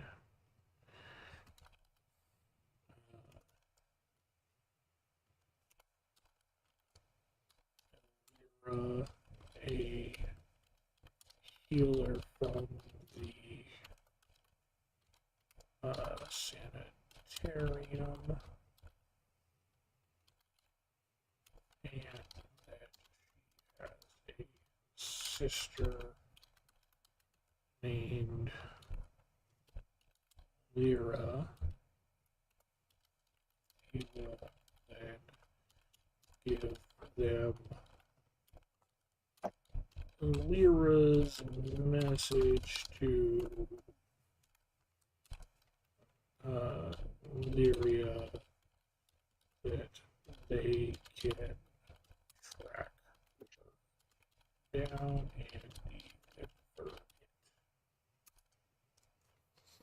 Frosty carefully removes the ring, the lingering warmth fading from his finger as he places it back on the Order's sanctified containment. At the Argent Chapel, the archivists receive the ring with solemn respect. The ritual specialists prepare to perform a ritual of release designed to gently sever Alira's soul from the prison of the silver band without harm. Frosty's report to the archivists identify Alira, former healer of the sanatorium. Relation, sister named Lyra. Warning, Bone Rights, pervasive watchfulness, and the Candle Lord's threat. Message, tell Lyra to keep the light alive and trust no shadow. The archivists nod gravely and promise to begin a discreet search for Lyra using the Order's network of informants and contacts. The archivist headmaster replies, your care honors Alira's memory. We will do all we can to find her and ensure her sister, she knows her sister's fate. The Bone Rights are dangerous foes, but the Vigil has eyes in every corner. Current status, Alira's soul will be released once the cleansing ritual completes. The ring will remain sealed until that time to prevent any further harm.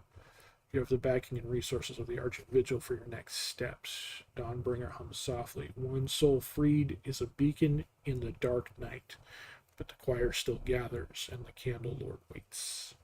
What will Jean and Frosty do now?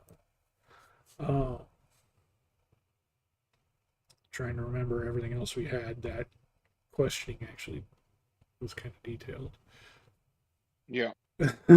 Um, So you have access to the document. I am over here just sort of. right. Well, that's why I'm trying to make sure everything that I read off,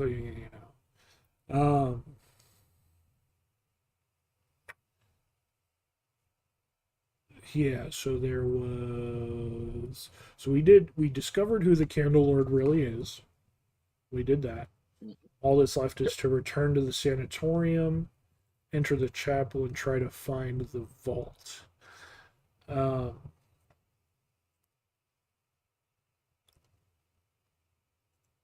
I can tell them that we, discovered who the Candle Lord is, and see if they can send a team to apprehend him while we go try to find and destroy the vault. That might be a good idea. If we have a name, although I think we already had his name, didn't we? No, we had the name of the person who wrote the journal. That was someone different. That was like Oh, okay. the binder who see, or like, it was some weird title. I forget what it was. Because the journal is what first told us of the candle bringer is coming, or the candle lord is coming.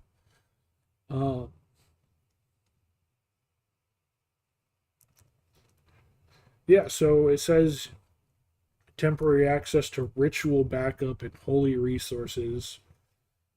We're at the order's headquarters if there's anything special that we want. Trying to think of what other resources we could really make use of here.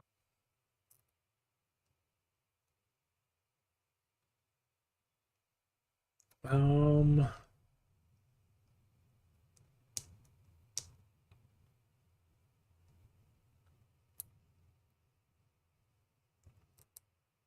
yeah, because that really is the question.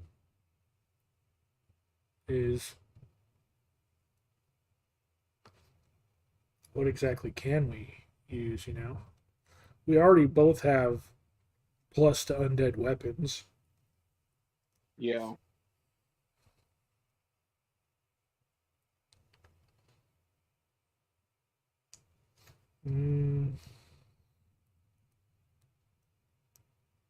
So there's that. Oh, just for flavor, we're kind of wanting to destroy the vault. Ask for a holy hand grenade to destroy the vault when we locate it. Some kind of explosive device would probably be very useful, yes. Yeah. This holy hand grenade? Do you have the holy hand grenade of Antioch? And the people did feast upon the baboons and orangutans and fruit bats. Ooh, big shall snuff it.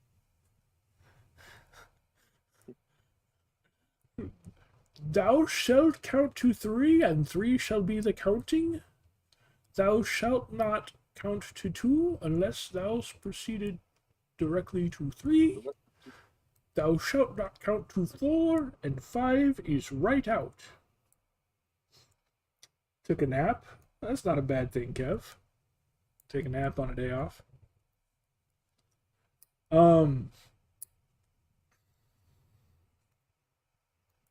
Yes, we're playing D&D.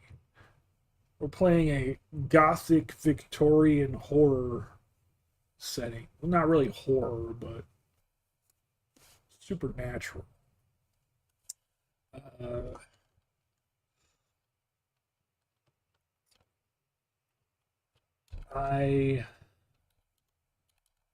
Yeah, a little less Castlevania, a little more Bloodborne. Yeah.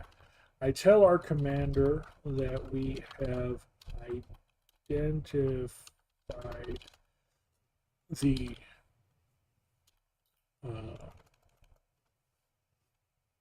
the Candle Lord, the fallen cleric,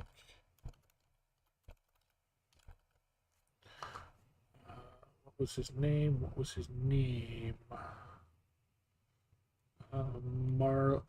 Malric Voss.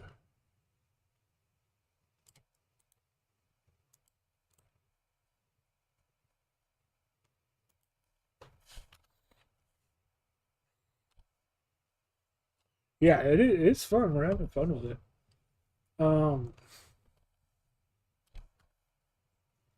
Malric Voss. Knowing that we have 3 days before the eclipse,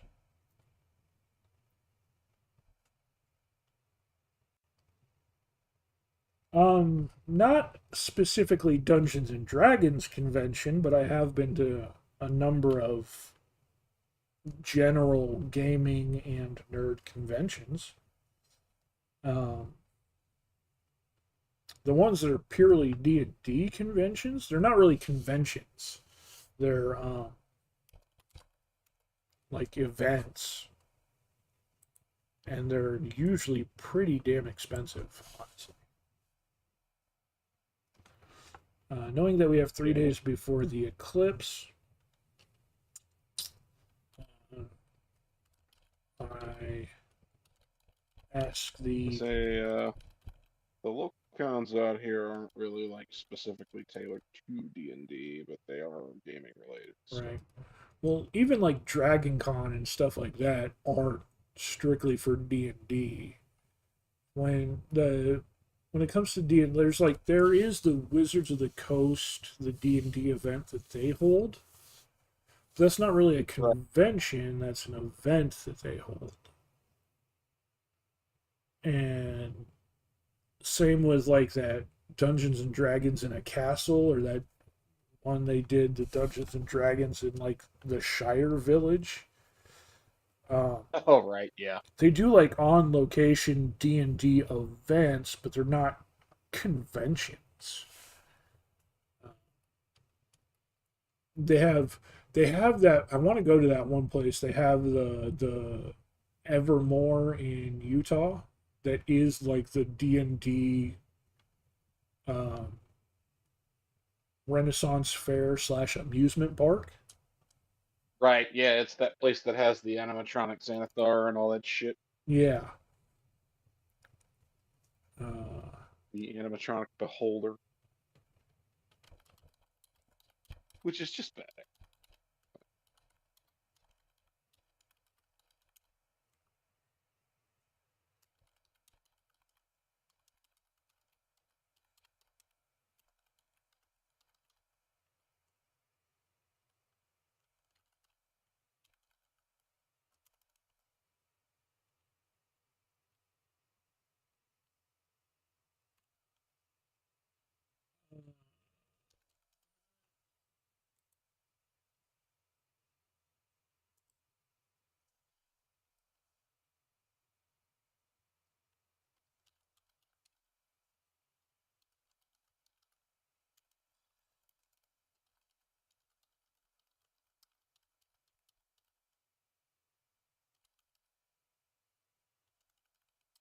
Sorry, what were you saying?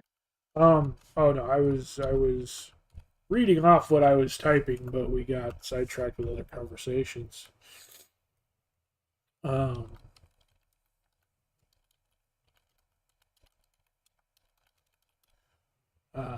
tell our commander that we have identified the Candle Lord, the fallen cleric, Malric Voss. Knowing that we have 3 days before the eclipse, I ask the commander if they will have a team to send to apprehend him while we work to destroy the choir vault. And if they have any holy hand grenades to assist in the demolition. We can't not ask for a holy hand grenade when we're in our holy order.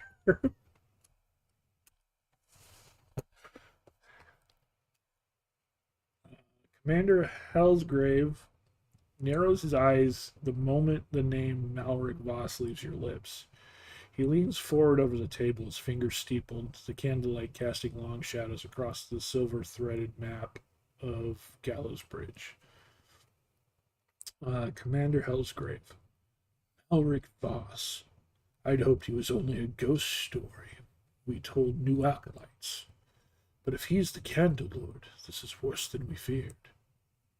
On the strike team, we cannot afford to let him vanish again. A small strike force is already being assembled. Highly sanctified clearance only. They will track and attempt to apprehend Voss while you and your partner assault the choir vault. If neither mission fails, the ritual proceeds. No one is coming back unless both of you succeed. You're shown a side chamber where 4 elite operatives are quietly outfitting themselves in silence. A mute halfling assassin marked with silvery tattoos. A blind Asimar purifier with a sensor that drips burning oil. A dwarven shield bearer whose armor hums with divine resonance. A veiled woman known only as the Lock, who carries no weapon, only a book sealed with 7 clasps. Those are the 4 people getting ready to go on a strike mission to apprehend this guy while you and I go blow up the vault. That is quite the assemblage.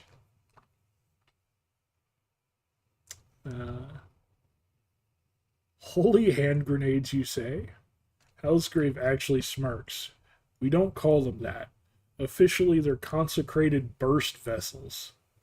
Unofficially, he gestures to a reinforced chest unlocked with a radiant glyph.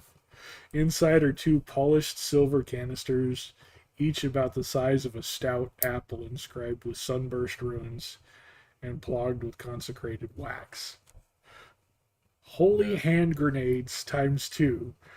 Consecrated burst vessels. It has both names on it.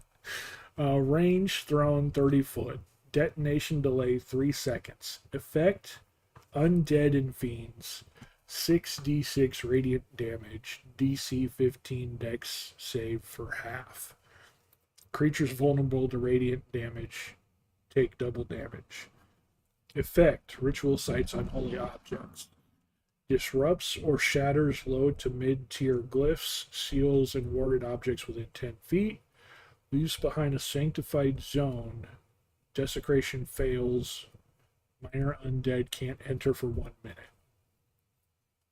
Okay, so if it fails to disrupt the glyphs and the desecration, if it fails to disrupt that, then it leaves behind a sanctified zone in the desecrated area that undead just can't enter. That's kind of cool. I've been to conventions at hotels for my own stuff, such as Marriott's, etc. I've seen times where there's other conventions going on with other types of things, including these types of board games and card games. Could have been in an event or tournament or something like that. Yeah. Those kinds of things are pretty common. O Lord, bless this thy holy hand grenade, that with it thou mayst blow thine enemies to tiny bits. Yep, he's quoting the Holy Grail too. we did that just before you got here, Kev, when I first brought up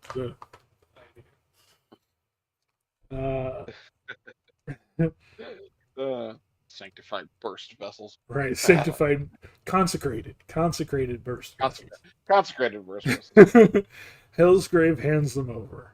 You get 2. Use them wisely, especially if you find Voss or whatever he's trying to bring through the choir. Summary of support. Elite strike team deploying to hunt and apprehend Malric Voss. 2 consecrated burst vessels added to your gear. Sanctified permission to destroy the choir vault completely. Updated intelligence on ritual components and timeline. Commander Hellsgrave.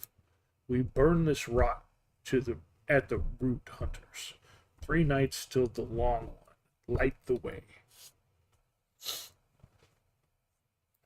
Are Jean and Frosty heading out now to return to the sanatorium chapel and breach the choir vault, or making any last preparations before departure?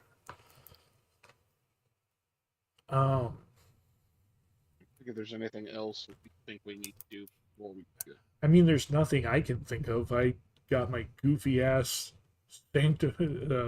consecrated vessels. Consecrated burst vessels. I love it. So we got explosives to blow up the choir. The only thing is we know there's the other 16 voices. We didn't get a chance to ask the voice in the ring.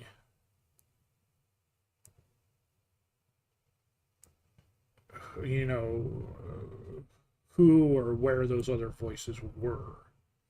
So we don't know. Um,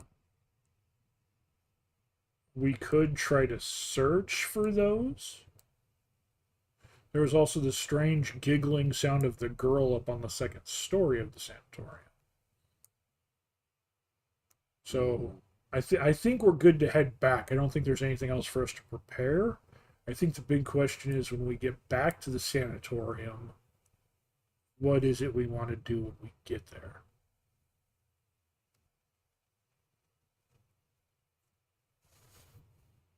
That's the question. That's true. Jean and Frosty feel confident in their equipment to protect them now that they have the explosives for the vault to destroy the vault. They decide to head back out immediately.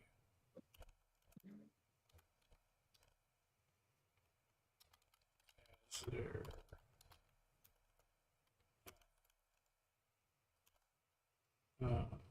immediately as it is better safe than sorry to destroy the vault for the eclipse.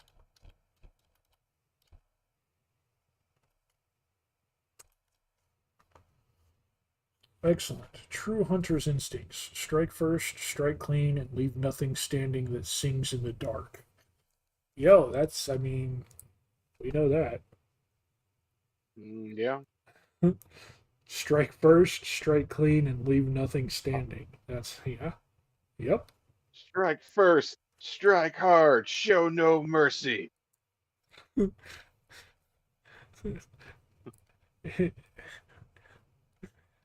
Sweep the leg, Johnny. I was going to say, that's half the battle. Knowing's the other half. This Giashmo. Departure for departure from Argent Chapel. Under a sky bruised with storm clouds and looming shadow of the coming eclipse, Jean and Frosty mount up and ride hard through the slums and into the mist-choked hills surrounding the sanatorium. The gatehouse looms once again in the twilight, but this time you're not here to investigate. You're here to end it. Sanatorium grounds now. The wind has changed. The moment your boots touch the cracked flagstone of the courtyard, you feel it, a pressure, like a scream held just behind the walls. The hedge maze is still. The shattered jar remains where it fell, but something else has shifted. Dawnbringer flares the moment you pass beneath the arch leading toward the chapel. The vault is active. I feel the pressure building, like breath drawn before a dirge. So it's taking us straight to the chapel entrance. It's not asking us if we want to look around or do anything. It's taking us into the sanatorium, into the chapel entrance. The chapel is silent, its stained glass windows shattered inwards. The once beautiful sun motif has been scratched out, replaced with waxen sigils and bone tokens hanging from melted sconces. Inside, the air shimmers with heat, though no fire burns. At the back of the chapel, where an altar once stood, is now a hole in the floor, ringed with twisted iron and cracked stone. A black spiral staircase descends into the dark. The fresh wax seal in the shape of an open ear marks the threshold. The objective: enter the choir vault. Prevent or disrupt any ongoing ritual. Deploy the consecrated burst vessels to destroy the choir vault. If possible, recover any final evidence of Voss's plan or entity. Jean and Frosty stand at the edge of the black stairwell. The silence below is now empty. It's listening. Let me know your marching order, light sources. Frosty's likely got Dawnbringer out, and if there's any preparations, potions, stealth, magical protections, etc., before you descend.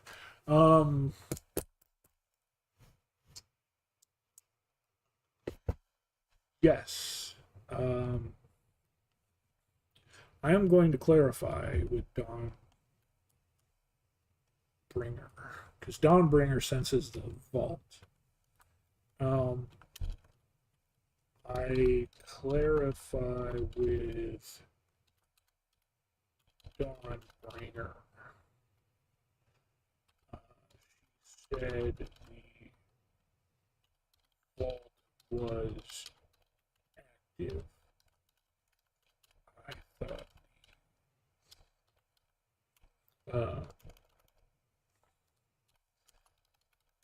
thought the ritual was not supposed to happen until the eclipse in 3 days. Vault is active. As Frosty pauses at the edge of the stairwell, the cold air swirling up from the choir vault brushes against his skin like fingers, dry, brittle, expectant. Dawnbringer pulses in his hand, radiant blade momentarily flaring brighter. Her voice is low, steady, but strained. Dawnbringer, yes, I feel it. Not the ritual itself, not yet, but the vault's sanctum has awakened. The altar is primed. The barriers are down. Something opened it early. She pauses. The next words carry a deep concern. This should not be. Either Voss accelerated his timeline, or someone began the invocation without him. If the choir sings before the long night, it may weaken the veil early, soften the world for his arrival. There's a faint rising hum beneath your feet now, like low chanting just as at the edge of hearing. The choir vault has been accessed and is in a pre-ritual state. The final ritual likely still requires the eclipse, but the preparations have already begun. You're not too late, but you're no longer early. Dawnbringer says quietly, if we act now, we may not only destroy the choir, we may catch its keepers still in the dark. So I relay that information to you.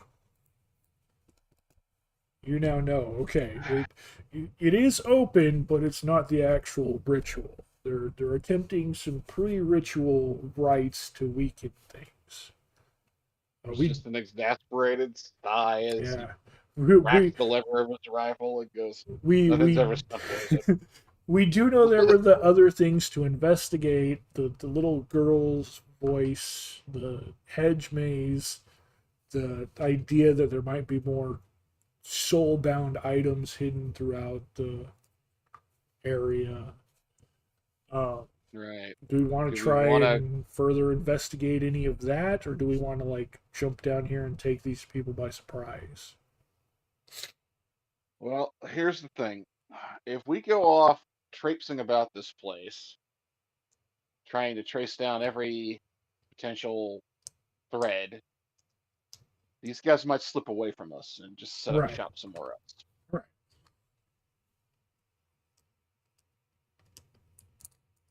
There's a chance that we might catch them here, but if we do, there also might be all of them. Right. And I am not entirely sure how we would have fared against how many are left now. 12 of those things in a straight up Um. fight. Well, no, there were 17 voices pulled out of people. We don't know how many of them were replaced or put back in. Okay. One of Right. them is gone, so there's, or one vessel is gone. It might not even be one of the 17. It might be something else. Right. The 17 might have been pulled out and put in the thing. But we would assume that it's one of the 17 and that there are 16 more. That doesn't necessarily mean that they're here. They seem like literal creatures. They would not be able to do the rite. The rite would be done by the guy who wrote the journal, Yeah. whose Sure. name I would have to go look back up and see. Uh,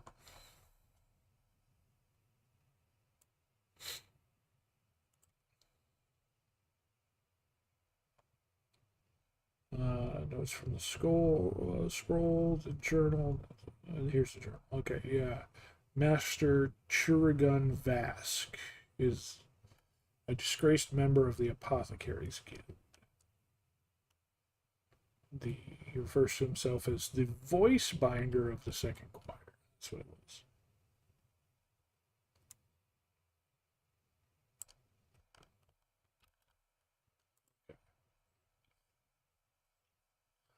Um,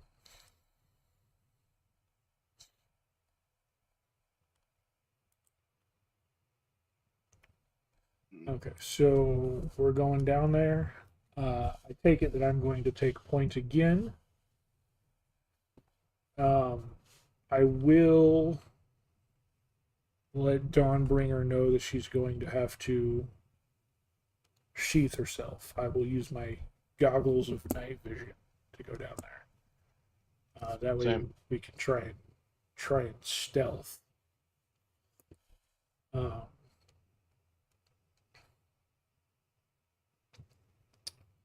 Uh, yeah. So, so Frosty and Jean discuss the plan, hoping to catch whoever is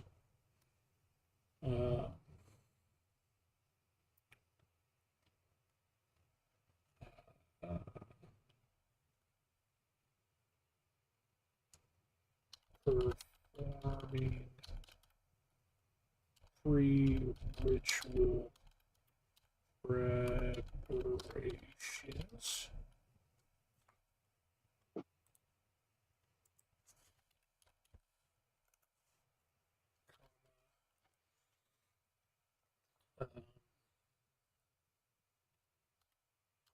Expecting possibly the journal's author, Master Kurgan Vask, and any other possible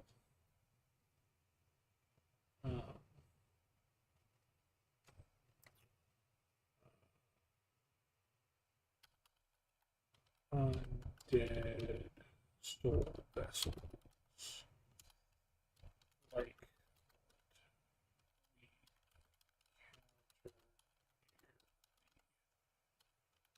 edge waves.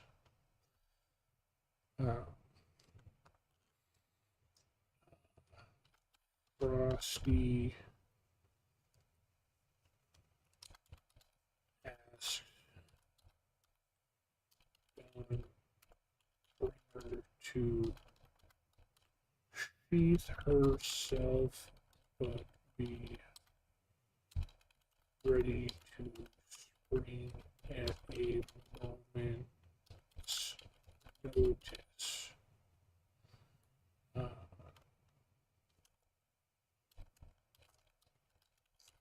holding his shield up, and Dawnbringer's silent hilt at the ready.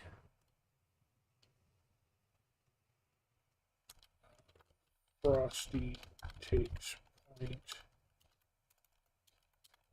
heading down the stairs with Gene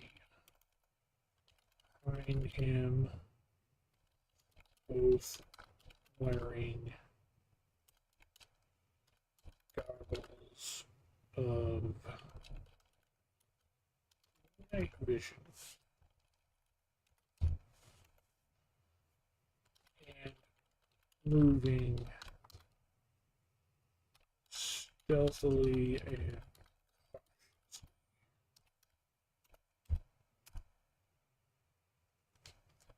As you discuss the plan, the air thickens with the scent of melted wax and copper curling up from the black staircase like a warning left unsent.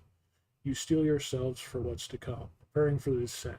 Dawnbringer is sheathed, her radiance suppressed, but her presence remains tethered to Frosty's hand, the hilt faintly warm, vibrating in readiness. Both of you activate your night vision goggles, allowing you to see clearly in the dark without relying on sight. Smart, as too much radiance could give away your position. Frosty leads, shield raised, hilt in hand. Jean follows, rifle in a low ready position. Steps, ghost, quiet. Let's get our stealth checks to see how silently you descend. Frosty with disadvantage if he's in heavy armor. Nope, I don't have that. Alright, so we roll for stealth now. Now I don't have advantage in stealth, but I do have, I've got +2 and no disadvantage. 13, that's not great. 23. That's much better. He rolls a 13 with bonuses.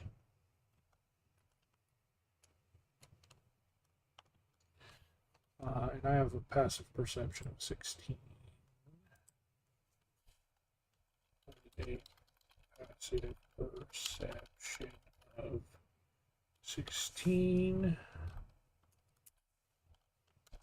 Gene. What was it?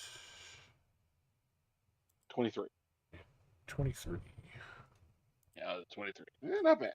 No, not bad. Not bad. With bonuses and a passive perception of your passive was 14, right? Yeah, it's 14.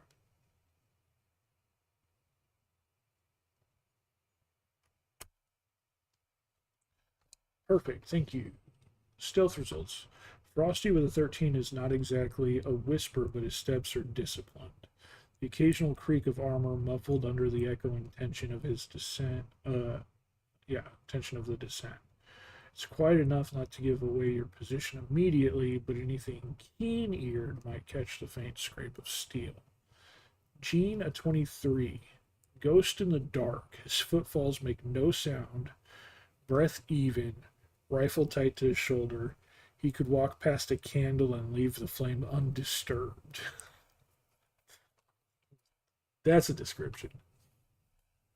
Descent into the choir vault. You descend for nearly a full minute. The stairs spiral deeper in the earth than any sane architecture should allow, passing through layers of carved stone, dripping wax, and dead air. Then the stairs end, and you see it. The choir vault. You emerge in a vast circular chamber, 50 feet wide, with a black stone dais in the center. 13 waxen effigies hang suspended from the vaulted ceiling by silver wires, slowly rotating, each one blindfolded, mouth sewn shut, with threads of gold. Their heads all turn slightly towards you as you enter. Surrounding the dais are ritual channels carved into the floor, filled with cold blood and wax in looping script. An enormous circle of bone dust and glyphs have been drawn around the perimeter, and at the far side of the vault stands a figure. So, I guess the wax effigies are the people? That's what they're called? Because 13 wax effigies hang suspended from the vaulted ceiling. Their heads all turn slightly toward us as we enter. So I'm guessing they're not just dolls. I'm thinking that's the thing we shot. But they are all hanging from the ceiling, blindfolded, mouths sewn shut with threads of gold.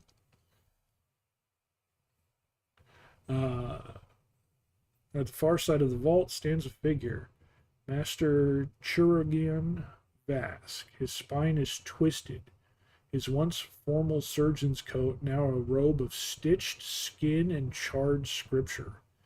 Dozens of tongues hang from his belt in glass vials.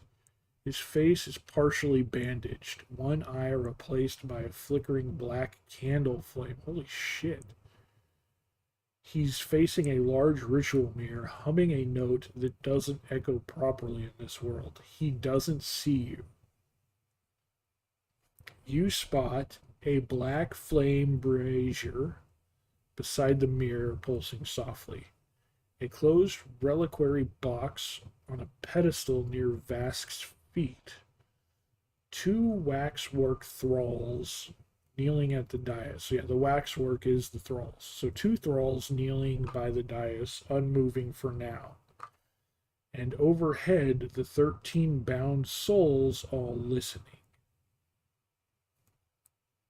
Okay. So the bound souls overhead are just wax dolls that can move? Apparently. Because the thralls are the... Yeah, the thralls are, things. Passive perception triggers. Frosty with a 16 notices the wax channel glyphs are charged. They will likely react to sound, light, or movement within the center circle. Jean with a 14 spots the reliquary box has the same symbol as the heart jar that you recovered. Subject 17 may be stored there.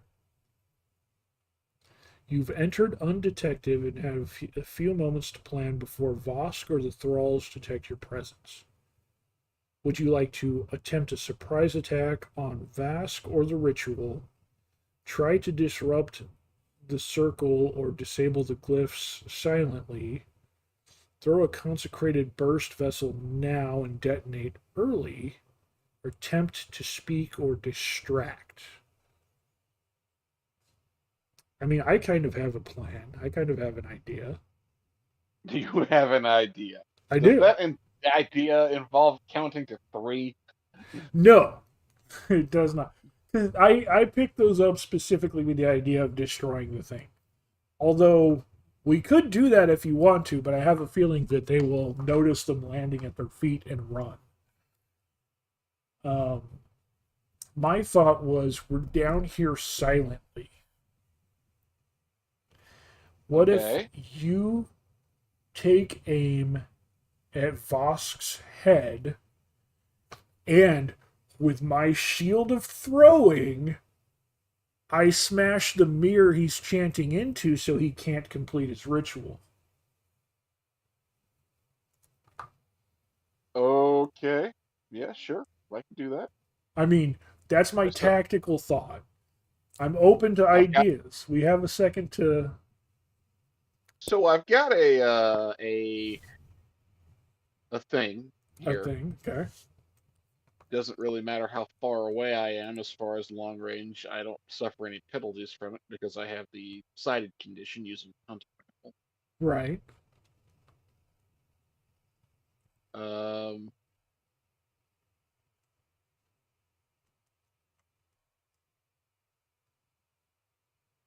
and that's a just a thing.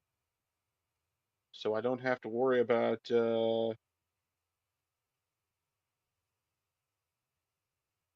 yeah. Wait, so what, the sighted condition's a thing, or what? No. Okay. So, sighted. Attacking at long range with the hunting rifle does not impose disadvantage on the attack rolls. When I hit a creature with an attack, so I don't have disadvantage at long range. Right, right. And when you hit a creature with an attack using hunting rifle at long range, you can reroll any of the damage dice, but you have to use the new roll. So, Okay. Well, we're not at long range though. It said that the room was like 20 feet wide. okay. So we're not at long range. So you wouldn't have that ability. No disadvantage anyway. So Right, right. I still get I still get the hit ability. Just I don't have to worry about the disadvantage. That's the issue. Um, well,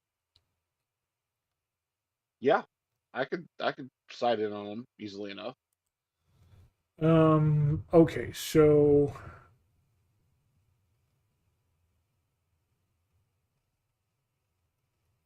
and I forgot I was gonna do this before we walked down here, but I forgot to do it. But I have blessed, which will add a D4 to attack rolls and saving throws. Not that we necessarily need it, but um,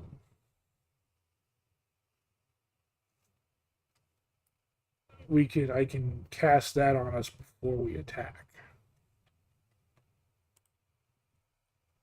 Okay. If you think that's okay,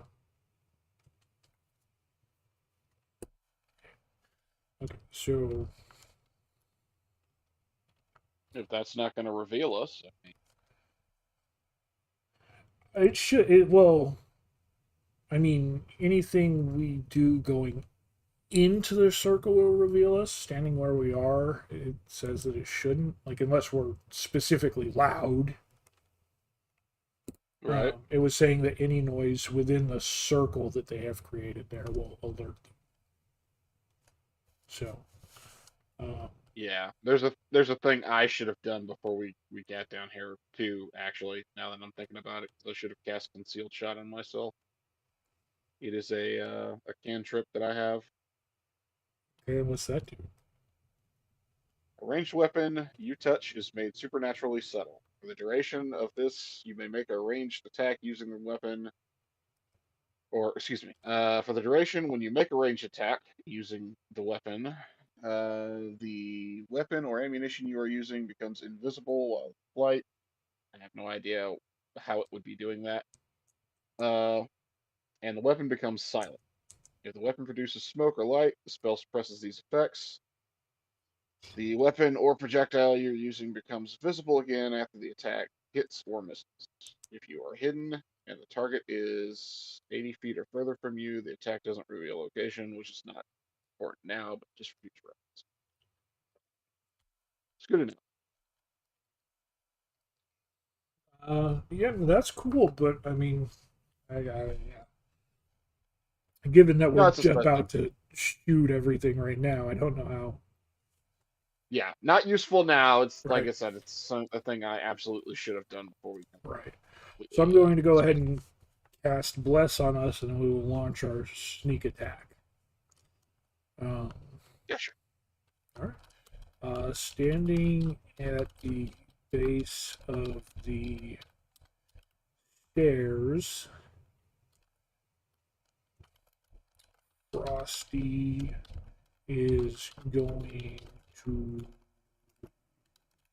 silently cast Bless on himself and Gene, adding a d4 to attack rolls and saving throws. And what was it?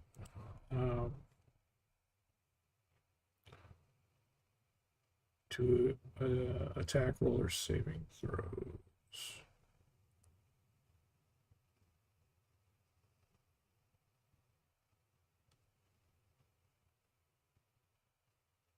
Okay.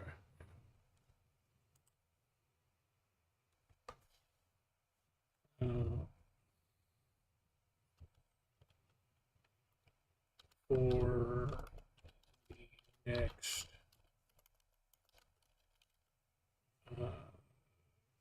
minute or until concentration ends. Once blessed,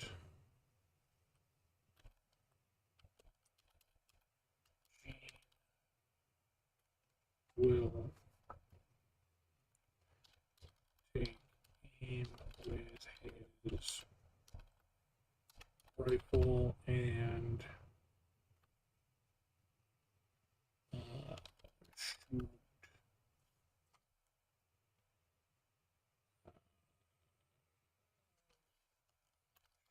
Vask while Frosty launches his boomerang shield.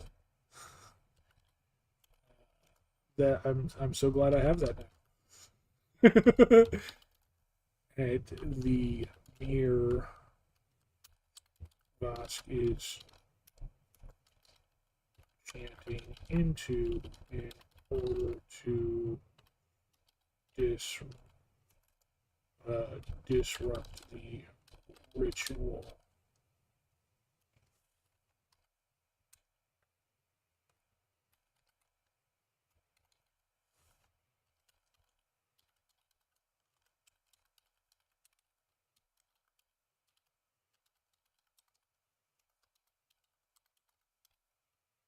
I am specifying that we're launching this as a sneak attack.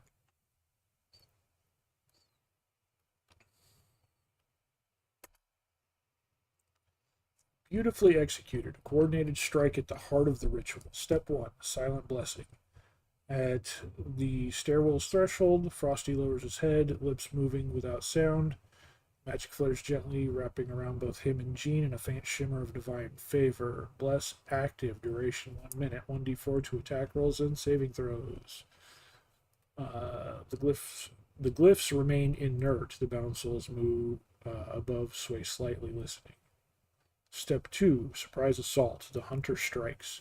With the blessing humming through their veins, Gene and Frosty move as one. Gene's attack, target Vask. Gene braces, exhales, and squeezes the trigger. Shot cracks like judgment through silence. Go ahead and roll to hit with advantage due to surprise.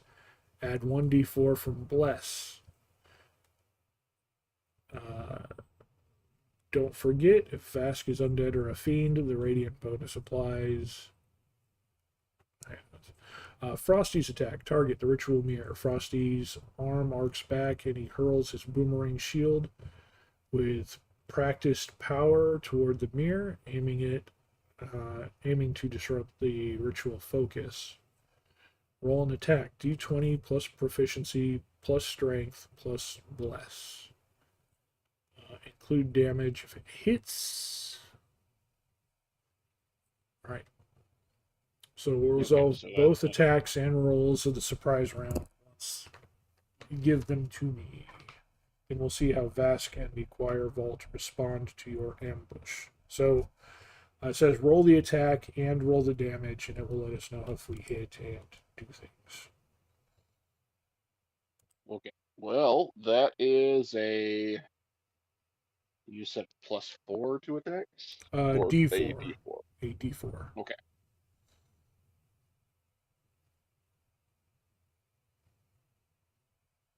Okay, so that brings that to 22. That's 20 piercing damage for the shot. And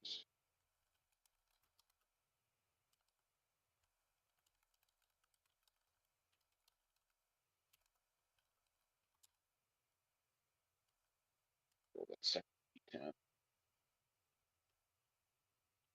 14 radiant damage if he happens to be undead. 14 radiant damage. Yeah. And how much piercing? 20 even. 20.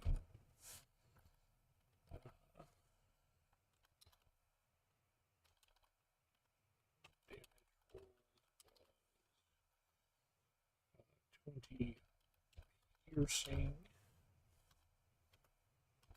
damage. If Vask is dead or fiend, 14 radiant damage as well.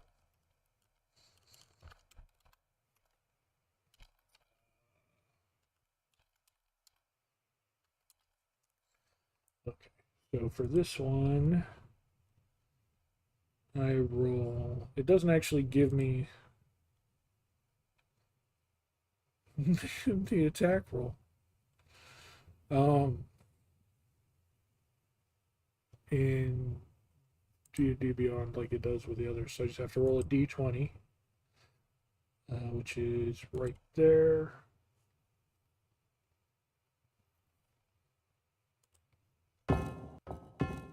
Which is a 15. And add my proficiency to that, which is +3. Is that correct? I'm going to pull this shield up here. Boomerang shield. Use your strength or dexterity for the attack. I'm going to use my strength because that's a +4.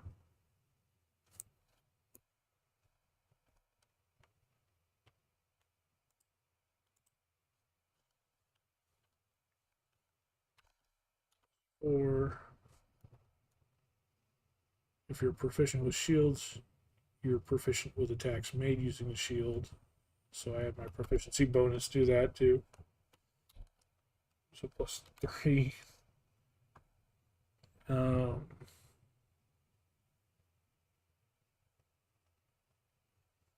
On a hit, it deals 1d6 slashing damage. It doesn't actually add my my bonus to the damage, I don't think.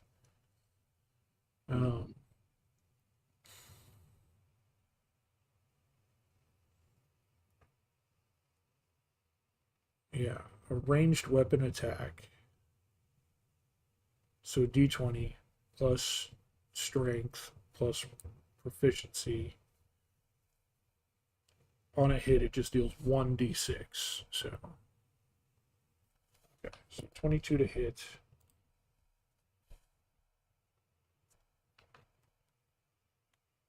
Hey, we rolled the same to hit.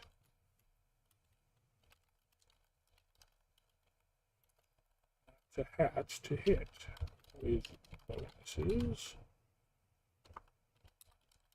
Damage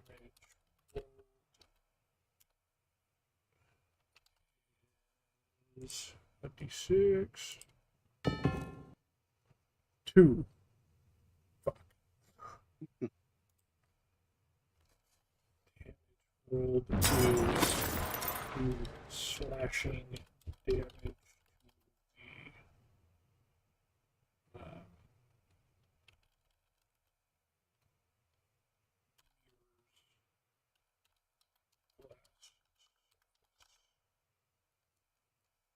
hopefully, because it's a mirror, 2 damage is enough to shatter it. Perfect strikes from both of you. A clean, silent blessing and a ruthless opening salvo. Hey, cuppa, cuppa, hey, cuppa, cuppa, hey. Hey, thank you so much for that follow. Super appreciate it. Thank you so much.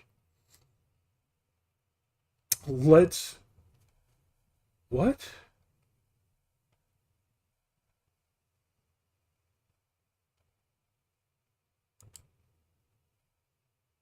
It just removed the thing. What? From? A little bit.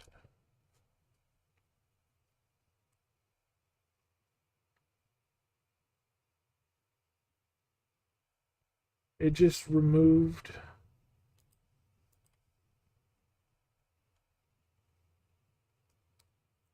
What the hell, yeah? Um,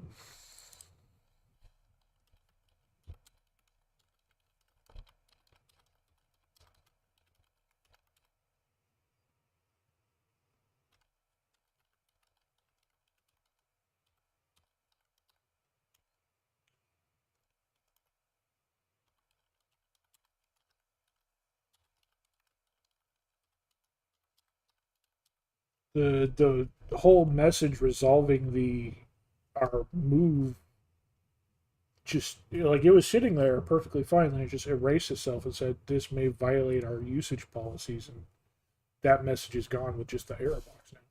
I'm saying the resolving message errored out. Could you repeat it? Absolutely. Surprise round recap. Gene shot on Vask. 22 to hit, damage 20, piercing plus radiant damage. The shot slams into Vask's upper chest, tearing through dead flesh and setting his shoulders ablaze with radiant light. He stumbles, howling, clutching the reliquary. His eye, the one replaced with a black candle, sputters erratically. Frosty's boomerang shield attack on the ritual mirror. Frosty's shield whirls through the dark and cracks the mirror at the center. It doesn't shatter, but a web of fractures spreads across the glass surface. The glass emits a keening wail like a dozen muffled screams, and the ritual stutters. Consequences. The choir mirror is damaged. Ritual feedback is destabilized. The vault glyphs pulse erratically, disrupted, not yet broken. Vask is wounded and thrown off balance, snarling. Two wax thralls lurch upright, rising from their knees. The 13 bound choir souls above begin to hum, building towards something dangerous. Dawnbringer telepathically urgent. Well struck, but the vault lives. End it swiftly. Now we roll for initiative. Please roll for initiative. We will have. Okay, so it looks like, yeah, you and I roll for initiative plus any bonuses. Once you have those, they will roll for Vask and the two wax thralls, and then the vault chorus is ambient magical event. It's a layer action that goes on initiative count 10. Okay. So that's 23 for me. 23? Yep. I only got a fucking 15. Okay.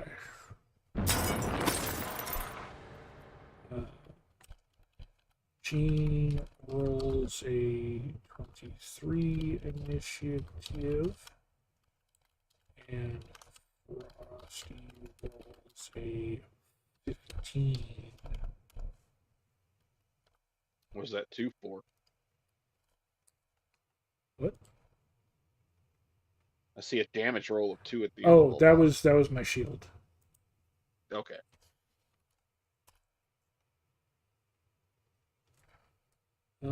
Perfect. Thanks. You rolled strong. The rolled initiatives for the enemies are as followed: Vask 14, Wax Thrall 7. Vault Chorus Magic occurs on initiative count 10.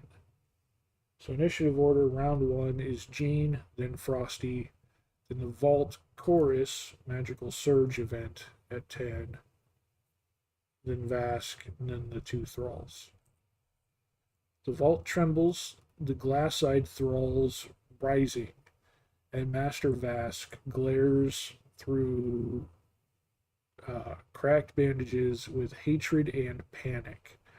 The hum of the bound choir grows louder. Something terrible is building, but the mirror's damage gives you a brief edge. Gene, you're up first. You have a clean shot on Vask. He's still staggered from your last shot. Or you can target the reliquary, the mirror, the thralls, or interact with the environment. Okay. As far as I'm concerned, we have the 2 hand grenades. We both have one, so feel free to use that whenever as well. Right. Well, I've got 2 attacks per turn. Right. So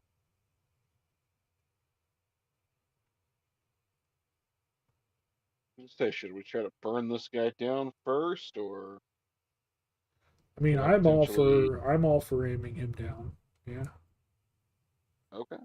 We know the thralls aren't too bad. I have Well, I had to have done like 40 damage at one turn. right. So, You did insane damage to him. He's got to be hurting. well, no, I mean not to him, but to the first thrall we shot. So Oh because they're yes, undead, yes, I'm yes. You did insane. doing more damage to them. But yeah, burning this guy down I, first would probably be I a think I only have one attack. that may be the case. Yeah. So I mean, you Attacks would be per better action served, one. potentially better served to use magic. Well, I don't have like. Actually, I think I do.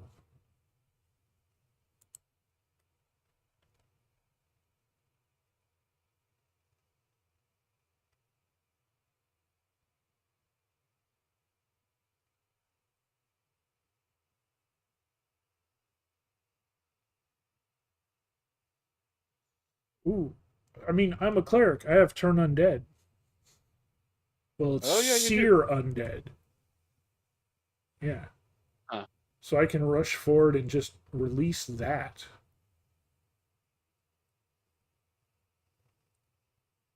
Yeah,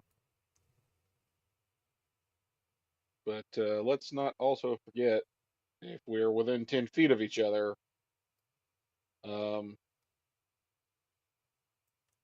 you're gonna have advantage on saving throws against his magic. So Right. I wouldn't move too far ahead. I would only move like 5 or 10 feet ahead so that we're still within that range. right, Because you're sniping, you've got your rifle out. So I'm basically going to like sit in front of you to be that shield since I have a shield and I've got an armor class of 18 on top of the well with the shield I have an armor class of 18, but right, I have hefty armor. I am going to be the shield in front of you, and the room is only about 20 feet around. Um, so I think the channel divinity, I think it's like a 30 foot. Yeah, any creature you can see within 30 feet for the channel divinity. So the turn undead is within 30 feet. So I technically don't have to move. I'm just gonna go 5 feet up in front of you to be that shield. So and then just hurl that out after you shoot. So gotcha. All right, I think I'll just take a shot at the big bad, assuming he is in fact the big bad. Gene is aiming at Vask. Well, that's a 15 to hit for potential 12 damage. Gene has 2 attacks. The first attack roll is you said 15? Yes. With bonuses. And what's the damage? 12. The damage is 12 piercing damage. And what's the radiant? Oh, sec.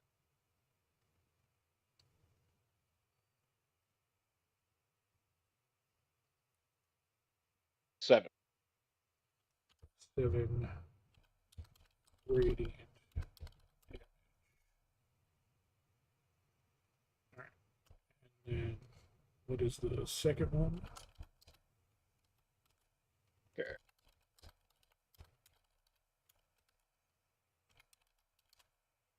Oh, that's a 6. A 6. I'm betting I'm not going to hit on that one. Probably. 14. Is what? 14 damage potentially, since we don't actually know what his Right. AC is, and 11 on the radiant, if possible. So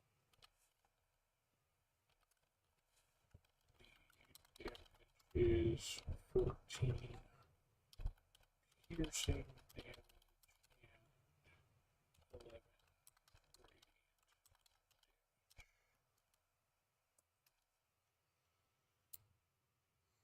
Gene's first attack. Attack roll 15 plus bonuses hits his AC, which is 14. Damage, 12 piercing, and 7 radiant damage for 19 damage. Bullet tears into Vask's side again, the radiant energy burning away, lingering necrotic shadow. His grip on the reliquary falters slightly. The second attack, 6 plus bonuses, misses. Too low to hit. The second shot flies wide, smashing against the stone wall behind Vask. Vask's condition. Blood seeps from his wounds, and his breathing becomes ragged. He snarls, clutching the reliquary tighter, the ritual mirror flickering in pain behind him.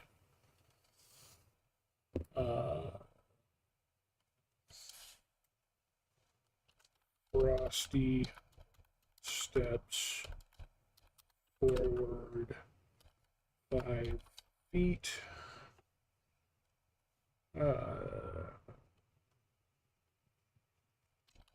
And uses channel divinity to cast. What is it? Seer Undead? Yeah, Seer Undead. Seer Undead.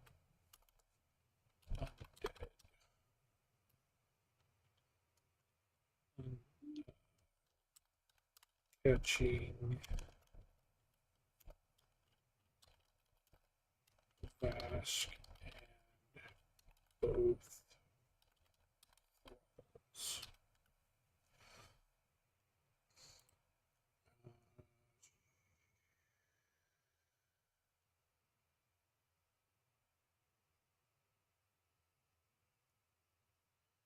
It just says they have to make a saving throw. It doesn't say what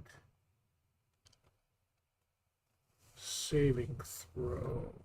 So what is your spell save DC? Well, yeah, but I mean, it doesn't say like whether it's dexterity, strength, constitution. It doesn't say what their saving throw is. Probably Constitution, but it just says they have to make a save.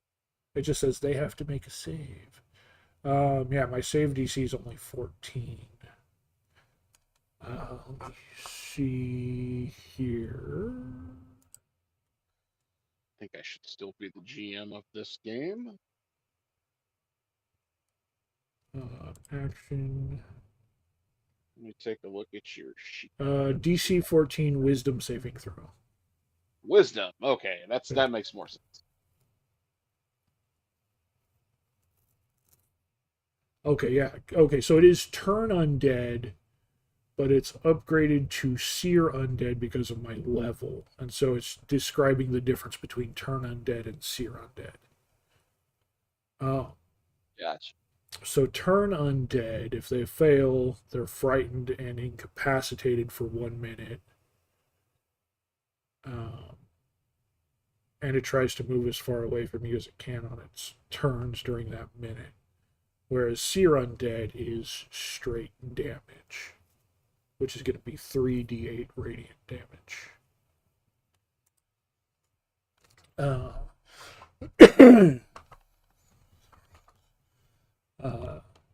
They each have to make a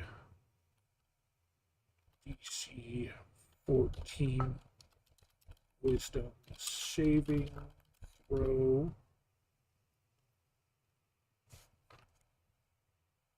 And if they fail, they still take half.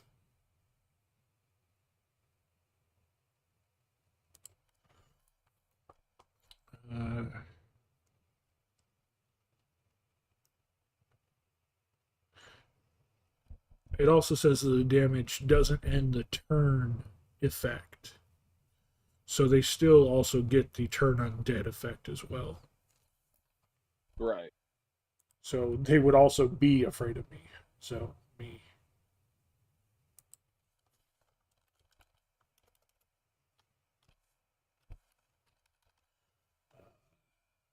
Wisdom saving throw.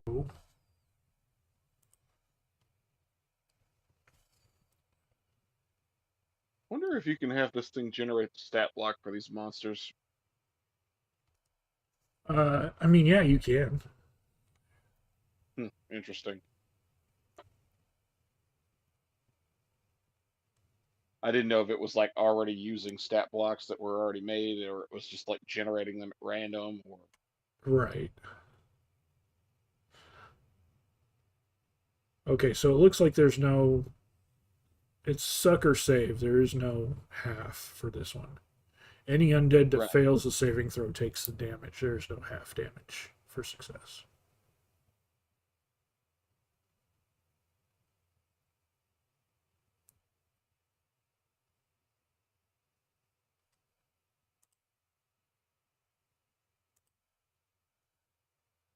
Yeah, that sounds about right.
Three d8 radiant damage.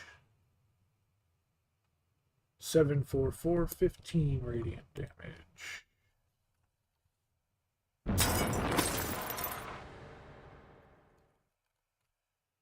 They 15 radiant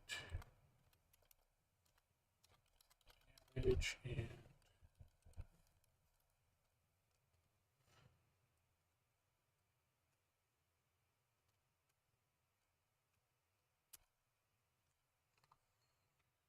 yes, Frosty steps forward into the vault's cursed chamber, raising his shield and gripping Dawnbringer's hilt. Radiant power surges from his frost-forged veins, and darkness recoils. A wave of blinding light erupts from Frosty in a 30-foot radius, laced with divine frost and holy radiance. The Turn the Unholy Searing Light variant targets all undead in range, Vask and the two wax thralls. Wisdom saving throws versus DC 14. Vask rolls a 12, fails. Vask jerks violently, his candle flamed eye flaring and then snapping out entirely, leaving only smoke. He lets out a howl of panic, shielding his face from Frosty's glow. Okay, his candle eye went out, but it seems like he's still alive. He's got to be close to dead. Wax Thrall A rolls a 7 and fails. Its head twists back, mouth unshowing slightly as wax drips from its face. It staggers away, nearly toppling over. Wax Thrall B rolls a 19 and succeeds. It holds steady, twitching, but somehow resists the force barely. So Vask and Thrall A both take 15 radiant damage, are frightened and incapacitated for 1 minute or until they take damage. Must flee Frosty on their turn if possible. Thrall B resists the searing power but is clearly shaken. Dawnbringer bright and fierce. Yes! Drive them into the light. They cannot hide in holy fire. Tactical note. Vask is now vulnerable and unable to act effectively. If he takes more damage, he can make a new save to break the turn. The Vault Course effect triggers next on initiative 10. Would you like to proceed to the Vault Course's turn? For my bonus action, I am going to unsheath Dawnbreaker.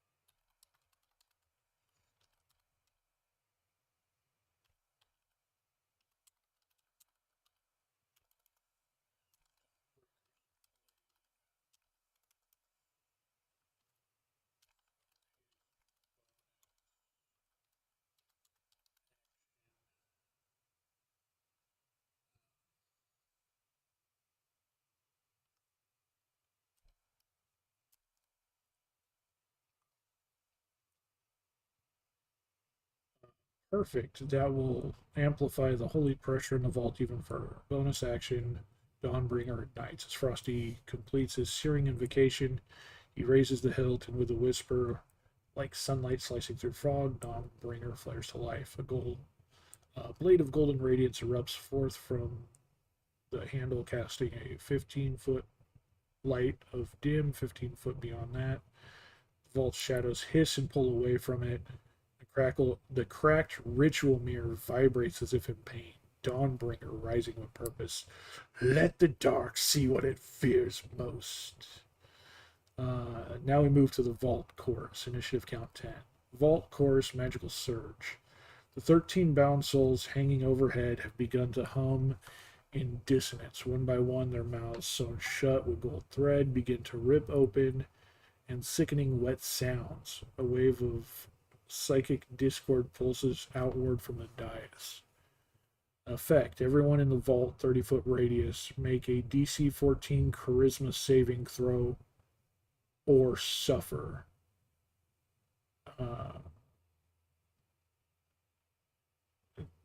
Disorientation. Disadvantage on attacks and ability checks until the end of your next turn. Psychic damage. 9 damage on a failure, 4 on a success. Bless does not apply to saving throws unless you're still concentrating on it, which you are. So you do add a d4 to your saves. Okay. So charisma save with an extra d4. Okay.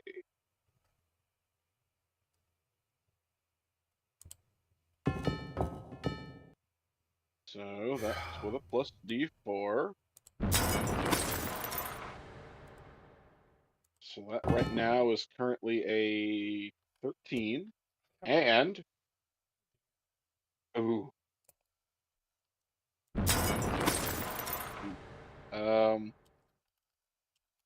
As a result of so I need to know if I fail it or not. I mean, what did you roll? I rolled a 13. Is that with the d4? Yes. Yes, you failed it. Okay.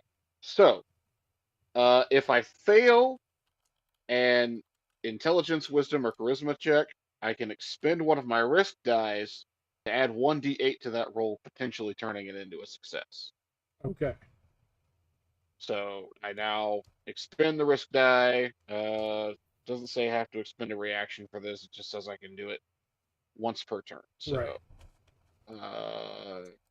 Roll the d8, add an additional 7 to that. That turns that 13 into a very dirty 20. I don't think I have anything I can add to that. I think I'm just fucked. Yeah, I think you are in a bad spot there, and I'm pretty sure it's going to affect them too. So this damage might knock them out of the fear effect,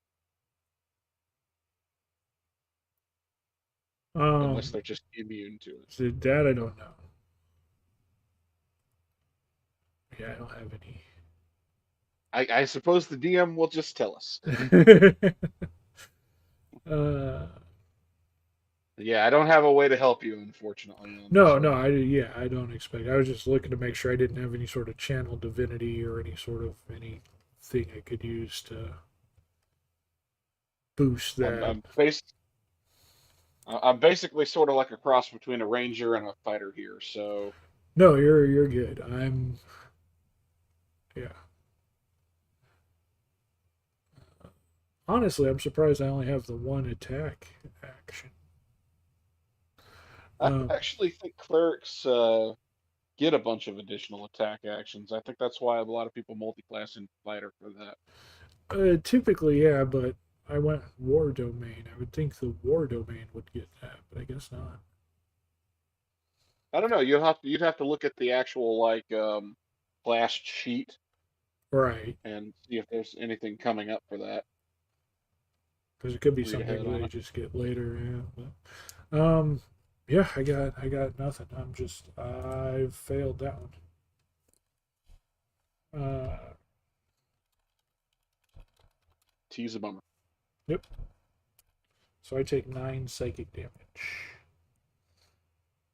Gene, charisma save 20, success. You still take the 4 psychic damage, but you resist the disorientation. Gene braces as a psychic wave passes over him, a flurry of broken memories and distant voices pressing at the edges of his mind. He grits his teeth, breath steady, no effect beyond the sharp pain behind his eyes. Frosty. Uh, charisma save 9 fails. I take 9 psychic damage. 9 damage. That hurts a lot because I don't have much health to begin with. Suffers disadvantage on attacks and ability checks until the end of your next turn. A moment of disorientation, as if every voice he's ever heard tries to speak through him at once. Dawnbringer flares in protest. Hold fast, Frosty. Their songs cannot unmake you. Okay, so I have disadvantage on ability checks and attacks until my next turn. So status So recap would mid round one. 4 psychic damage to Gene, fully functional. Frosty, 9 psychic damage, disadvantage until next turn.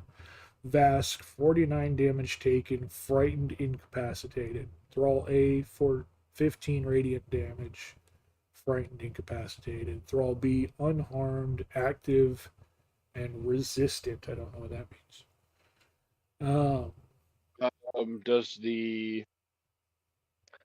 does the fear effect of your turn say that they are immune to it for 24 hours if they save No.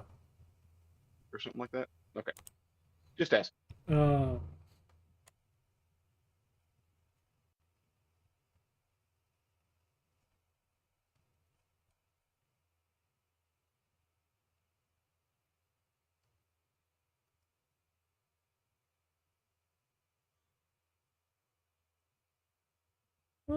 interesting. Okay.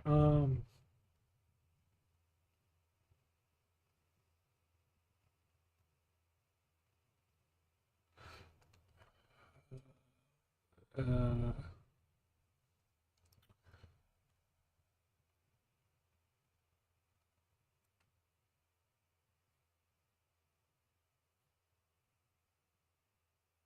Oh, I didn't even realize that. As a bonus action, I can take an attack with a weapon or unarmed strike. So I can take a second attack as a bonus.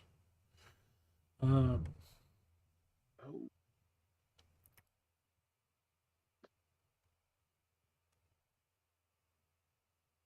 hmm.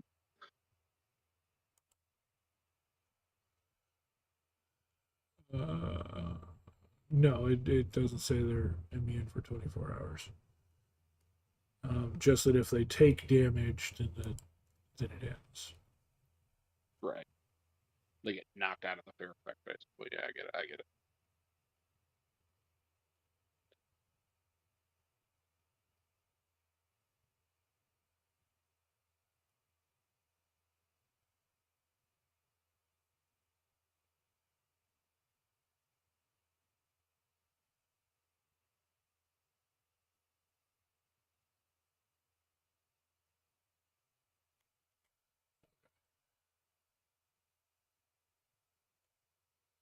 I need to remember that I have that second attack as a bonus action because I didn't do that last time because I didn't realize I was there. Didn't know it. When you are a creature Well, within. Oh, I need to remember that too. What? I have another. My other channel divinity guided strike.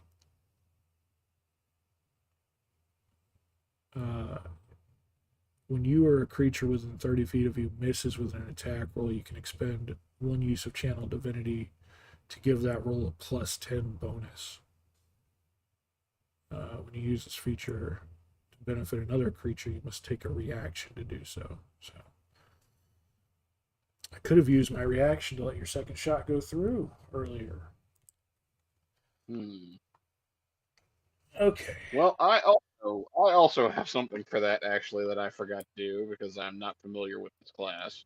Right. Uh, Honestly, this is the first time I've played D&D since the last time we played D&D. But I also don't think it would have been quite as effective as what you've got. So right. Next in initiative, Vask. But Vask is currently incapacitated and frightened. He cannot take actions or reactions unless he uses movement to flee from Frosty. Vask's turn. He stumbles forward from the dais, clutching the reliquary to his chest and snarling in fear. His burned flesh peels where the radiant damage struck. He mutters curses in a dead tongue and retreats toward the far side of the vault, trying to stay clear of Dawnbringer's light. He makes a wisdom save to try and break the turn effect. Wisdom save 8. He fails again. He remains completely turned. No action this round. Thrall A is turned and incapacitated. Also flees. No action. Thrall B is active. Thrall B shudders and emits a hiss of boiling wax as it lurches toward Frosty. Drawn to the only active threat, it slams out with its burning wax claw. Attack roll 17. Nope. nope. Nope. Nope. Frosty has an AC of 18. Perfect, thank you. Wax Thrall B's attack missed. The creature lunges forward, its molten wax claws slicing through the air. But Frosty steps aside with precision, shield raised, and Dawnbringer's golden blade trailing light. The claw scrapes harmlessly off his armor. A hiss of frustration escapes its stitched mouth. The hot wax drips to the glyph-lined floor, smoldering as it hits. End of round 1. Status recap. Gene, light psychic damage, fully functional. Frosty, 9 psychic damage, disadvantage on attack checks. Vask, really, really bleeding, 49 damage, frightened and incapacitated. Thrall A, 15 damage, frightened and incapacitated. Thrall B, active, injured, in melee with Frosty. Vault Course, still charging, weakened from mere disruption. So wait, is that how it described it? Really, really bleeding? No, I said that. It's just described as 49 damage, frightened, incapacitated, must flee Frosty. Okay. So it doesn't actually like try to play the damage stuff close to the vest. Like I mean, it was describing him. When I did that turn undead at the end, the candle in his eye blew out, and when he took his turn and ran, it talked about his undead flesh peeling away. So he's pretty damaged from the way they're describing it. Pretty fucked up, sir. Yeah. He's clutching the reliquary to his chest quite violently. Or not violently, vehemently. So, round 2, Gene's turn again. We're back to you. several tactical options. Attack Vask, still vulnerable. He's retreating from me. Attack the aggressive Thrall B. Destroy the ritual mirror or reliquary, which we know the mirror is damaged, but I didn't throw my shield hard enough, so it's only damaged, not broken. It seems like if we break it, that will end whatever the chorus is doing, the layer action. Right. We could coordinate for explosive placement. Use a consecrated burst vessel, and in parentheses, holy grenade. In parentheses, holy grenade. Something else. Let me know Gene's move, including the attack rolls. If he moves, he's still behind Frosty, which is kind of what we want. Any bonus actions or items used. and then they're encouraging us, let's drop the hammer. I like how encouraging ChatGPT is, honestly.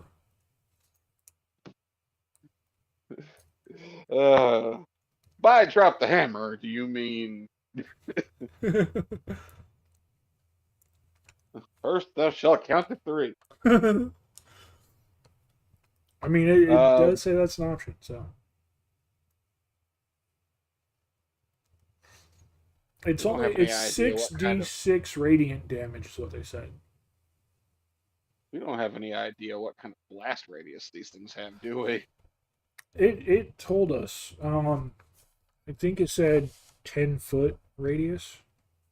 10-foot radius. So I can if I ask. would throw that Can you at the mirror? Confirm I think it would be. Can you confirm the outside of the blast stats radius of the? Let's see. Heated burst vessel. I love that name. That is awesome. That is. Here's the detailed summary of the consecrated burst vessel, the holy hand grenade you acquired from the order. Stats and usage: thrown magical item, range 30 foot, which the chamber is only 20 foot. Thrown as an action, no attack roll required if aimed at ground or static target. Area of effect is 20 foot. Okay. Effect on Right. detonation: undead and fiends take 6d6 radiant damage. With a dex save of 15 for half. Must make the Constitution save of DC 15 or be blinded for 1 round. Like a level. Ongoing rituals or unholy ground instantly disrupts active rituals in the blast radius. Weakens or nullifies glyphs, summoning circles, and similar effects. Unbound spirits, so which I think are ghosts. I don't know if the wax figures would count as an unbound spirit because they're bound. Must make a charisma save DC 15 or be banished or dispersed. Friendly fire. Allies caught in the blast take half damage on a failed dex save. And no damage on a successful save. Okay.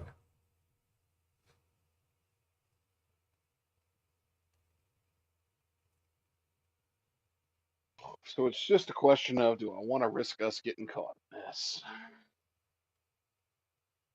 It does say auto detonates 1 round after activation. Hold silver pin and throw. It glows white hot, then detonates at the end of your next turn. And then Dawnbringer's Insight. Use it wisely. It may silence the choir or draw its final scream.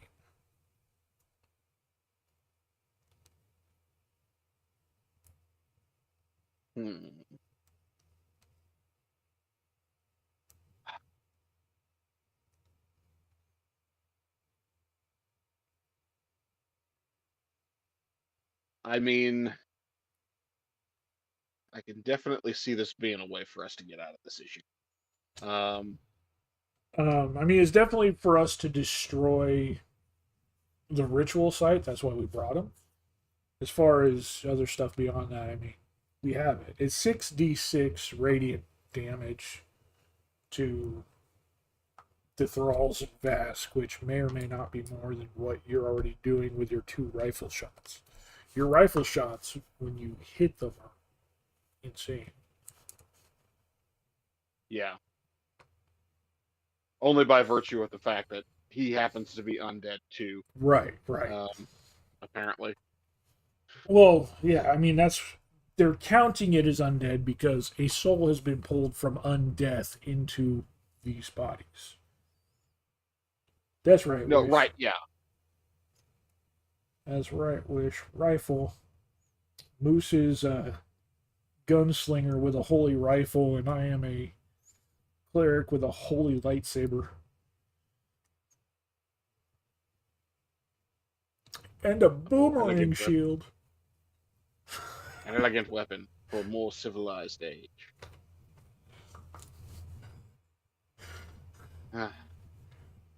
Yeah, we kind of both just stumbled on weapons when we were building this that are like good against undead. Nah, it's just a holy adventure. Yeah, the Holy Avenger.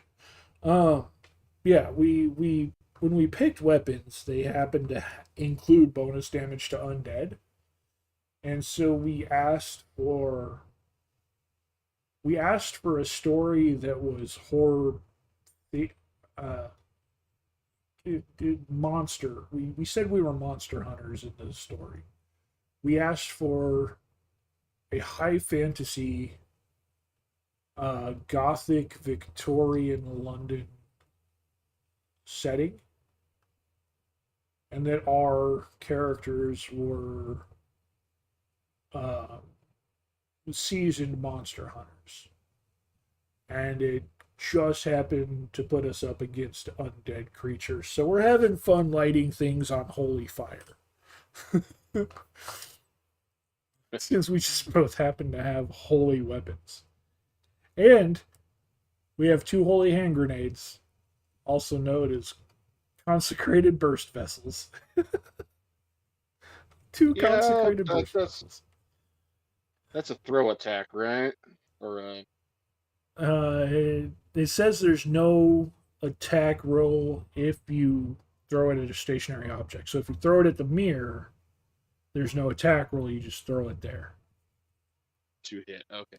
Well, the reason I'm asking that specifically is that throwing a rock counts as an attack, but throwing this, I don't know if it would count as just an attack because I have 2 of them. If you a turn. If you throw it at, I mean, it counts as an attack as far as your movement. Yes. Okay. That was what I needed to know. Yeah. If I can then follow up with a shot in case there's anything left standing. But I won't know that until the end of the next round anyway. So Right. And it does say thrown as an action, no attack roll required if aimed at the ground or a static target. So if you aim it at the mirror or something, there's no attack roll, but it is still the attack action. Gotcha. All right. Yeah. I'm gonna hook mine at the mirror. All right. 1, 2, 5. 3. 3 set.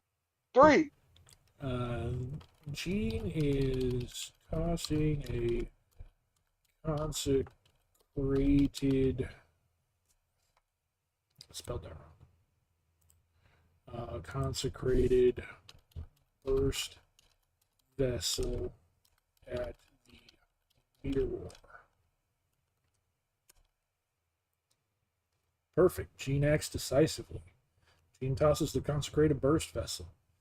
With the choir's hum rising and the mirror spiderweb from Frosty's earlier strike, Gene reaches into his pack, pulls the silver-laced vessel, and yanks the pin. The bomb begins to glow white hot, a holy pulse trembling in the air like a heartbeat. Gene hurls it directly at the base of the ritual mirror, aiming to disrupt the ritual structure, destroy the arcane feedback system, and sever the choir's power. The mirror is a static target, no roll required. Range is valid, Gene is within 30 feet. The vessel will detonate at the end of Gene's next turn, unleashing its radiant pulse. Immediate effect this turn. As the bomb lands, it begins to slow slow building up. You see the mirror's cracks widen, light bleeding out in reverse, darkness leaking from the cracks. The ritual glyphs on the floor begin flickering. The bound choir members overhead start to shriek in unison, each soundless cry causing the very stone to tremble. Vask lets out a scream of pure terror. He knows what that sound means. Dawnbringer, calm but stern. That will end it. Stand ready. Some things die hard. The bomb will detonate at the end of Jean's next turn, round 3. Now move on to Frosty's turn, initiative 15. Frosty is still under the effect of disorientation, disadvantage on attacks, and checks this turn. Thrall B is engaged in melee with him. Vask is retreating, still turned. The mirror, glyphs, and ritual zone are seconds away from being obliterated. What does Frosty do? Attack the Thrall, defend, help Jean, reposition, or something else? I am going to attack the Thrall.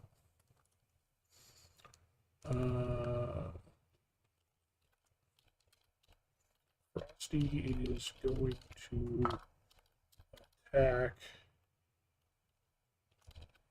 Thrall B with Dawnbringer.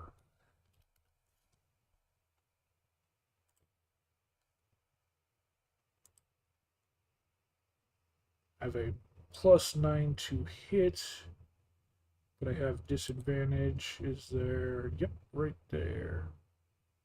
Disadvantage.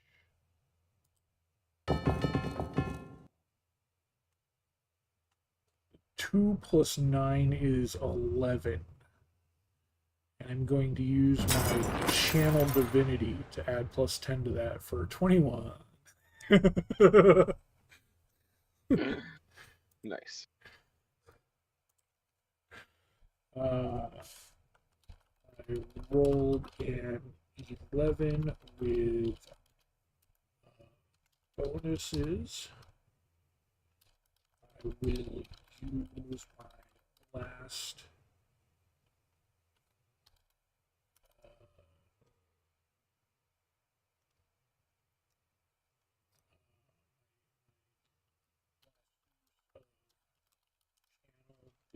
divinity to add 10 to the attack, bringing it to 21.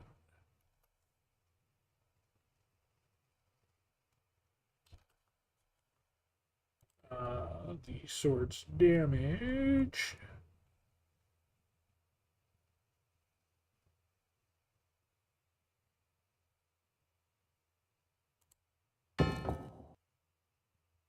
Ooh, 8 + 6 is 14. So it does that damage, and then an additional D8 against undead, which is a 3.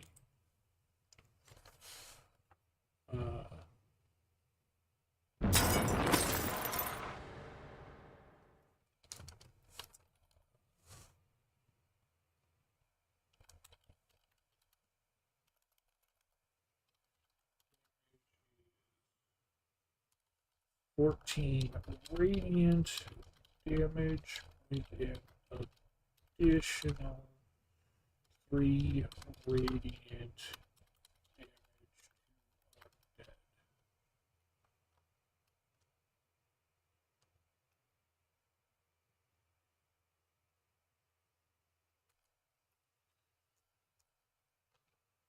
undead. Precise and righteous strike, beautifully timed. Frosty strikes Thrall B with Dawnbringer. Despite the lingering psychic haze in his mind, Frosty steadies himself. He channels his final reservoir of divine might through his arm and lets Dawnbringer fly with brilliant fury. 21 to hit, +14 radiant damage, +3 bonus radiant damage versus undead, 17 radiant damage total. Effect on Thrall B. Dawnbringer's blade of sunlight cleaves through the waxy creature, And for the briefest moment, the entire vault is filled with the scent of melting candle and old rot. The thrall lets out a shriek, a sound like air hissing out of lungs. Stitched shut, its body collapses, wax melting into a pale puddle, and the stitched face slogs off into stone. Thrall B is destroyed. Dawnbringer with fierce joy. Let them melt in the morning. My turn is ended. I'm no longer disoriented after this turn. Bless is still active. If you kept concentration, you're not taking damage. You've not taken damage requiring a save yet.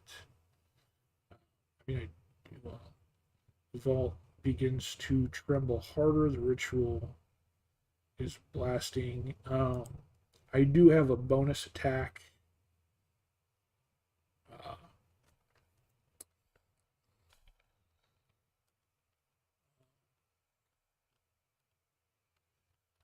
Will I be in the blast radius of the burst vessel if I move to either Thrall A or Bask? Betting so. Probably.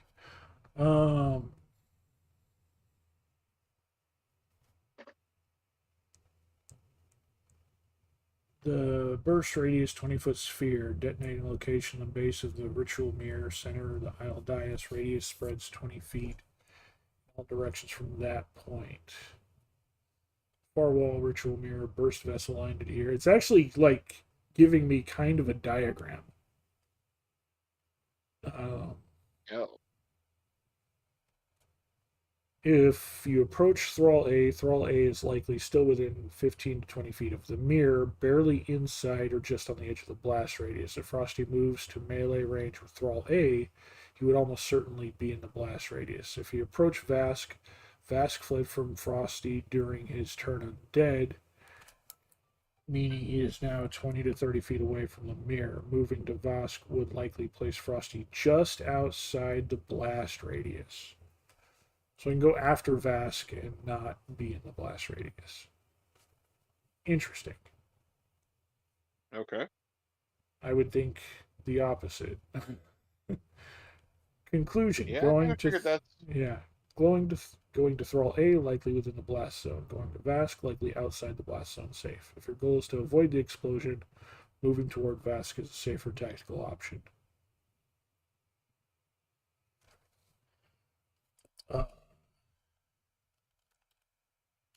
Frosty will move to Vask, and with its bonus action, take an additional swing at Vask with Dawn.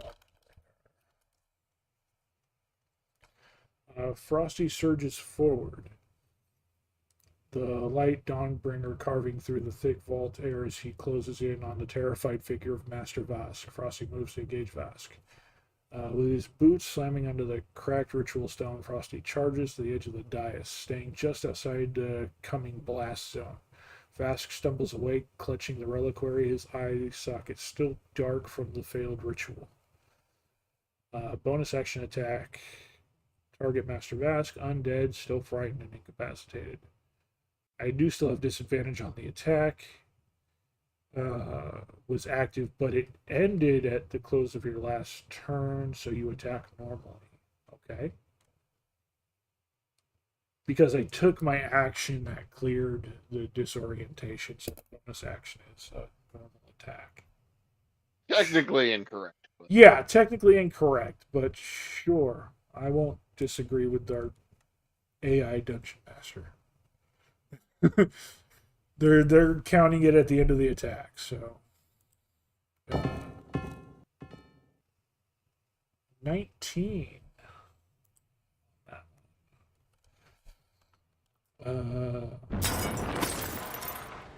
Frosty rolled a 19 to hit with how much damage we doing? D8 plus 6, 9 radiant damage plus 1d8 bonus damage to undead, 5 and 5 bonus dead.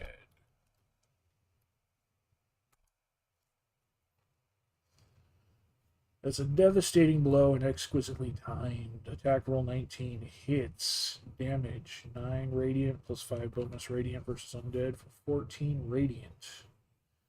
Dawnbringer's Judgment. As Frosty lunges forward, Dawnbringer sings through the air, a perfect arc of radiant fire. The blade slices across Vask's rotting chest, and a burst of holy light, the reliquary in his hand cracks, a stream of black ash escaping into the air. I didn't want to crack the reliquary, since that was still part of Victim 17. We could have tried to give him a full, proper release or whatever. I actually was trying to avoid hitting the reliquary, but Vask screams one final curse in his lips. He listens through wax. He waits beneath but he never finishes. His body implodes into light, turning to dust and blowing backwards across the altar steps. The reliquary drops and shatters into dull shards, utterly powerless. Master Chirurgan Vask is destroyed. End of Frosty's turn. You're safely out of the blast range. No enemies are within melee range. Thrall A is still fleeing in a turn state out of the way. Jean is near the center. The blast is about to go off. Consecrated burst vessel detonates. A radiant pulse explodes outward from the mirror. Pure sunlight mixed with consecrated fire and the screaming prayers of the dead. Okay. Vault detonation effects. Mirror shatters into white-hot dust. The ritual is annihilated. Glyphs flicker and vanish. Choir souls. Their mouths tear open and then vanish. Voices snuffed like candles. Vault stone. Cracks run across the dais floor as the anchor magic fails. Jean is within the 20-foot radius. Please roll a dexterity saving throw. DC 15. Alrighty.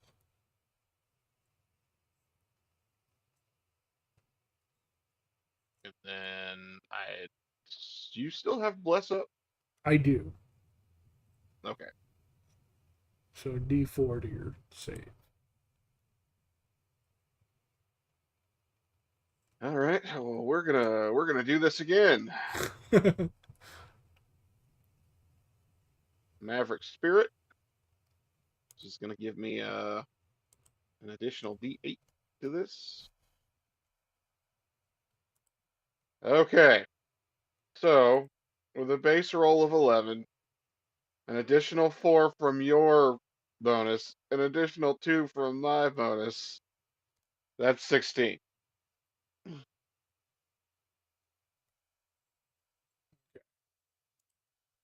Which is enough. I have a +6 to Dex. Right? Or, well, Dex save. Right. Jean rolled a 16 with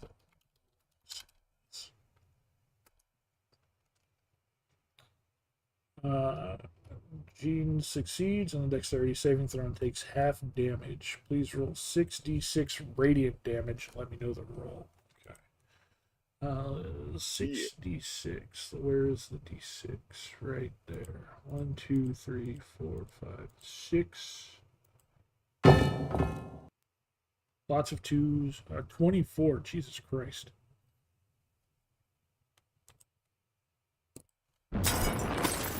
Jeez. 20. That got screwed on that one. Well, not totally. I think the maximum for that is what, 36? Something like that. But yeah, you take 12. You succeeded your saving throw, so it's halved. Oh, really? Okay. Yeah. I thought I had. Okay.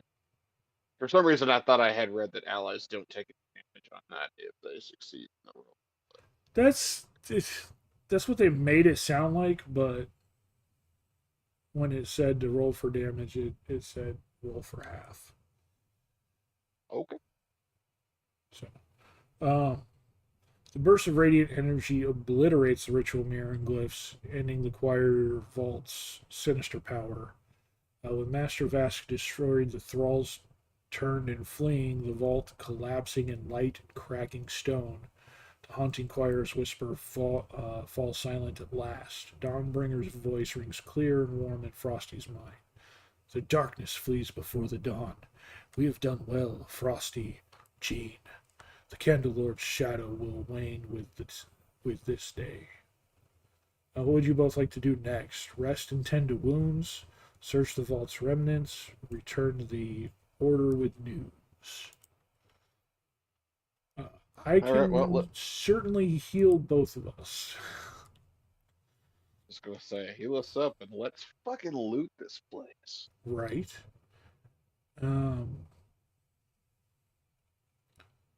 Trying to remember what the different healing spells are. Because I believe I took, yes, Prayer of Healing.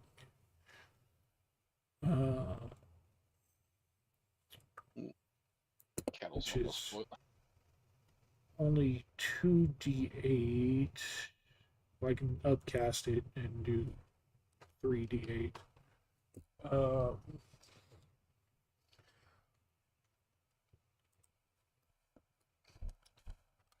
I am going to upcast Prayer of Healing, spending 10 minutes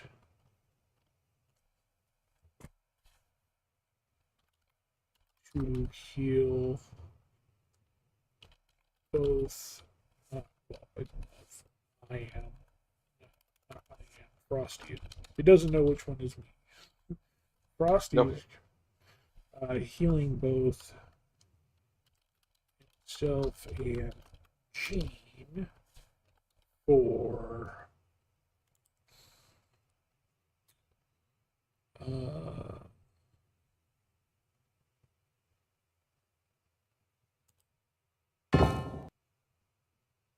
shitty roll, but we both heal for 16. For 16 HP, while Jean, you were going to be looking around at everything while I did that? Yep. Well, Jean searches the area, the ritual area, the vault area.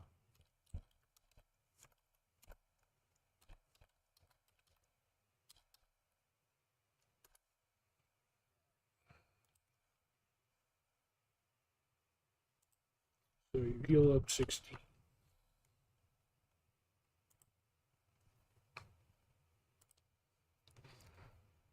Great choice to stabilize and recover after the brutal fight. Frosty casts Prayer of Healing. Upcast. Third. Spell level 3rd.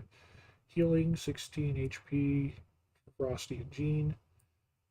10 minutes. Both of you feel the warm, soothing light. Feel your wounds, muscles relax, and your spirits lift. Jean searches the vault remnants. As Frosty focuses on healing, Jean carefully scours the shattered ritual mirror and the crumbling dais. Make an investigation check, roll with bonuses to see what Jean uncovers in the ruins. Possible clues, relics, or hidden caches. Okay.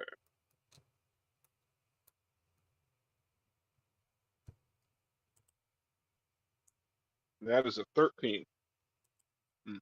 13.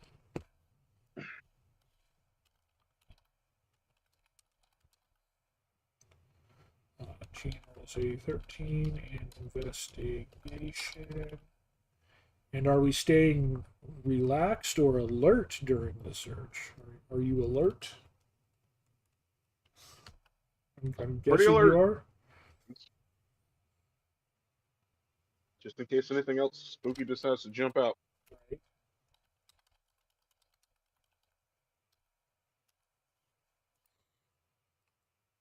Gene's keen eye sweeps over the shattered remains of the ritual mirror and the cracked dais beneath the choir's haunt. Vault search results, investigation 13. You find fragments of arcane sigils etched into stone floor, now faint but still pulsating with residual magic. Among the debris, there's a small hidden compartment beneath a loose flagstone near where the mirror stood. Inside the compartment is a weathered, leather-bound tome sealed with a wax emblem matching the choir vault's iconography. The tome's cover bears a faint inscription, Lamentations of the Candle Lord. Scattered about are some shattered pieces of glass from the mirror, but nothing else of immediate use. While staying alert, Jean catches the faintest flicker of movement, possibly a shadow slipping away down the corridor behind you both. So you see a shadow.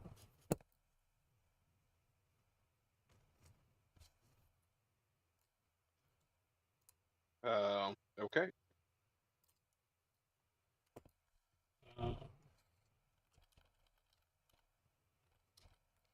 He's certainly going to call that out, and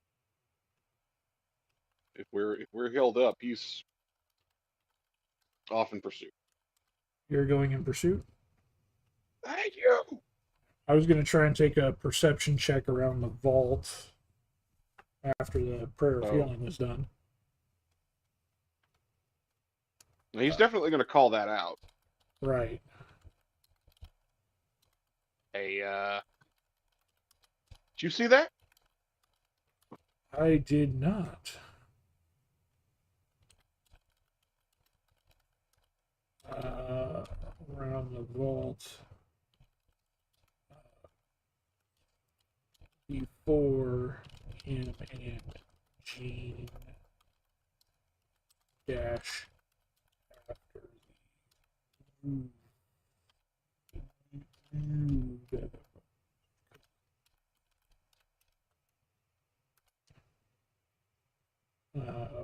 once the highlighting light fades, once the healing light fades, Frosty steadies himself and scans the surroundings carefully. Make a perception check because I have that good. Boom, 18, 24 perception check. There we go.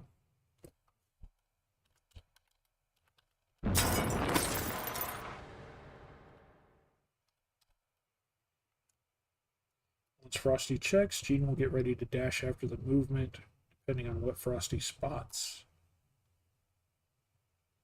With that sharp, frost-giant gaze, Frosty's keen eye pierces the dim shadows of the vault halls. With a perception 24, you see the corridor where the shadow flickered. You clearly spot a slight figure darting around the corner ahead, likely humanoid, but moving quickly and deliberately.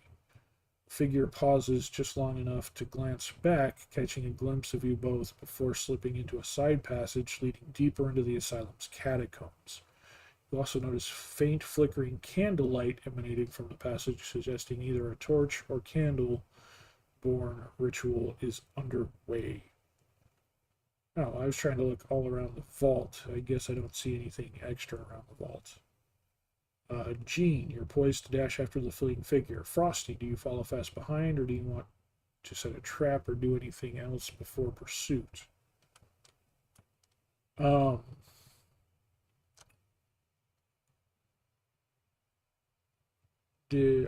guessing you picked up the tome. Did you pick up the tome? Yeah. Okay. I mean, he would have had to have picked it up to look at it. Right, right. Well, it says that you opened up the hole and found it or whatever. So Gene takes the home and runs after the figure. And Frosty follows behind.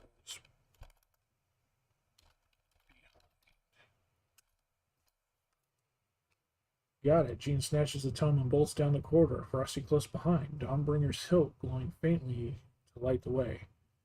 Pursuit into the catacombs. The halls grow darker and colder as you chase the shadowy figure. Flickering candlelight guides your path, casting long, twisted shadows on cracked stone walls.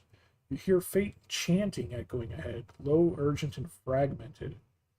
Roll for a stealthy dash or athletics check, whichever fits your style, to close distance without alerting the figure fully. I'm going to athletics the shit out of that. I've got +7 and advantage.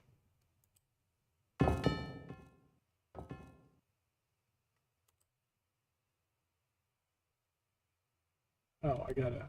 Okay, hold on. I actually have to click advantage to do. Yeah. There we go. Roll with advantage. 14 plus 7 for a 21.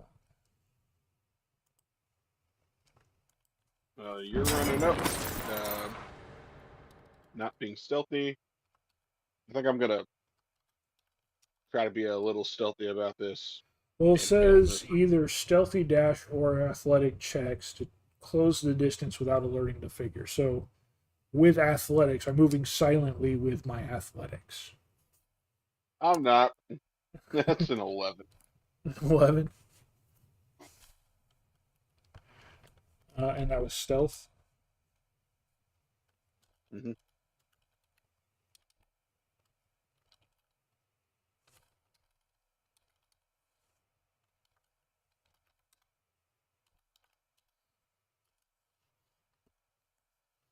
Frosty's powerful strides thunder down the corridor, closing ground fast. Gene's stealthy attempt is less successful. He makes some noise, but it's not enough to completely alert the figure. Frosty 21 athletics. Your heavy steps echo with purpose, and you rapidly gain on the shadowy figure. Your endurance and speed give you a clear advantage. Gene 11 stealth. You try to move quietly, but the clatter of footsteps and shifting debris betrays your position a little. Figure glances back, clearly aware you're coming, but still pushing forward. You approach a fork in the catacombs with two dimly lit passages. Left passage, candles flickering along the walls. You hear sharper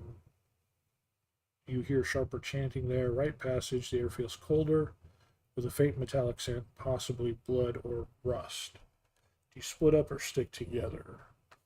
Which passage do you follow? Never split the party. Yeah. Did we see which passage figure took as we were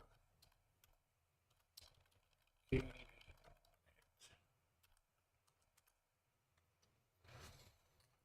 on it? As you close in, both of you catch a quick glimpse of the fleeing figure's choice. The figure veered sharply to the left passage, moving briskly towards the chanting sound. Left passage's candlelight flickers brighter, matching the direction they took. The right passage remains quiet, colder, untouched by the figure.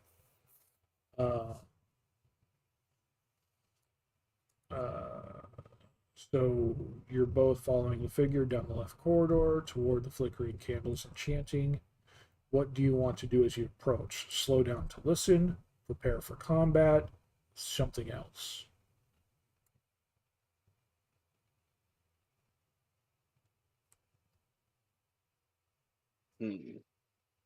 Um,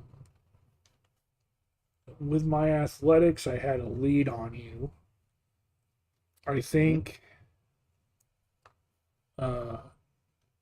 I think I can rush in, shield up, sword at the ready, distracting them while you can hide back in the corridor in the shadows and take a surprise round. How does that sound? Mhm. That might work. That might work. Let's tell the system.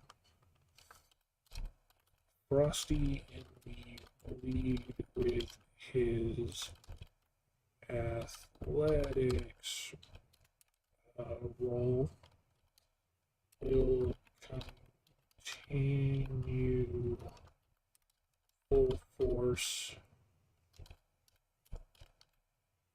shield up and sword ready.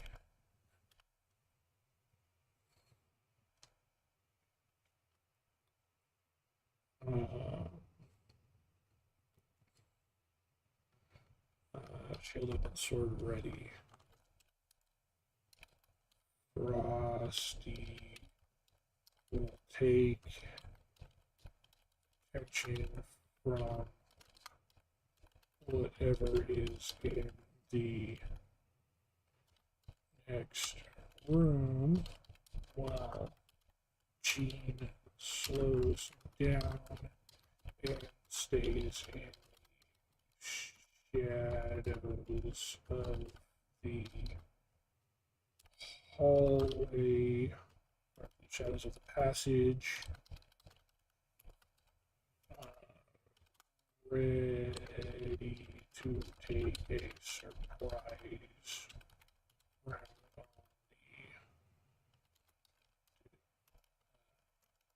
on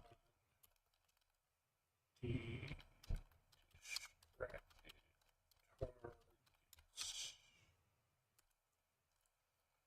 Perfect tactical move. Frosty charging in is a frontline distraction. Dawnbringer glowing softly and shield raised, while Gene melts into the shadows, eyes sharp and rifle ready for that critical first shot. Frosty charges in. You burst through the door at the end of the candlelit corridor, revealing a small chamber lined with twisted candles, dripping black wax. The air hums with dark energy. Inside, two robed figures stand over a stone altar. One is an undead thrall, its skin pale and cracked, chanting softly while cradling a small bone idol. The other is a pale human, eyes glowing faintly, carefully tracing sigils on the altar with black wax from a candle. Gene's surprise round. You're perfectly positioned in the shadows, ready to strike before they notice. Roll for initiative for both Gene and Frosty, then roll attacks for Gene's surprise shot. All right. I can do that. So, initiative. Well, that was a terrible initiative. Same for me. I got an 11. I got an 8, fool.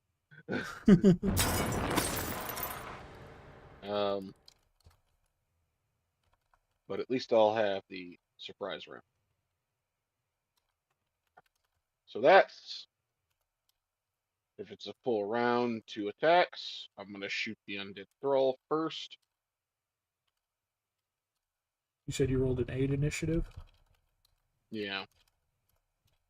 Okay. Dirty 20 to hit. Okay. You first at the roll with 20 to hit, dealing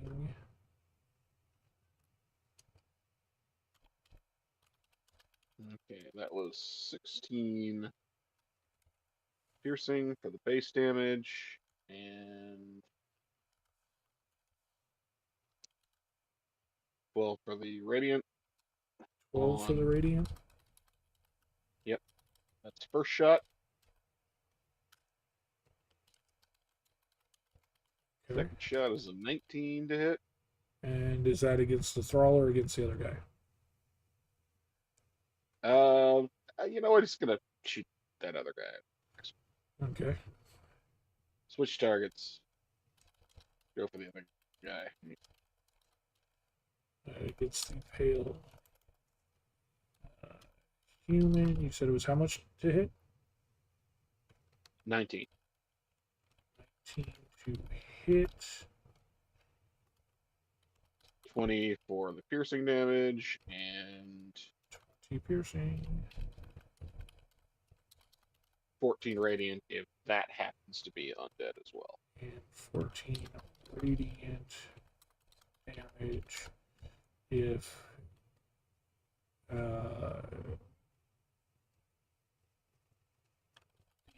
human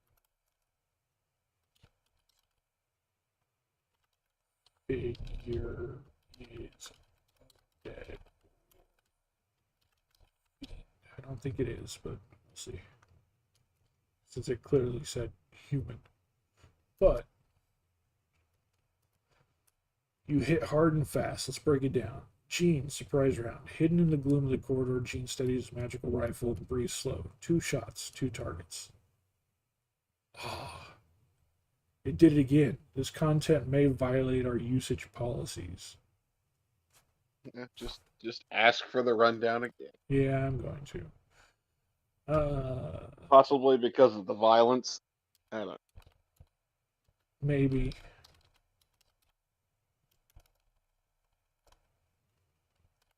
Too violent for you.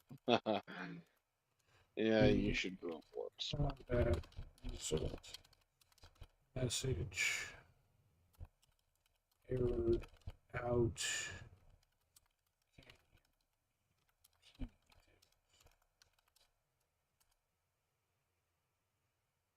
Full resolution recap. Devastating surprise round followed by the initiative order and Frosty's upcoming move. From the shadows of the corridor, Jesus Christ, it did it again. It doesn't like what I'm doing. I mean,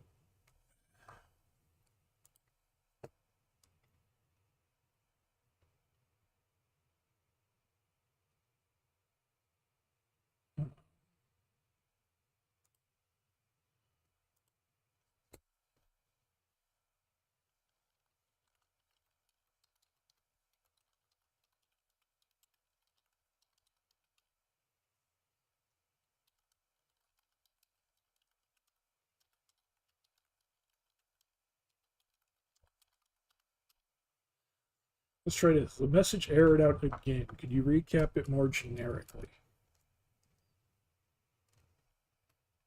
Took 2 shots. One of the undead thrall, the pale human ritualist. Thrall killed instantly by radiant piercing damage.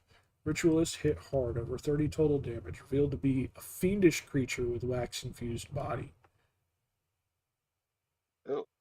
Current situation. The ritualist is wounded but still alive, facing Frosty. Jean is hidden in the corridor, rifle ready. Frosty is in the room, shield up, facing the enemy. The room is lined with ritual candles. The altar is glowing faintly.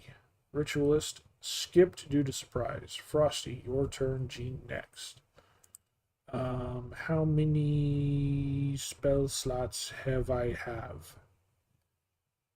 Okay, I am going to upcast Guiding Bolt to see if I can give you advantage on your next turn. I am going to upcast Guiding Bolt at 3rd level. 3rd level, right? Yes. At 3rd level. And I have Spell Sniper, so there is no disadvantage for close range.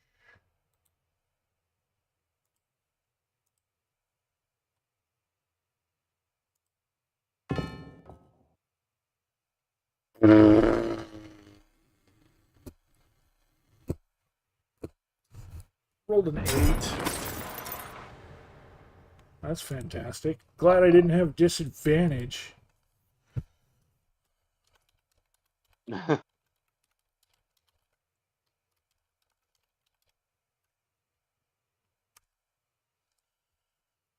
Those dice rolls. Frosty raises a shielded arm, channeling a brilliant surge of divine light through Dawnbringer's hilt. The guiding bolt ignites in his palm, a lance of searing radiant meant to punish darkness.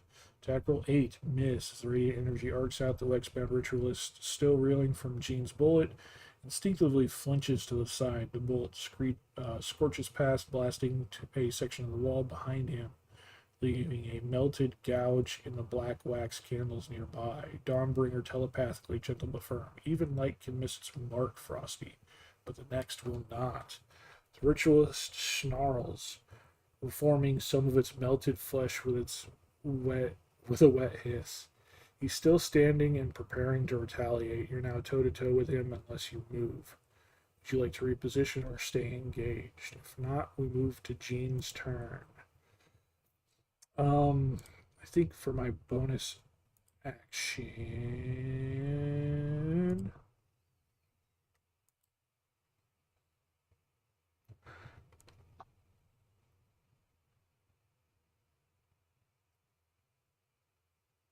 Oh no, okay, so the bonus action I can just do it.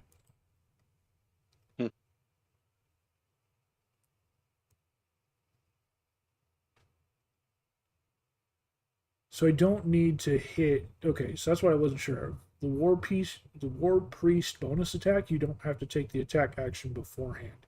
Even though I cast a spell, I can still use my bonus action.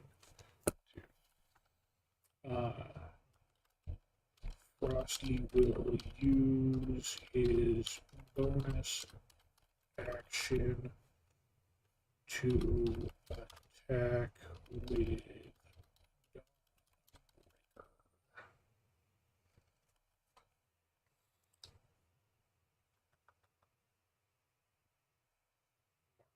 second use of that.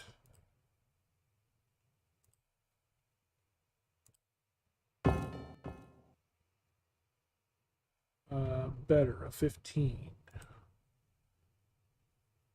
Bless is over by now. It's only been a minute long, so that would have gone away while we were healing.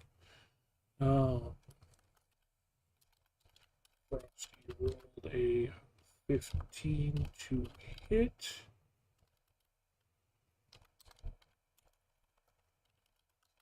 The damage is... And I don't get the bonus. My bonus is only for undead, not fiend. But I got 13.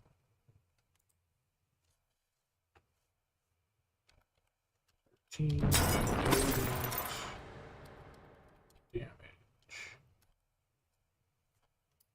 Nice recovery. Frosty follows the misspell with a swift, decisive swing of Dawnbringer. Radiant blade flaring to life at his grip. Attack roll 15 hits. AC is only 13. Deals 13 radiant damage. The blade of light cleaves through the wax-bound ritualist's shoulder. Radiant energy slices into the wax flesh, igniting it with holy fire. He howls, and you watch more of his human disguise slog off, revealing a gaunt, fiendish face twisted with melted candle features, its eyes like smoldering coals. He stumbles back, barely standing. This hit brought him dangerously close to collapse. Now it's Jean's turn. You've still got the upper hand. What does Jean do?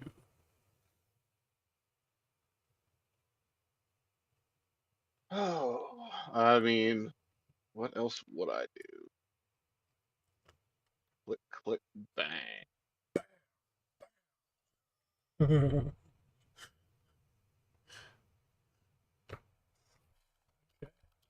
Okay, so with a 6 to hit, I'm definitely gonna miss. But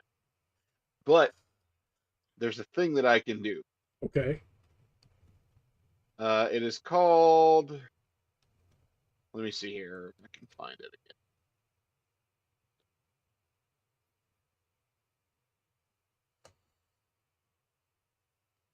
It is called Grazing Shot. Okay. So once per turn, if I miss a ranged attack, I can expend a risk die to deal damage equal to the roll, +3.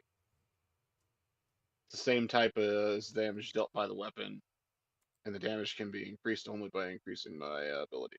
So, Okay. spin that die, roll the d8, max damage, that's So 8, +3, so that's 11. hold on. It's called grazing shot. Grazing shot is the name of the ability. So Gene attacks for 6 but misses. Using his grazing shot ability, he gets to roll a 1d8 plus what? +3. A 1d8 plus 3. What's the And then I still have a second chance. to a missed? Well, it sounds like he's only got 1 health. So, what did you say the roll was? The roll was 8, and I've got +3, so that's 11. So Gene attacks for 6, missing, but uses his grazing shot ability. He gets to roll a 1d8 plus 3 damage to a missed target. He rolled 11. Awesome. Use of grazing shot. Even when Gene misses, he makes it count. Son of... Completely error it out again. That's the 4th time that's happened. This automated DM hates me. Well, something that it's saying is triggering the policy. I don't know what it's saying. It's okay, automated dungeon master. I hate me too.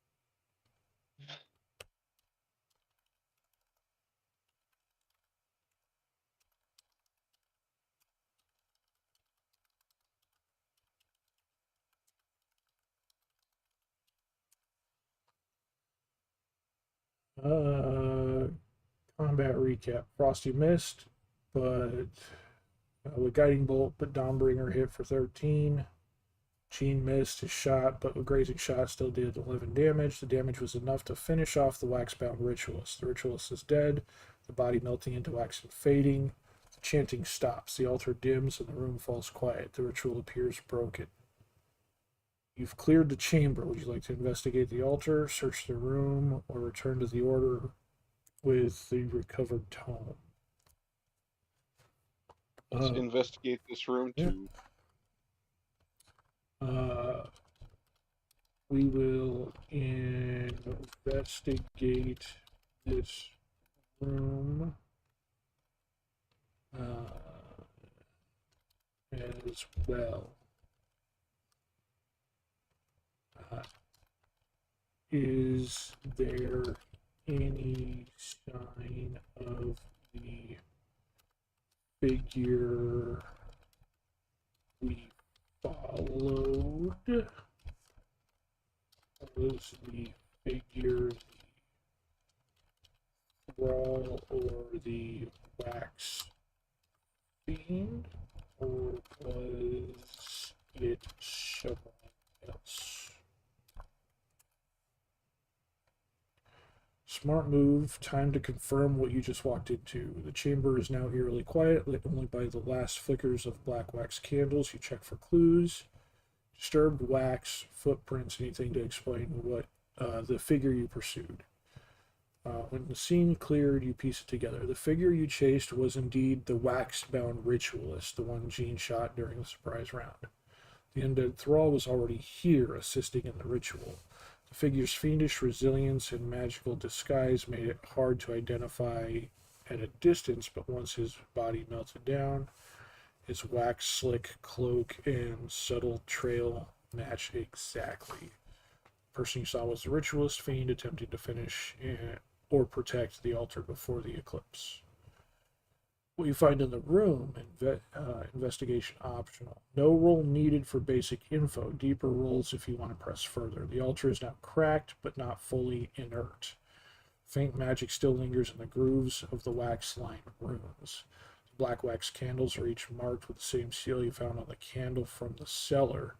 Another tied to the candle lord. At the base of the altar, tucked behind loose stones, you find a charred satchel containing a scroll case sealed in red wax, a small pouch of powdered silver, a ritual dagger made of obsidian and bone.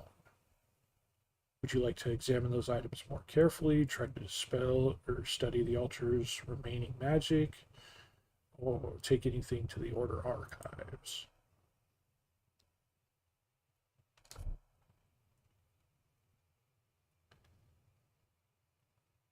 Probably want to investigate that satchel. Yeah, we may want to check this place out thoroughly before we pack it in. Right.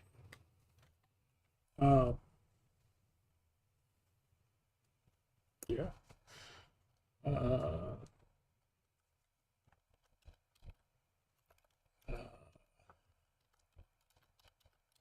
Frosty and Jean look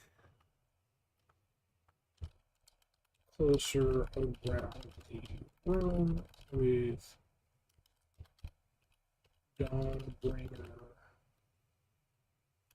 Dawnbringer's light and examine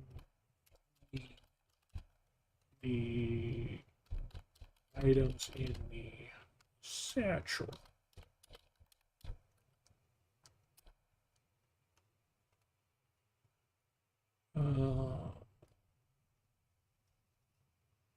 With Dawnbringer's golden light bathing the chamber in warm radiance, you carefully examine the ritual remnants and the items recovered from the satchel.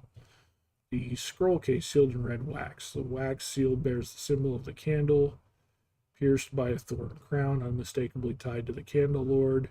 The case contains a scroll written in infernal, bound in threads of wax-dipped sinew. You can't read it without magical assistance or translation, but arcane marks suggest the ritual to be summoning or binding incompleted. A pouch of silver dust, alchemically refined and ritually blessed, commonly used in exorcisms, binding circles, or banishing rituals. High purity, enough for 1 to 2 significant rituals. The obsidian ritual dagger. Cold to the touch, even in Dawnbringer's light. Blade of volcanic glass, handle wrapped in flayed wax sinew, radiates faint necromantic and abjuration magic, possibly a focus or catalyst for sealing soul fragments or severing them. Altar, optional close look. If you approach the cracked altar and examine the wax runes more closely, with Dawnbreaker's help, you see the runes are part of the choir vault system, tied to soul storage and ritual amplification. The altar may have been meant to anchor or awaken one of the Candlelord's inner voices, the soul echoes. The disruption likely prevented the partial awakening, possibly of Vask or someone even more powerful. Dawnbringer's whispers in Frosty's mind. The echo is fading. We have silenced one more song in his chorus. Would you like to take the items back to the order, attempt to translate or dispel the scroll here, do anything further with the altar? We have one more holy hand grenade. I say we use the holy hand grenade on this altar and then fuck off back to the order.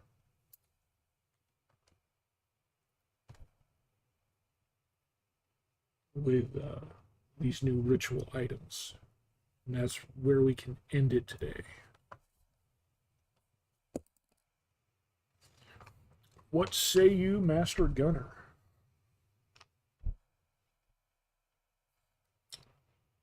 I think he agrees. I think he's muted.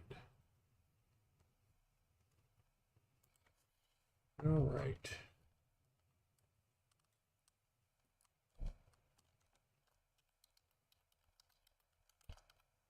Frosty and Red Sheen. indeed. Did you hear what I had said? Um,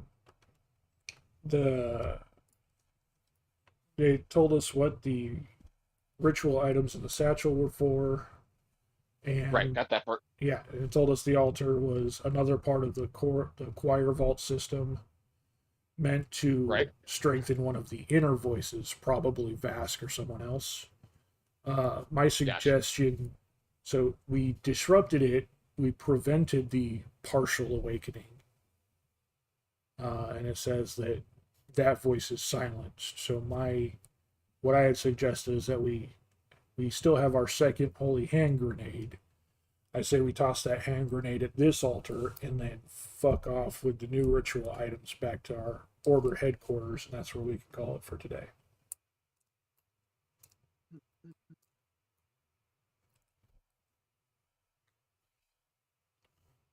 Make one board boom and turn those items in. All right. All right. Frosty and Jean decide to That sounds like step out of the room, taking the satchel of ritual items and toss the last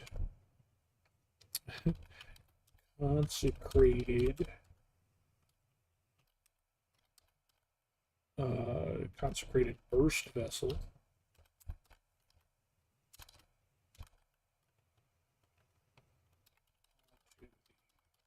second ritual altar and then run back down the hall to safety.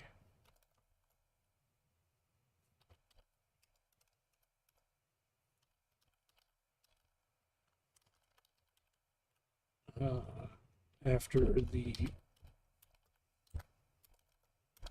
second altar is destroyed, Frosty and Jean will head back to the order headquarters to deliver the set of ritual items. Okay. Excellent. Clean, swift, and decisive. Consecrated burst vessel deployed. Frosty pulls the last vessel from his belt, holding it high in Dawnbringer's light. With the satchel of ritual items secured, he lobs the vessel, the blessed explosive, onto the cracked, still glowing altar. You both turn and run, heavy boots pounding down the corridors. Dawnbringer flickers in your grasp. Behind you, the blast hits like divine thunder. The explosion erupts in radiant fire. Wax ignites, the altar shatters completely. Stone and soul-wrought sigils crumbling to ash. The remaining candles flare once and extinguish with an unnatural hiss. You feel a wave of pressure like a closing door in the soul. One more piece of the choir vault has been destroyed. You arrive at the headquarters, soot-streaked, weary, but intact. You deliver the infernal scroll sealed with the Candlelord sigil, the obsidian ritual dagger, the pouch of refined silver dust, and the second confirmation that a choir vault anchor has been destroyed. The commander greets you, listens, nodding as you recount the encounter. That makes 2 choir vaults silenced. If your hunch is right, 1 more remains. And if Voss is the conductor of this nightmare, he'll make his move just before the eclipse. He hands you each a restorative elixir and says, "Rest, gear up. We'll start deciphering the scroll immediately. You'll have a full strike team for the final vault. If we're lucky, we'll catch the Candlelord in the act." Okay, so the 3 vaults, we cleared the first 2. There's 1 left, but we've still got a couple days before Voss heads there to do it, and we've got an entire strike team with us. So, shit. I was just going to say, what are you doing tomorrow? But I'm working tomorrow. I don't know if we'll get to play out the end of this campaign or not, but we did do that campaign up to that point. We got 2/3 to 3/4 done. Initial investigation, and then 2 of the 3 vaults cleared. So I think we did pretty well. I would say so. Your rifle just pounded them. And especially on that last guy who turned out to be a fiend, because mine is only undead with the sword. But your thing is still like way more powerful than mine. Because yours is what, 2d8? Plus what's 2d10 plus 2d10 extra if they're fiends or undead. Yeah, so 2d10 plus 2d10. Whereas mine is a d8 plus a d8. I think technically I would even get those extra die on the missed shot with the grays. Doesn't say, but I'm thinking so. Yeah, I don't know.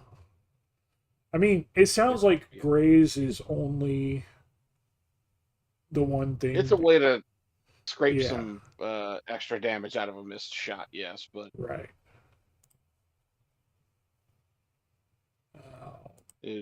that's something that I would be willing to rules lawyer a little bit with a willing DM. Right. All right. Well, they gave us restorative potions and told us to rest, so I just gave my character a long rest. But yeah, I don't know. Like I said, I don't know if we'll get to use this again. I was about to say, I think you can. Can you save that transcript? I don't think so. No.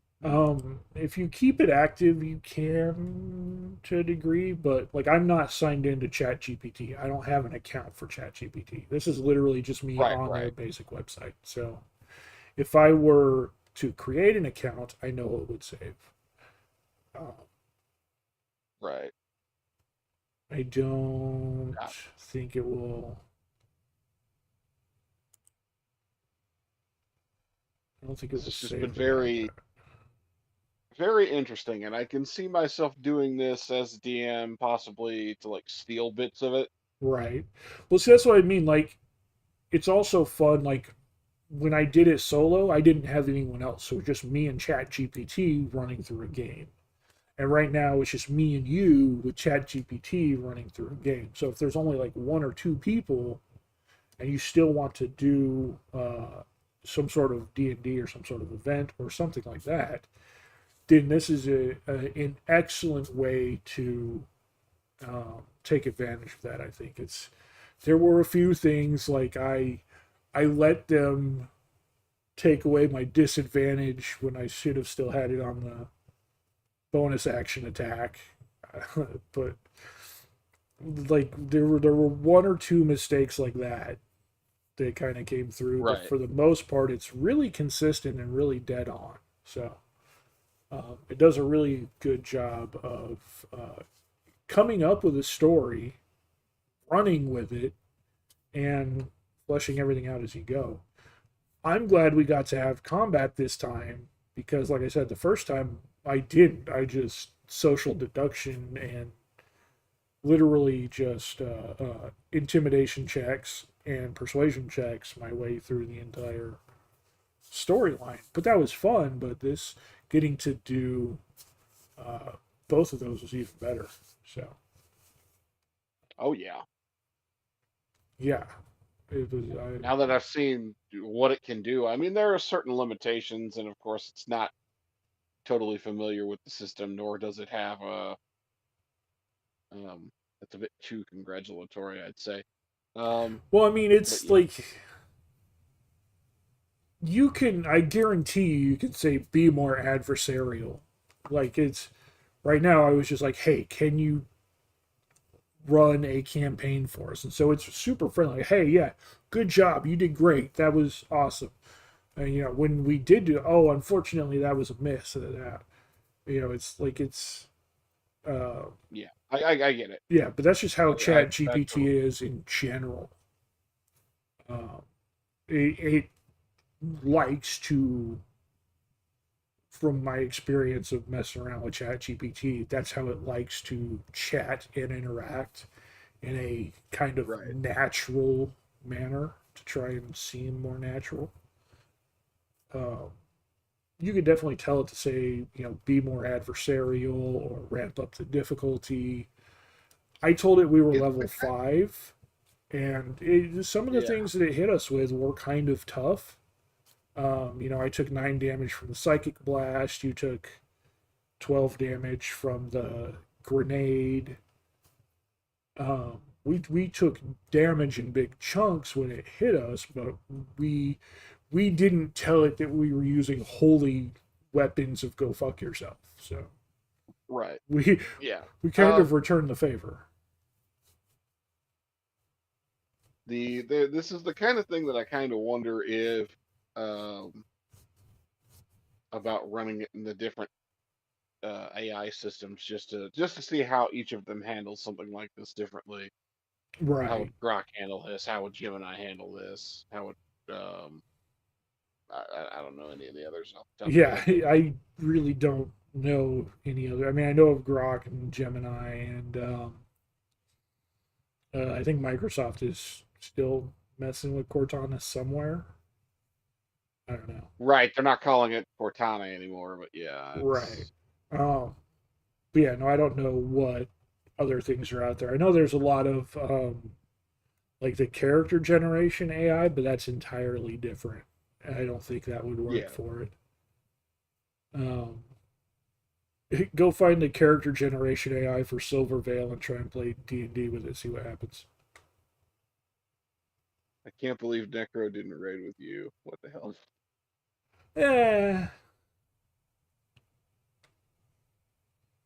he had a decent following today. He could have spread some of that butter over here. Yeah, it's okay, Kev. We're getting ready to head out anyway. Yeah, Necro usually has a higher viewer count than I do. He's been getting pretty good numbers lately.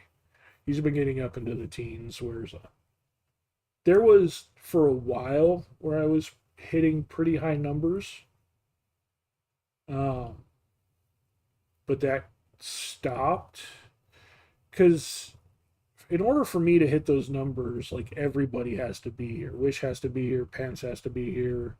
You have to be here, Kev. Necro Bio plus some randos. Pog, Demonic Pretty, Roy, uh, Timmy, Star. There's got to be like very specific people here for me to hit those numbers.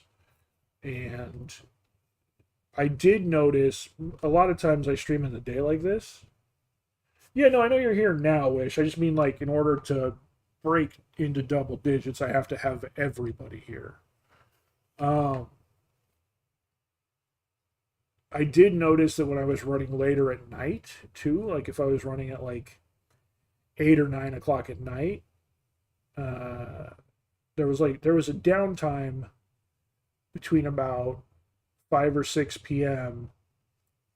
that lasted until about uh, 8 o'clock, and then it would pick back up again. And at night, I would have a pretty decent viewer count too. So Yeah. it's all hit and miss and all fairly random. We've got 7 people right now.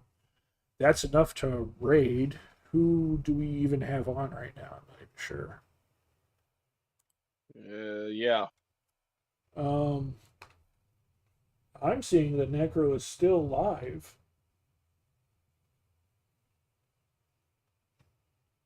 Uh, yeah, it's telling me Necro's still live. Oh nope, he just disappeared. Epico literally just logged in. Um,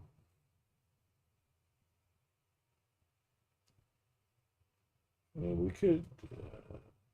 I don't think we could raid her. I think Japanese ammo Misa. I think she's got her raid protection turned on. I don't think we can raid her.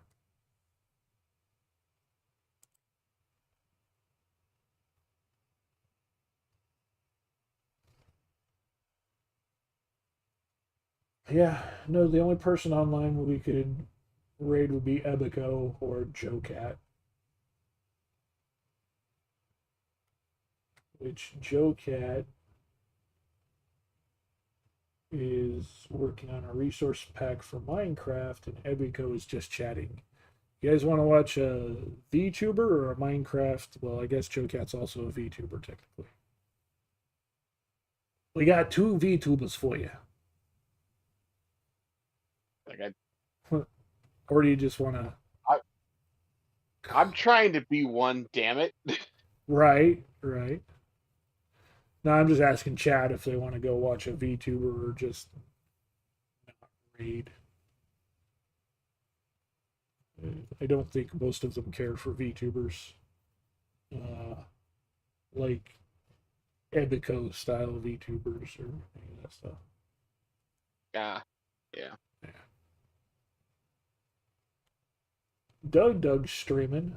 I'd raid him if I knew it would matter at all. I think we'd be allowed to. Well, let's take our 7 people over to the channel of 7.6 thousand people. That'll work. Yeah, him and Moist Critical both. But and yeah, last time I tried to do Japanese ammo Misa, her raid protection was on. So I guess we won't raid anyone tonight. We'll just leave it there. Thank you to everybody who came out. Hope you had a fun time. Hope you enjoyed the character polls, the gotcha polls at the start, and hope you enjoyed the Dungeons and Dragons. That went on way longer than I expected. Oh yeah. Way longer than I expected, but I guess it's designed to just keep stringing us along until we, get back to where we're going to stop. Well, yeah, no, I mean, it'll keep us going because it told us, as a thing, there were 3 things it needed, or 3 voices it needed for the choir or for the vault. So we found 2 of them. There's 1 more left. It will keep trying to build on things to a point. I do think it will end if you hit enough, though. So, but yeah, I had a lot of fun with it. We got to try out parts that didn't happen the first time I played. We changed up the style for it. Instead of the first time, it was pretty straightforward D&D up until the end, like high fantasy stuff. This one, we had it in that Victorian era Gothic feel. I think it was fun. We'll try something else next time we do this. I don't know when I'm going to stream next. I'm going to try and shoot. Well, I need to see what my schedule is.